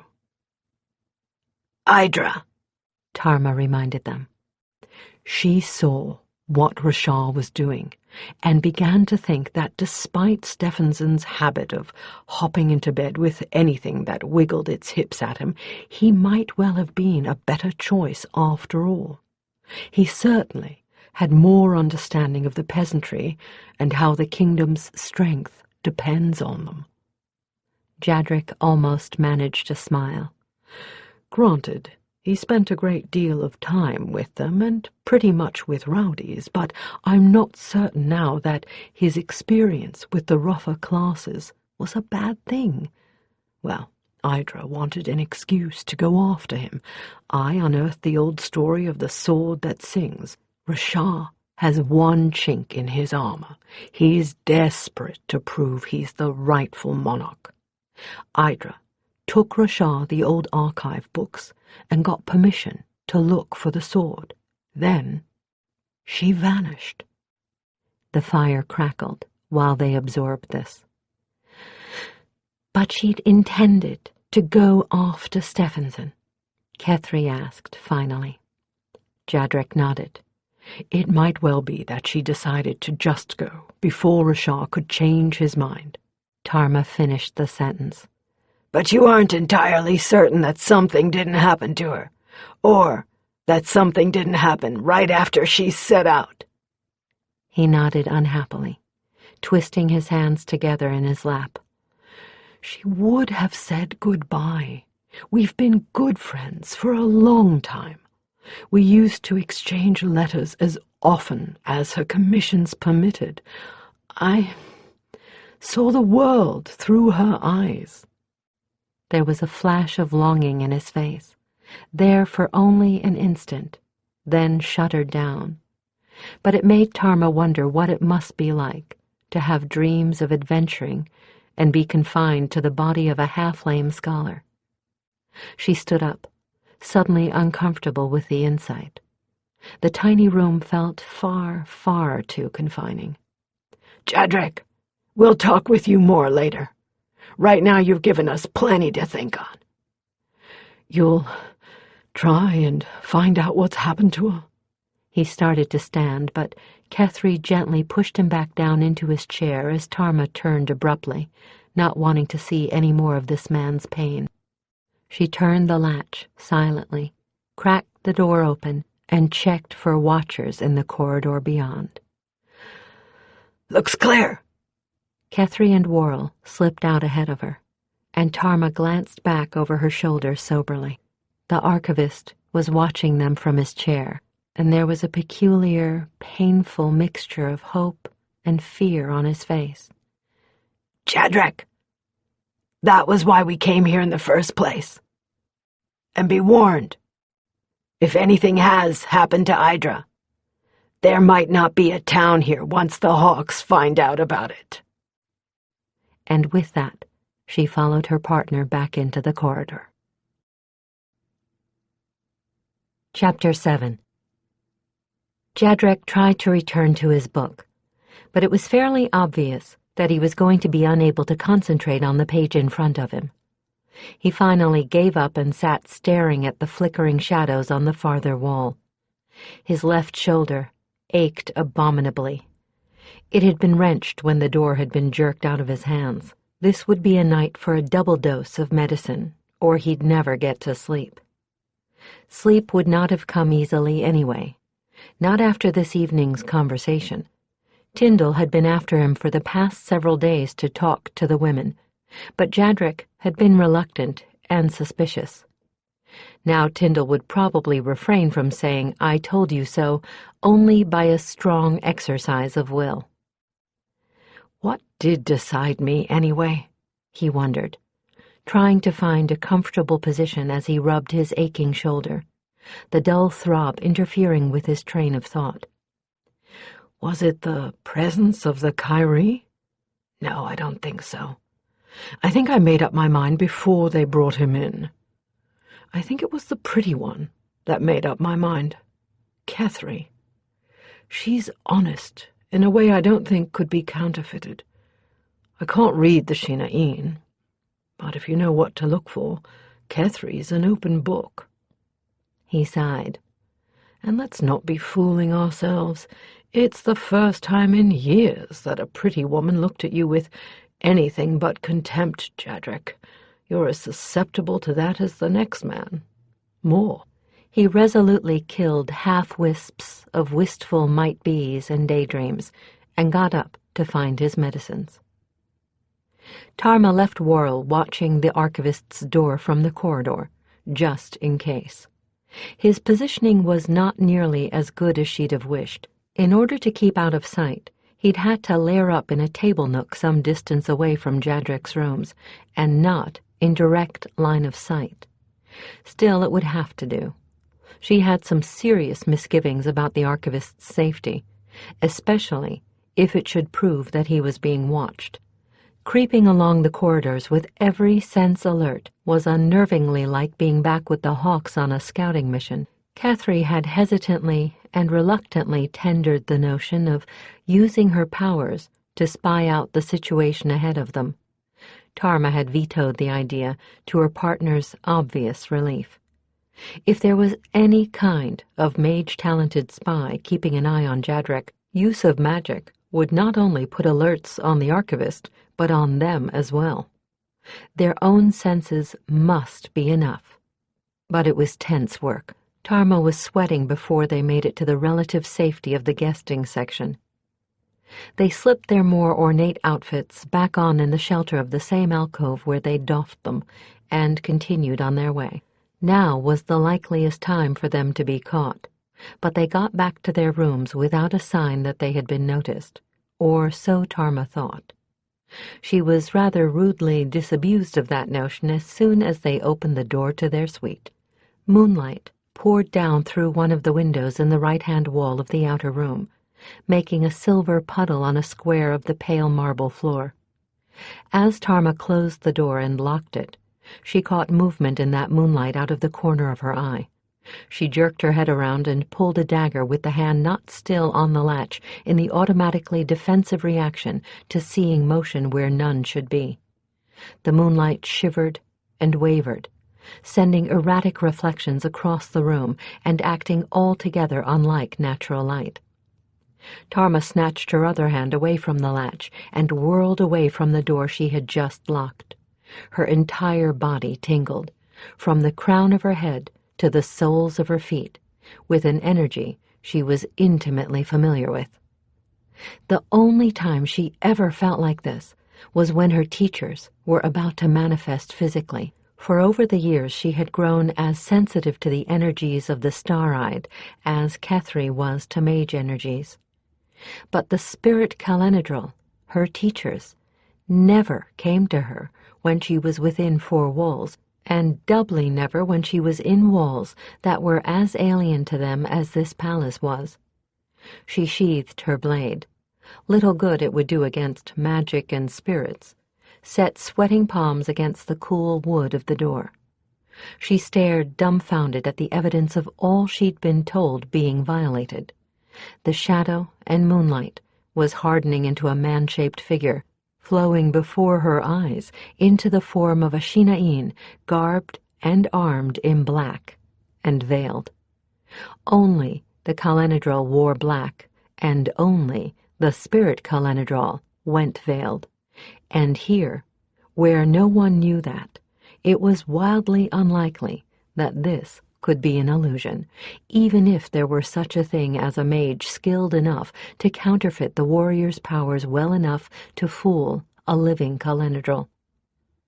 And there was another check, her partner, who had over the years seen Tarma's teachers manifesting at least a score of times. Beside her, Kethry stared and smothered a gasp with the back of her hand. Tarma didn't think it likely that any illusion could deceive the mage for long.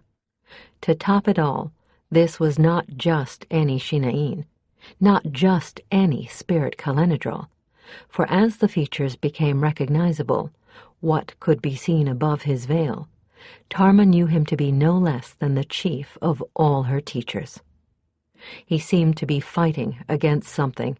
His form wavered in and out of visibility as he held out frantic, empty hands to her, and he seemed to be laboring to speak.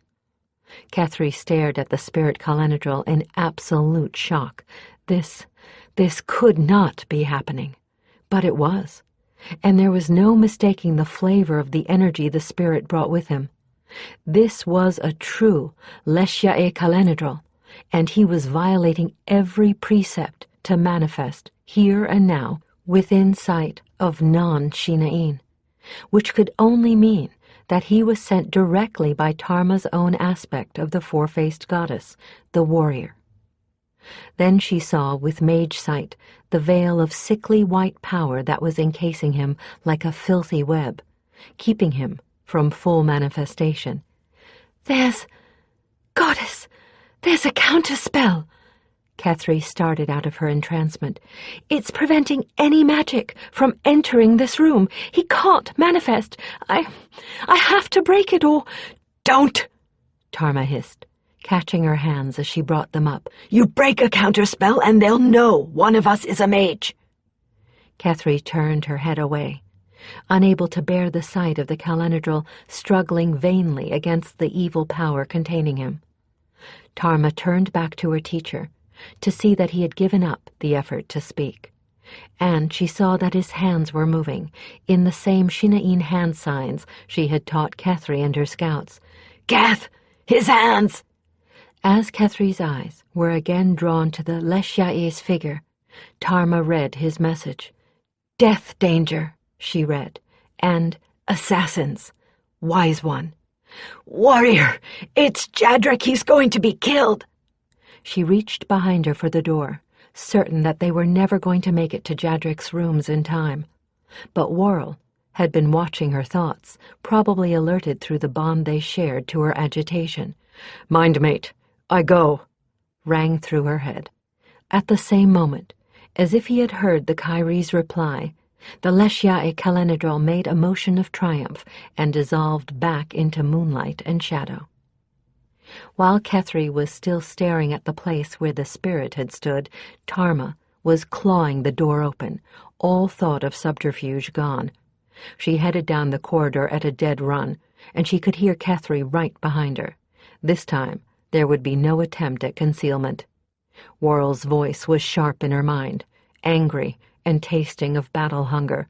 Mind mate, one comes. He smells of seeking death. Keep him away from Jadrek.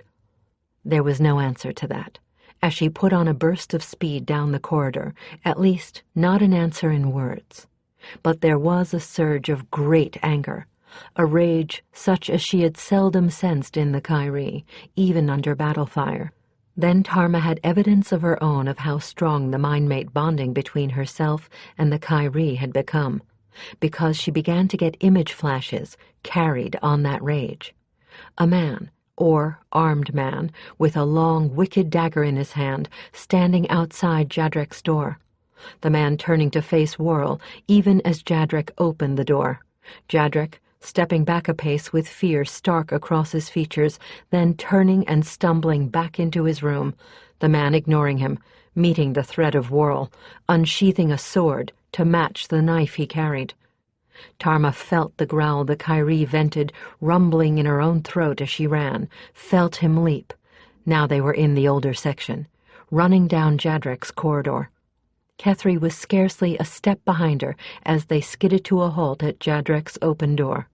There was blood everywhere, spilling out over the doorsill, splashed on the wall of the corridor. The Kyrie stood over a body sprawled half in, half out of the room, growling under his breath, his eyes literally glowing with rage.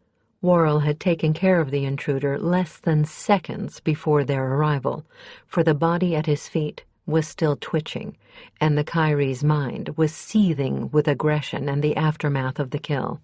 His hackles were up, but he was unmarked. Of the blood splashed so liberally everywhere, none of it seemed to be Worrell's. Goddess! Tarma caught at the edge of the doorframe and panted, her knees weak with relief that the Kyrie had gotten there in time. Jadrek! Kethry snapped out of shock first. She slid past the slowly calming Kyrie into the room beyond. Tarma was right behind her, expecting to find the archivist in a dead faint, or worse, hurt or collapsed with shock. She was amazed to find him still on his feet. He had his back to the wall, standing next to the fireplace behind his chair, a dagger in one hand, a fireplace poker in the other.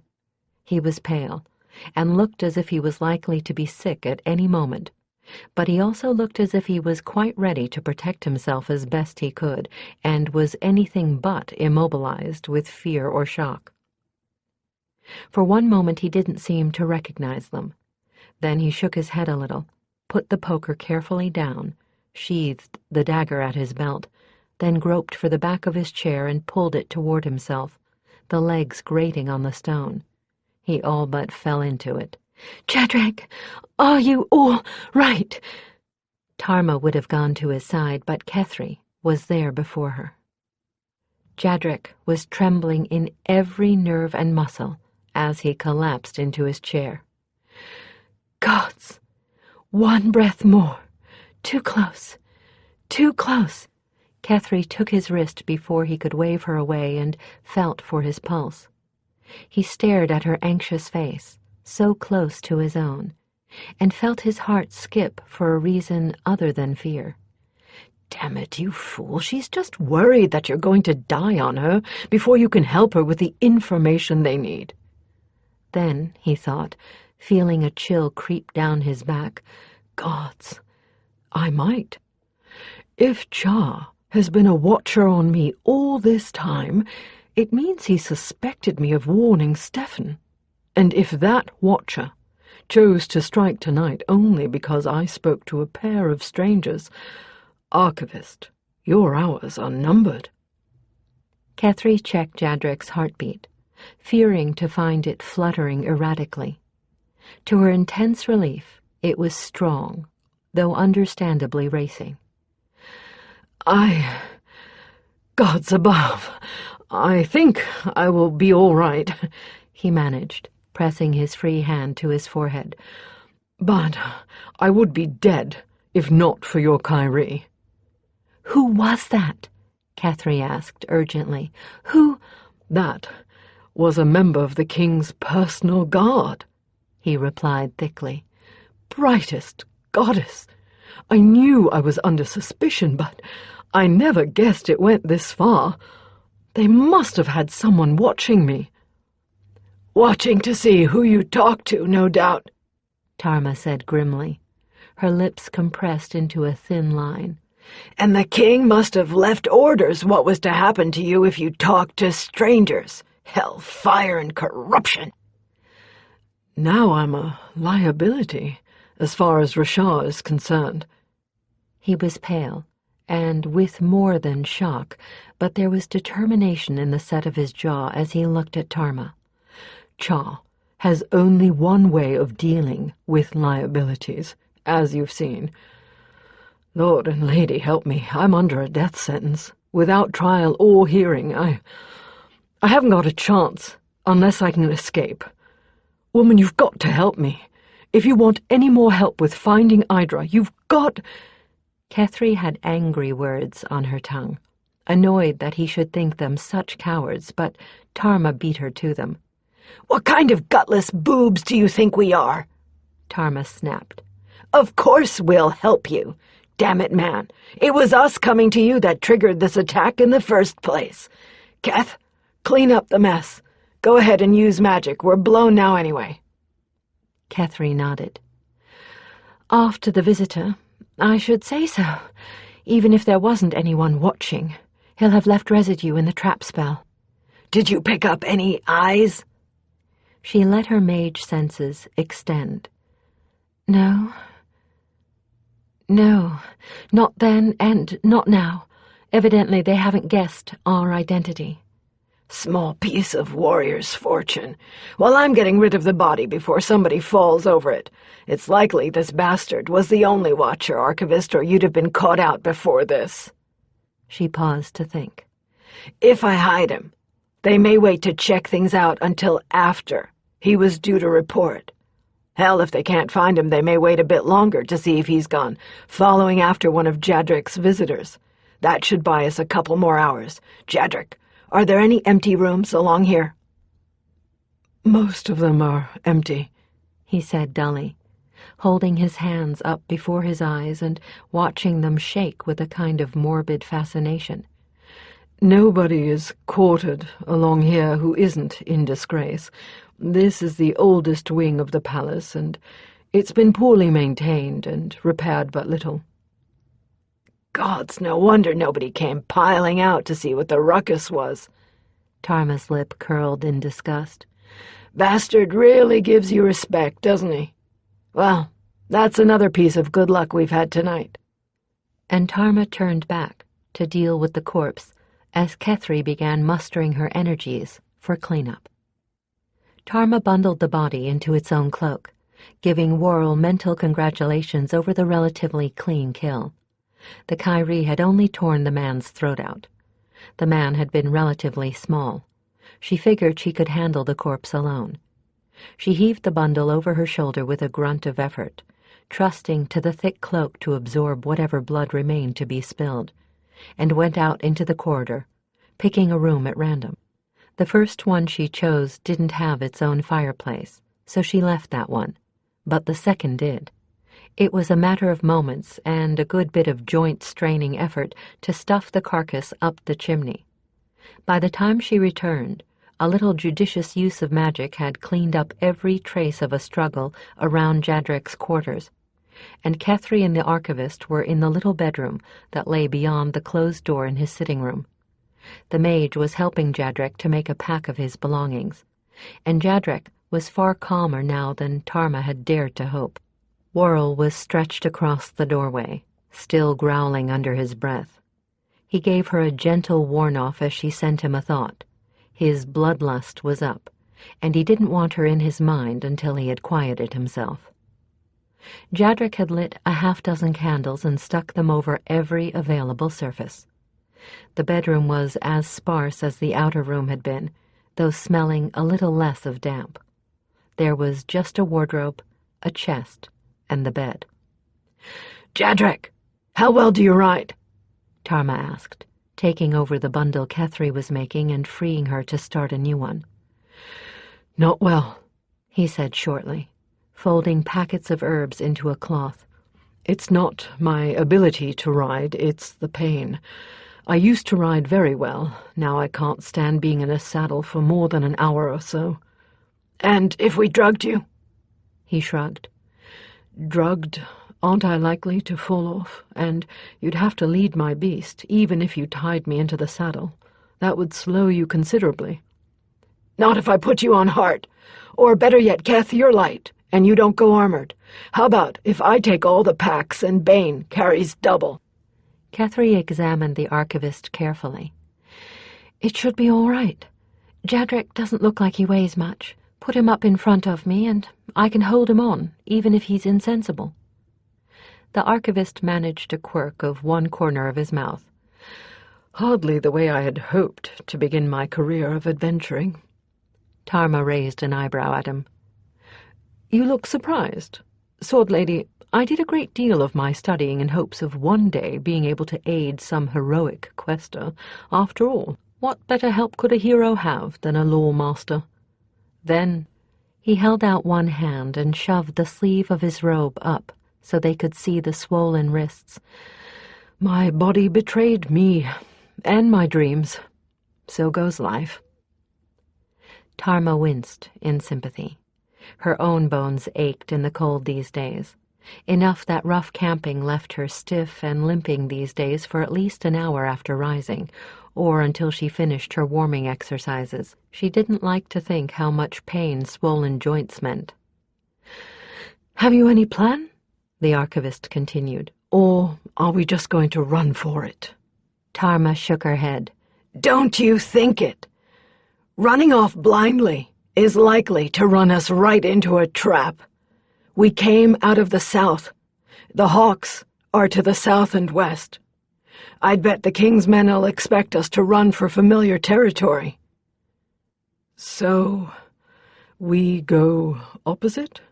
Jadrek hazarded. North? Then what? Tarma folded a shirt into a tight bundle and wedged it into the pack. North is where Stephenson went. North is where Idra likely went. No? So we'll track them north and hope to run into one or both of them. I know where Stephenson intended to go, Jadrek said slowly. I did tell Idra before she went missing, but frankly, it's some of the worst country to travel in winter in all of Rethwellan. All the better to shake off pursuit. Cough it up, man. Where are we going? Across the combe and into Valdemar. He looked seriously worried. And winter storm season in the combe is deadly. If we're caught in an ice storm without shelter, well, let me just say that we probably won't be a problem for Rashar anymore. This is almost too easy, Tarma muttered, surveying the empty court below Jadrek's window. Geth, is there anything you can't live without back in the room? The mage pursed her lips thoughtfully, then shook her head. Good. Then we'll leave from here. Nobody's been alerted yet, and evidently Jadrek's in poor enough condition that nobody has even considered he might slip out his window.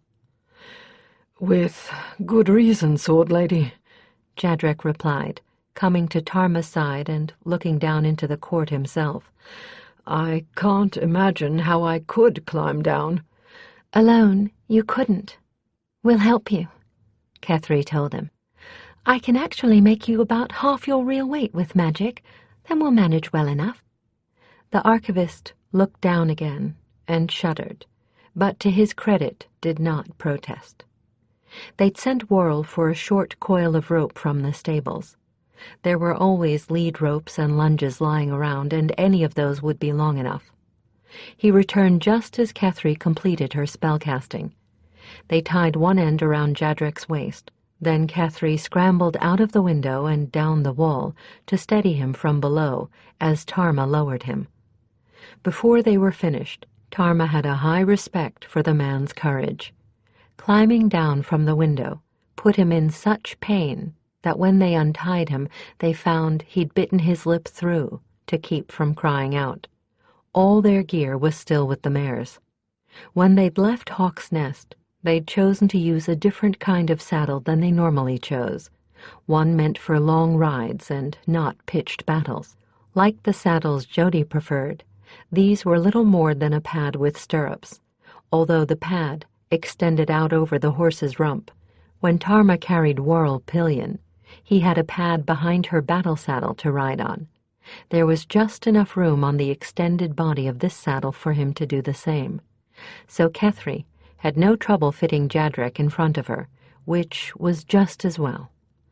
Jadrek had mixed something with the last of his wine and gulped it down before attempting the window. He was fine, although still in pain, when they started saddling up. But by the time the mares were harnessed and all their gear was in place, he was fairly intoxicated and not at all steady. They did manage to get him into the saddle, but it was obvious he wouldn't be staying there without Kethry's help. Worrell, Tarma thought tentatively. "All is well, mindmate," Came the reassuring reply. "There is no one in sight, and I am distracting the gate guards. If you go swiftly, there will be no one to stop or question you." let's move out now, She told her partner. while Furface has the guards playing catch me if you can with him. Kethry nodded. They rode out of the palace grounds as quietly. They'd signaled the mares for silence, and now Hellsbane and Ironheart were moving as stealthily as only two Shinaeen-bred and trained war steeds could. They managed to get out unchallenged and waited outside the palace for Worrell to catch up with them, then put Ironheart and Hellsbane to as fast a pace as they dared, and by dawn were well clear of the city. Any sign of tracking? Tarma asked her partner, reining Ironheart in beside her as they slowed to a brisk walk. Kethry closed her eyes in concentration, extended a little tendril of energy along the road behind them, then shook her head. My guess would be that they haven't missed the spy yet, but my guess would also be that with all the mages I sensed in Rashar's court, they'll be sending at least one with each pursuit party. Anything you can do about that? Some. She reformed that tendril of energy into a deception web that might confuse their backtrail. Listen, we need supplies. How about if I lay an illusion on you and Hart, and you go buy us some at the next village we hit? How about if you spell all three of us right now? Say, old woman and her daughter and son? Nobody knows Shinaeen battle mares out here, and Hart and Bane are ugly enough to belong to peasants. You needn't spell them. Huh. Not a bad thought. What about Worrell? I can see much smaller, if I need to. Kethry started. Furface, I wish you wouldn't just speak into my mind like that. You never used to. My pardon. I grow forgetful of courtesy. How does the wise one? Jadrek was 3/4 asleep, slumped forward in Kethry's hold, his head nodding to the rhythm of Hellsbane's hooves.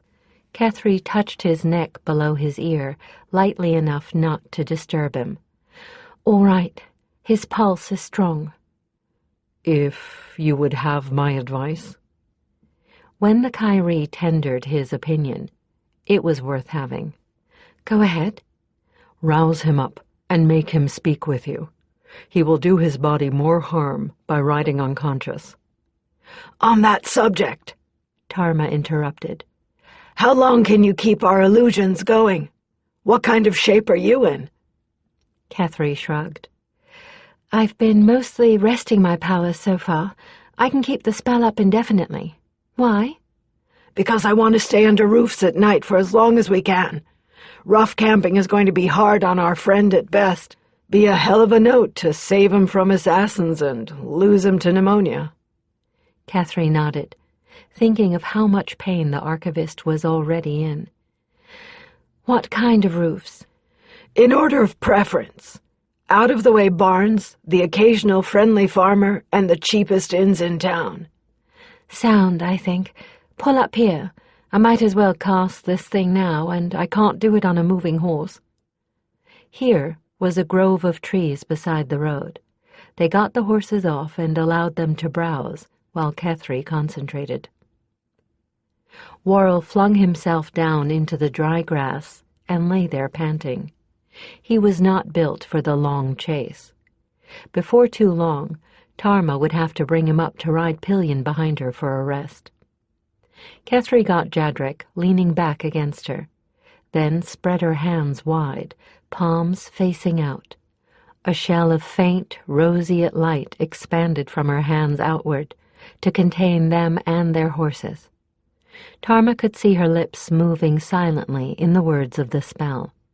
There was a tiny pop, like a cork being pulled from a bottle.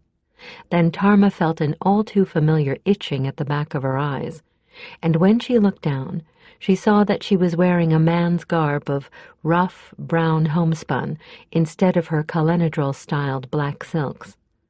So Keth was going to disguise her as a young man. Good. That should help to throw off non-mage spies. Jadrek was now an old, gray-haired woman with a face like a wrinkled apple and a body stooped from years of hard work. Behind him, Kethry was a chunky, fresh-faced peasant wench, brown-cheeked, brown-haired, and quite unremarkable. "Huh," Tarma said. "This is a new one for you. You look like you'd make some dirt grubber a great wife." Kethry giggled. "Good hips, breed like cow, strong like bull, dumb like ox, hitch to plow when horse dies." As Tarma stifled a chuckle, she turned her attention to her passenger. "Jadrek, wake up. There's a good fellow." She shook his shoulder gently. "Open your eyes slowly. I've put an illusion on us all, and it might make you dizzy at first." I thought I heard you saying that." The archivist raised his head with care and opened eyes that looked a bit dazed. "Gods, what am I?" "A crippled-up old peasant woman. Worrell says you'll do yourself more harm than good by riding asleep. He wants you to talk to me." How odd. I thought I heard him speaking in my head again. I seem to remember him saying just that. The partners exchanged a startled look.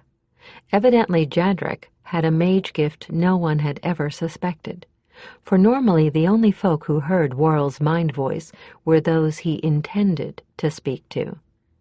That talent might be useful, if they all lived to reach the border. "Let's get on with it." Tarma broke the silence before it went on too long, and glanced at the rising sun to her right. "We need to get as far as we can before they figure out we've bolted back there." They stopped at a good-sized village. There was a market going on, and Tarma rode in alone and bought the supplies they were going to need. By mercenaries' custom, they'd kept all their cash with them in money belts that they never let out of their sight, so they weren't short of funds at least. Tarma did well in her bargaining, better than she'd expected. Even more encouraging, no one gave her a second glance. Poor Jadrek had not exaggerated the amount of pain he was going to be in. By nightfall his eyes were sunken deeply into their sockets, and he looked more than half dead. But they found a barn, full of new-cut hay, dry and warm and softer than many beds Tarma had slept in. The dry warmth seemed to do Jadrek a lot of good. He was moving better the next morning and didn't take nearly as much of his drugs as he had the day before. And oddly enough, he seemed to get better as the trip progressed. Kethry was wearing Need at her side again, after having left the ensorcelled blade with her traveling gear in the stables. Tarma was just thanking her goddess that they hadn't ever brought the blade into their quarters. No telling what would have happened had it met with the counterspell on their rooms. Of a certainty, Rashar would have known from that moment that they were not what they seemed. Fall weather struck with a vengeance on the 6th morning. They ended up riding all day through rain. Rethwellan's fall and early winter rains were notorious far and wide. Jadrek was alert and conversing quietly and animatedly with Kethry. He seemed in better shape, despite the cold rain, than he'd been back at the palace. Now Tarma wondered, remembering the enigmatic words of Moonsong Kavala, the Talaedras adept, if need was working some of her magic on Jadrek because Kethry was concerned for him. It would be the first time in Tarma's knowledge that a male for whom Kethry cared had spent any length of time in physical contact with the mage while she was wearing the blade. As for Kethry caring for him, they were certainly hitting it off fairly well. Tarma was growing used to the soft murmur of voices behind her as they talked for the endless hours of the day's ride. So maybe, just maybe, the sword was responding to that liking. As the days passed, "Kath," she asked, when they'd halted for the night in the seventh of a succession of hay barns, "do you remember what the Hawk brother told you when we first met him about need?" "You mean Moonsong, the adept?" Kethry glanced over at Jadrek, but the witch-light she was creating showed the archivist already rolled up in a nest of blankets and hay, and sound asleep. "He said a lot of things." "Hi, but I'm thinking there's something that might be pertinent to Jadrek." Kethry nodded slowly. "About need extending her powers to those I care for." "Uh-huh. I've been wondering about that. Jadrek certainly seems to be in a lot less pain." Tarma snuggled into the soft hay, sword and dagger within easy reach. Behind her, Worrell was keeping watch at the door, and Ironheart and Hellsbane were drowsing, having stuffed themselves with fresh hay. "He's not drugging himself as much either, and—" Kethry settled into her own bedroll and snuffed the witchlight. "And he's not the bitter, suspicious man we met at the court," she said quietly in the darkness. "I think we're seeing the man Idra knew." Tarma heard the hay rustle a bit. Then Kethry continued, very softly. "And I like that man, Shienedra. So much that I think your guess could be right." "Grethes, Vestaja." Unadorned truth. I like him. He treats me as an intellectual equal, and that's rare, even among mages. That I'm his physical superior doesn't seem to bother him. It's just what I am. He'll never ride Bane the way I do, or swing a sword. I'll never be half the linguist he is, or beat him at chess. "Sounds like—" "Don't go matchmaking on me, woman." Kethry softened the rebuke with a dry chuckle. "We've got enough on our plate with tracking Idra, the damned weather, and the mage we've got on our back trail." "So we are being followed." "Nothing you can do about it. My hope is that when he hits the comb, he'll get discouraged and turn back." Tarma nodded in the dark. This was Keth's province. She wouldn't do either of them any good by fretting about it. If it came to physical battle, then she'd be able to do some good. And for whatever the reason, Jadrek was able to do with less of his drugs every day, and that was all to the good. They were making about as good a headway with him now as they would have been able to manage alone. And maybe... She fell asleep before she could finish the thought. Now they were getting into the comb, and as Jadrek had warned, the comb was no place to be riding through with less than full control of one's senses. The range of hills along the northern border called the comb was among some of the worst terrain Tarma had ever encountered. The hills themselves weren't all that high, but they were sheer rock faces for the most part, with little more than goat tracks leading through them, and not much in the way of vegetation, just occasional stands of wind-warped trees, a bit of scrub brush, rank grasses, and some moss and lichen. Enough browse for the horses, barely, and Tarma was supplementing the browse with grain, just to be on the safe side. It had been late spring, still winter in the mountains where Hawk's Nest lay when they'd headed down into Rethwellan. It had been early fall by the time they'd made it to the capital. It had been late fall when they bolted. Now it was winter, the worst possible time to be traveling the combe. Now that they were in the hills, the rains had changed to sleet and snow, and there were no friendly farmers and no inns to take shelter in when hostile weather made camping a grim prospect. And they no longer had the luxury of pressing on. When a suitable campsite presented itself, they took it.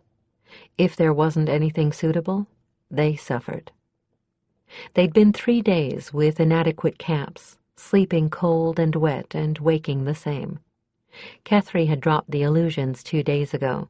There wasn't anybody to see them anymore. And when they were on easy stretches of trail, Tarma could see Kethry frowning with her eyes closed, and knew she was doing something magical along the back trail, which probably meant she needed to hoard every scrap of personal energy she could. Jadrek, predictably, was in worst case. Tarma wasn't too far behind him in misery. And sometimes it seemed to her that their progress was measured in handspans, not furlongs. The only comfort was in knowing that their pursuers, if any, were not likely to be making any better progress. Tarma looked up at the dead gray sky and swore at the scent of snow on the wind. Kethry urged Hellsbane up beside her partner when the trail they were following dropped into a hollow between two of the hills, and there was room enough to do so. The mage was bundled up in every warm garment she owned. On the saddle before her, the archivist was an equally shapeless bundle. He was nodding. Only Kethry's arms clasped about him kept him in the saddle. He had had a very bad night, for they'd been forced to camp without any shelter, and he'd taken the full dosage of his drugs just so that he could mount this morning. "Snow?" Kethry asked unhappily. "Hi! Damn it all! How much more of this is he going to be able to take?" "I don't know, Idra. I don't know how much more of this I'm going to be able to take. I'm about ready to fall off myself." Tarma scanned the terrain around her, hoping for some place where they could get a sheltered fire going and maybe get warm again for the first time in 4 days. Nothing. Just crumbling hills, overhangs she dared not trust, and scrub. Not a tree, not a cave, not even a tumble of boulders to shelter in. And even as she watched, the first flakes of snow began. She watched them, hoping to see them melting when they hit the ground, as so far had always been the case. This time, they didn't. "Oh, hellfire, Keth, this stuff is going to stick, I'm afraid." The mage sighed. "It would. I'd witch the weather, but I'd do more harm than good." "I'd rather you conjured up a sheltered camp." "I've tried," Kethry replied bleakly. "My energies are at absolute nadir. I spent everything I had getting that mage off our trail. I'd cast a gestovath, but I need some kind of wall and ceiling to make it work." Tarma stifled a cough, hunched her shoulders against the cold wind, and sighed. "It's not like you had any choice. No more than we do now. Let's get on. Maybe something will turn up." But nothing did, and the flurries turned to a full-fledged snowstorm before they'd gone another furlong. "We've got to get a rest," Tarma said finally, as they gave the horses a breather at the top of a hill. "Jadrek, how are you doing?" "Poorly," he replied, rousing himself. The tone of his voice was dull. "I need to take more of my medicines, and I dare not. If I fell asleep in this cold—" "Right. Look, there's a bit of a corner down there." Tarma pointed through the curtaining snow to a cul-de-sac visible just off the main trail. "It might be sheltered enough to let us get a bit warmer, and the horses need more than a breather." "I won't argue," Kethry replied. "I can feel Bane straining now." Unspoken was the very real danger that was in all of their minds. It was obvious that the snow was falling more thickly with every candle mark. It was equally obvious that, unless they found a good campsite, they'd be in danger of death by exposure if they fell asleep. That meant pressing on through the night if they didn't find a secure site. This little rest might be the closest to sleep that they'd get tonight. And when they got to the cul-de-sac, they found evidence of how real the danger was. Huddled against the boulders of the back was what was left of a man. Rags and bones, mostly. The carcass was decades old at least. There were no marks of violence on him except that done by scavengers, and from the way the bones lay, Tarma judged he'd died of cold. "Poor bastard," she said, picking up a sword in a half-rotten sheath and turning it over, looking for some trace of ownership marks. "Hell of a way to die." Kethry was tumbling stones down over the pitiful remains. Jadrik was doing his best to help. Is there any good way to die? "In your own bed, in your own time. Here, can you make anything of this?" Jadrik dug into his packs while the women were occupying themselves with the grisly remains they'd found. He was aching all over with pain, even through the haze of drugs. Worse, he was slowing them down. But there was a solution of sorts. They didn't need him now, and if the weather worsened, his presence, or absence, might mean the difference between life and death for the two partners. So he was going to overdose. That would put him to sleep. If they did find shelter, there would be no harm done, and he would simply sleep the overdose off. But if they didn't, the cold would kill him painlessly, and they'd be rid of an unwieldy burden. Without him, they'd be able to take paths and chances they weren't taking now. Without him, they could devote energy to saving themselves. He swallowed the bitter herb pellets quickly, before they could catch him at it, and washed away the bitterness with a splash of icy water from his canteen. Then he pressed himself up against the sheltered side of Kethry's mount, trying to leach the heat from her body into his own. Kethry took the sword from her partner and turned it over. The sheath looked as if it had once had metal fittings.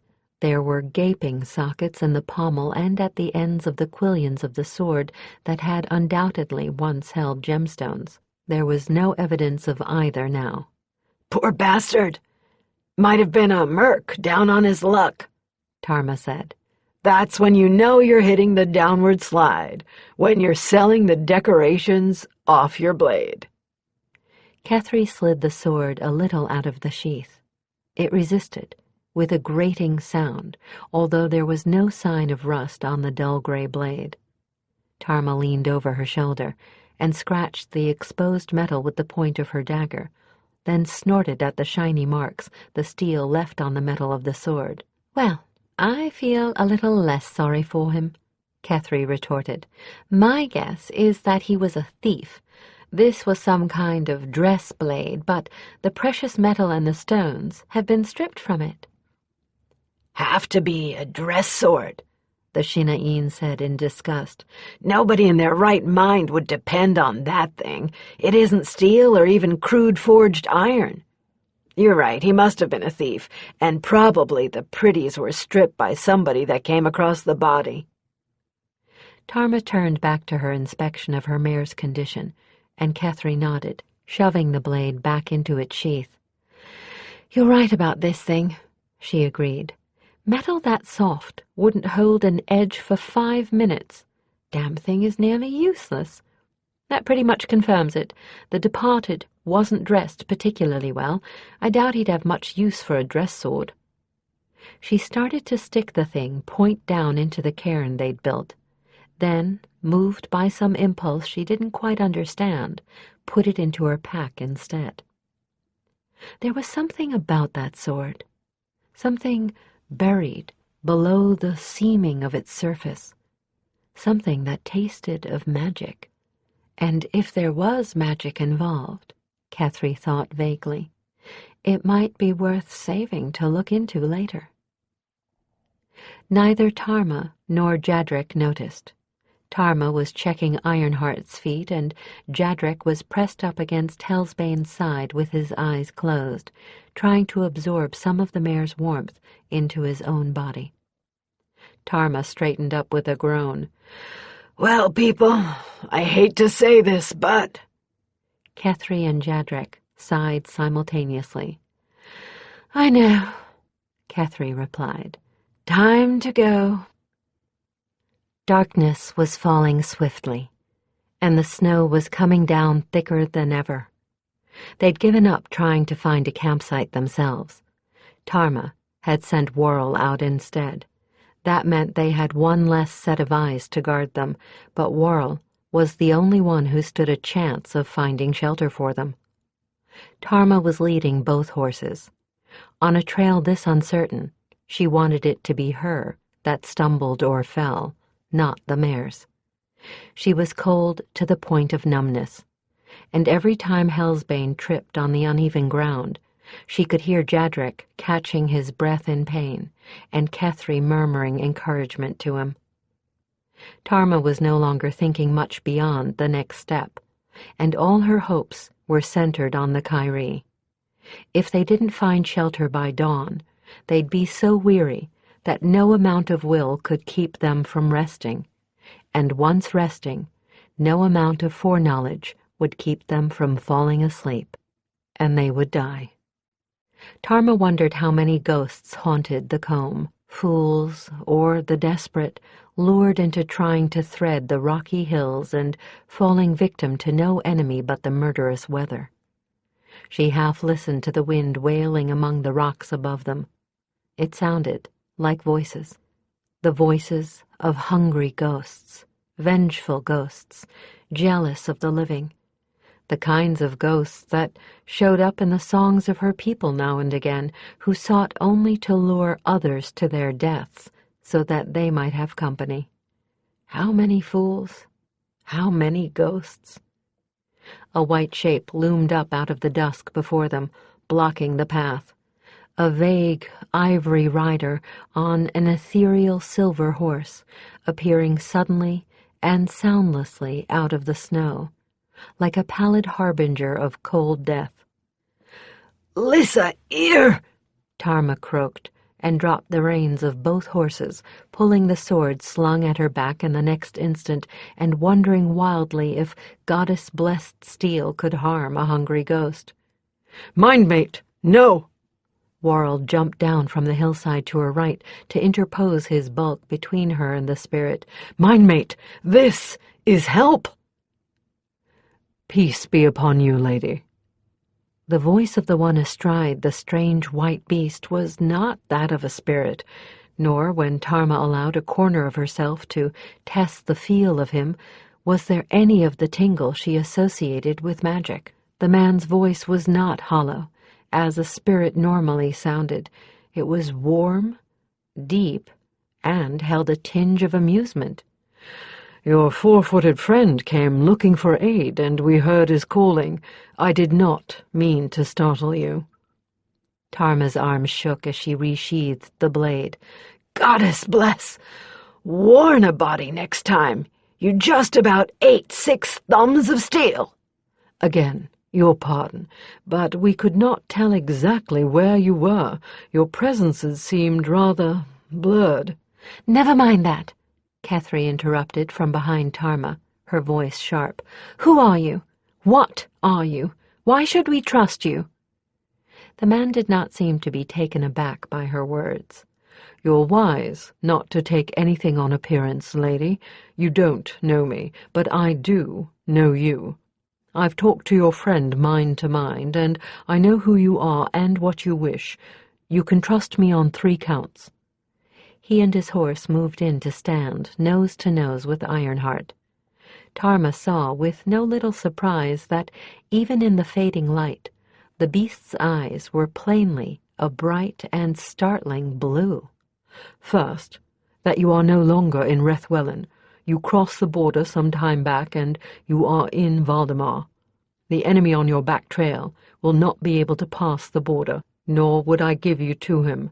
Secondly, that the man you seek, Prince Stephenson, is Valdemar's most welcome guest, and I will be taking you to him as quickly as your tired beasts can manage. And thirdly, you can trust me because of my office. Look, we're tired. We don't know anything about your land, and our friend, who might, is not even half conscious. So that was what was making Keth's voice sound like she was walking on glass. I seem to be making a mess of this, the man replied ruefully. I am Roald, one of the heralds of Valdemar, and you may believe your large, hairy friend there that any herald is to be trusted. They are, mind mate, Worrell confirmed. With more than life, there is no such creature as a treacherous herald. All right, Tarma thought, worn past exhaustion. We've got no chance out here, and you've never been wrong before this, Furface. Lead on, Herald Roald, she said aloud, and wearily hoped Worrell was right this time too.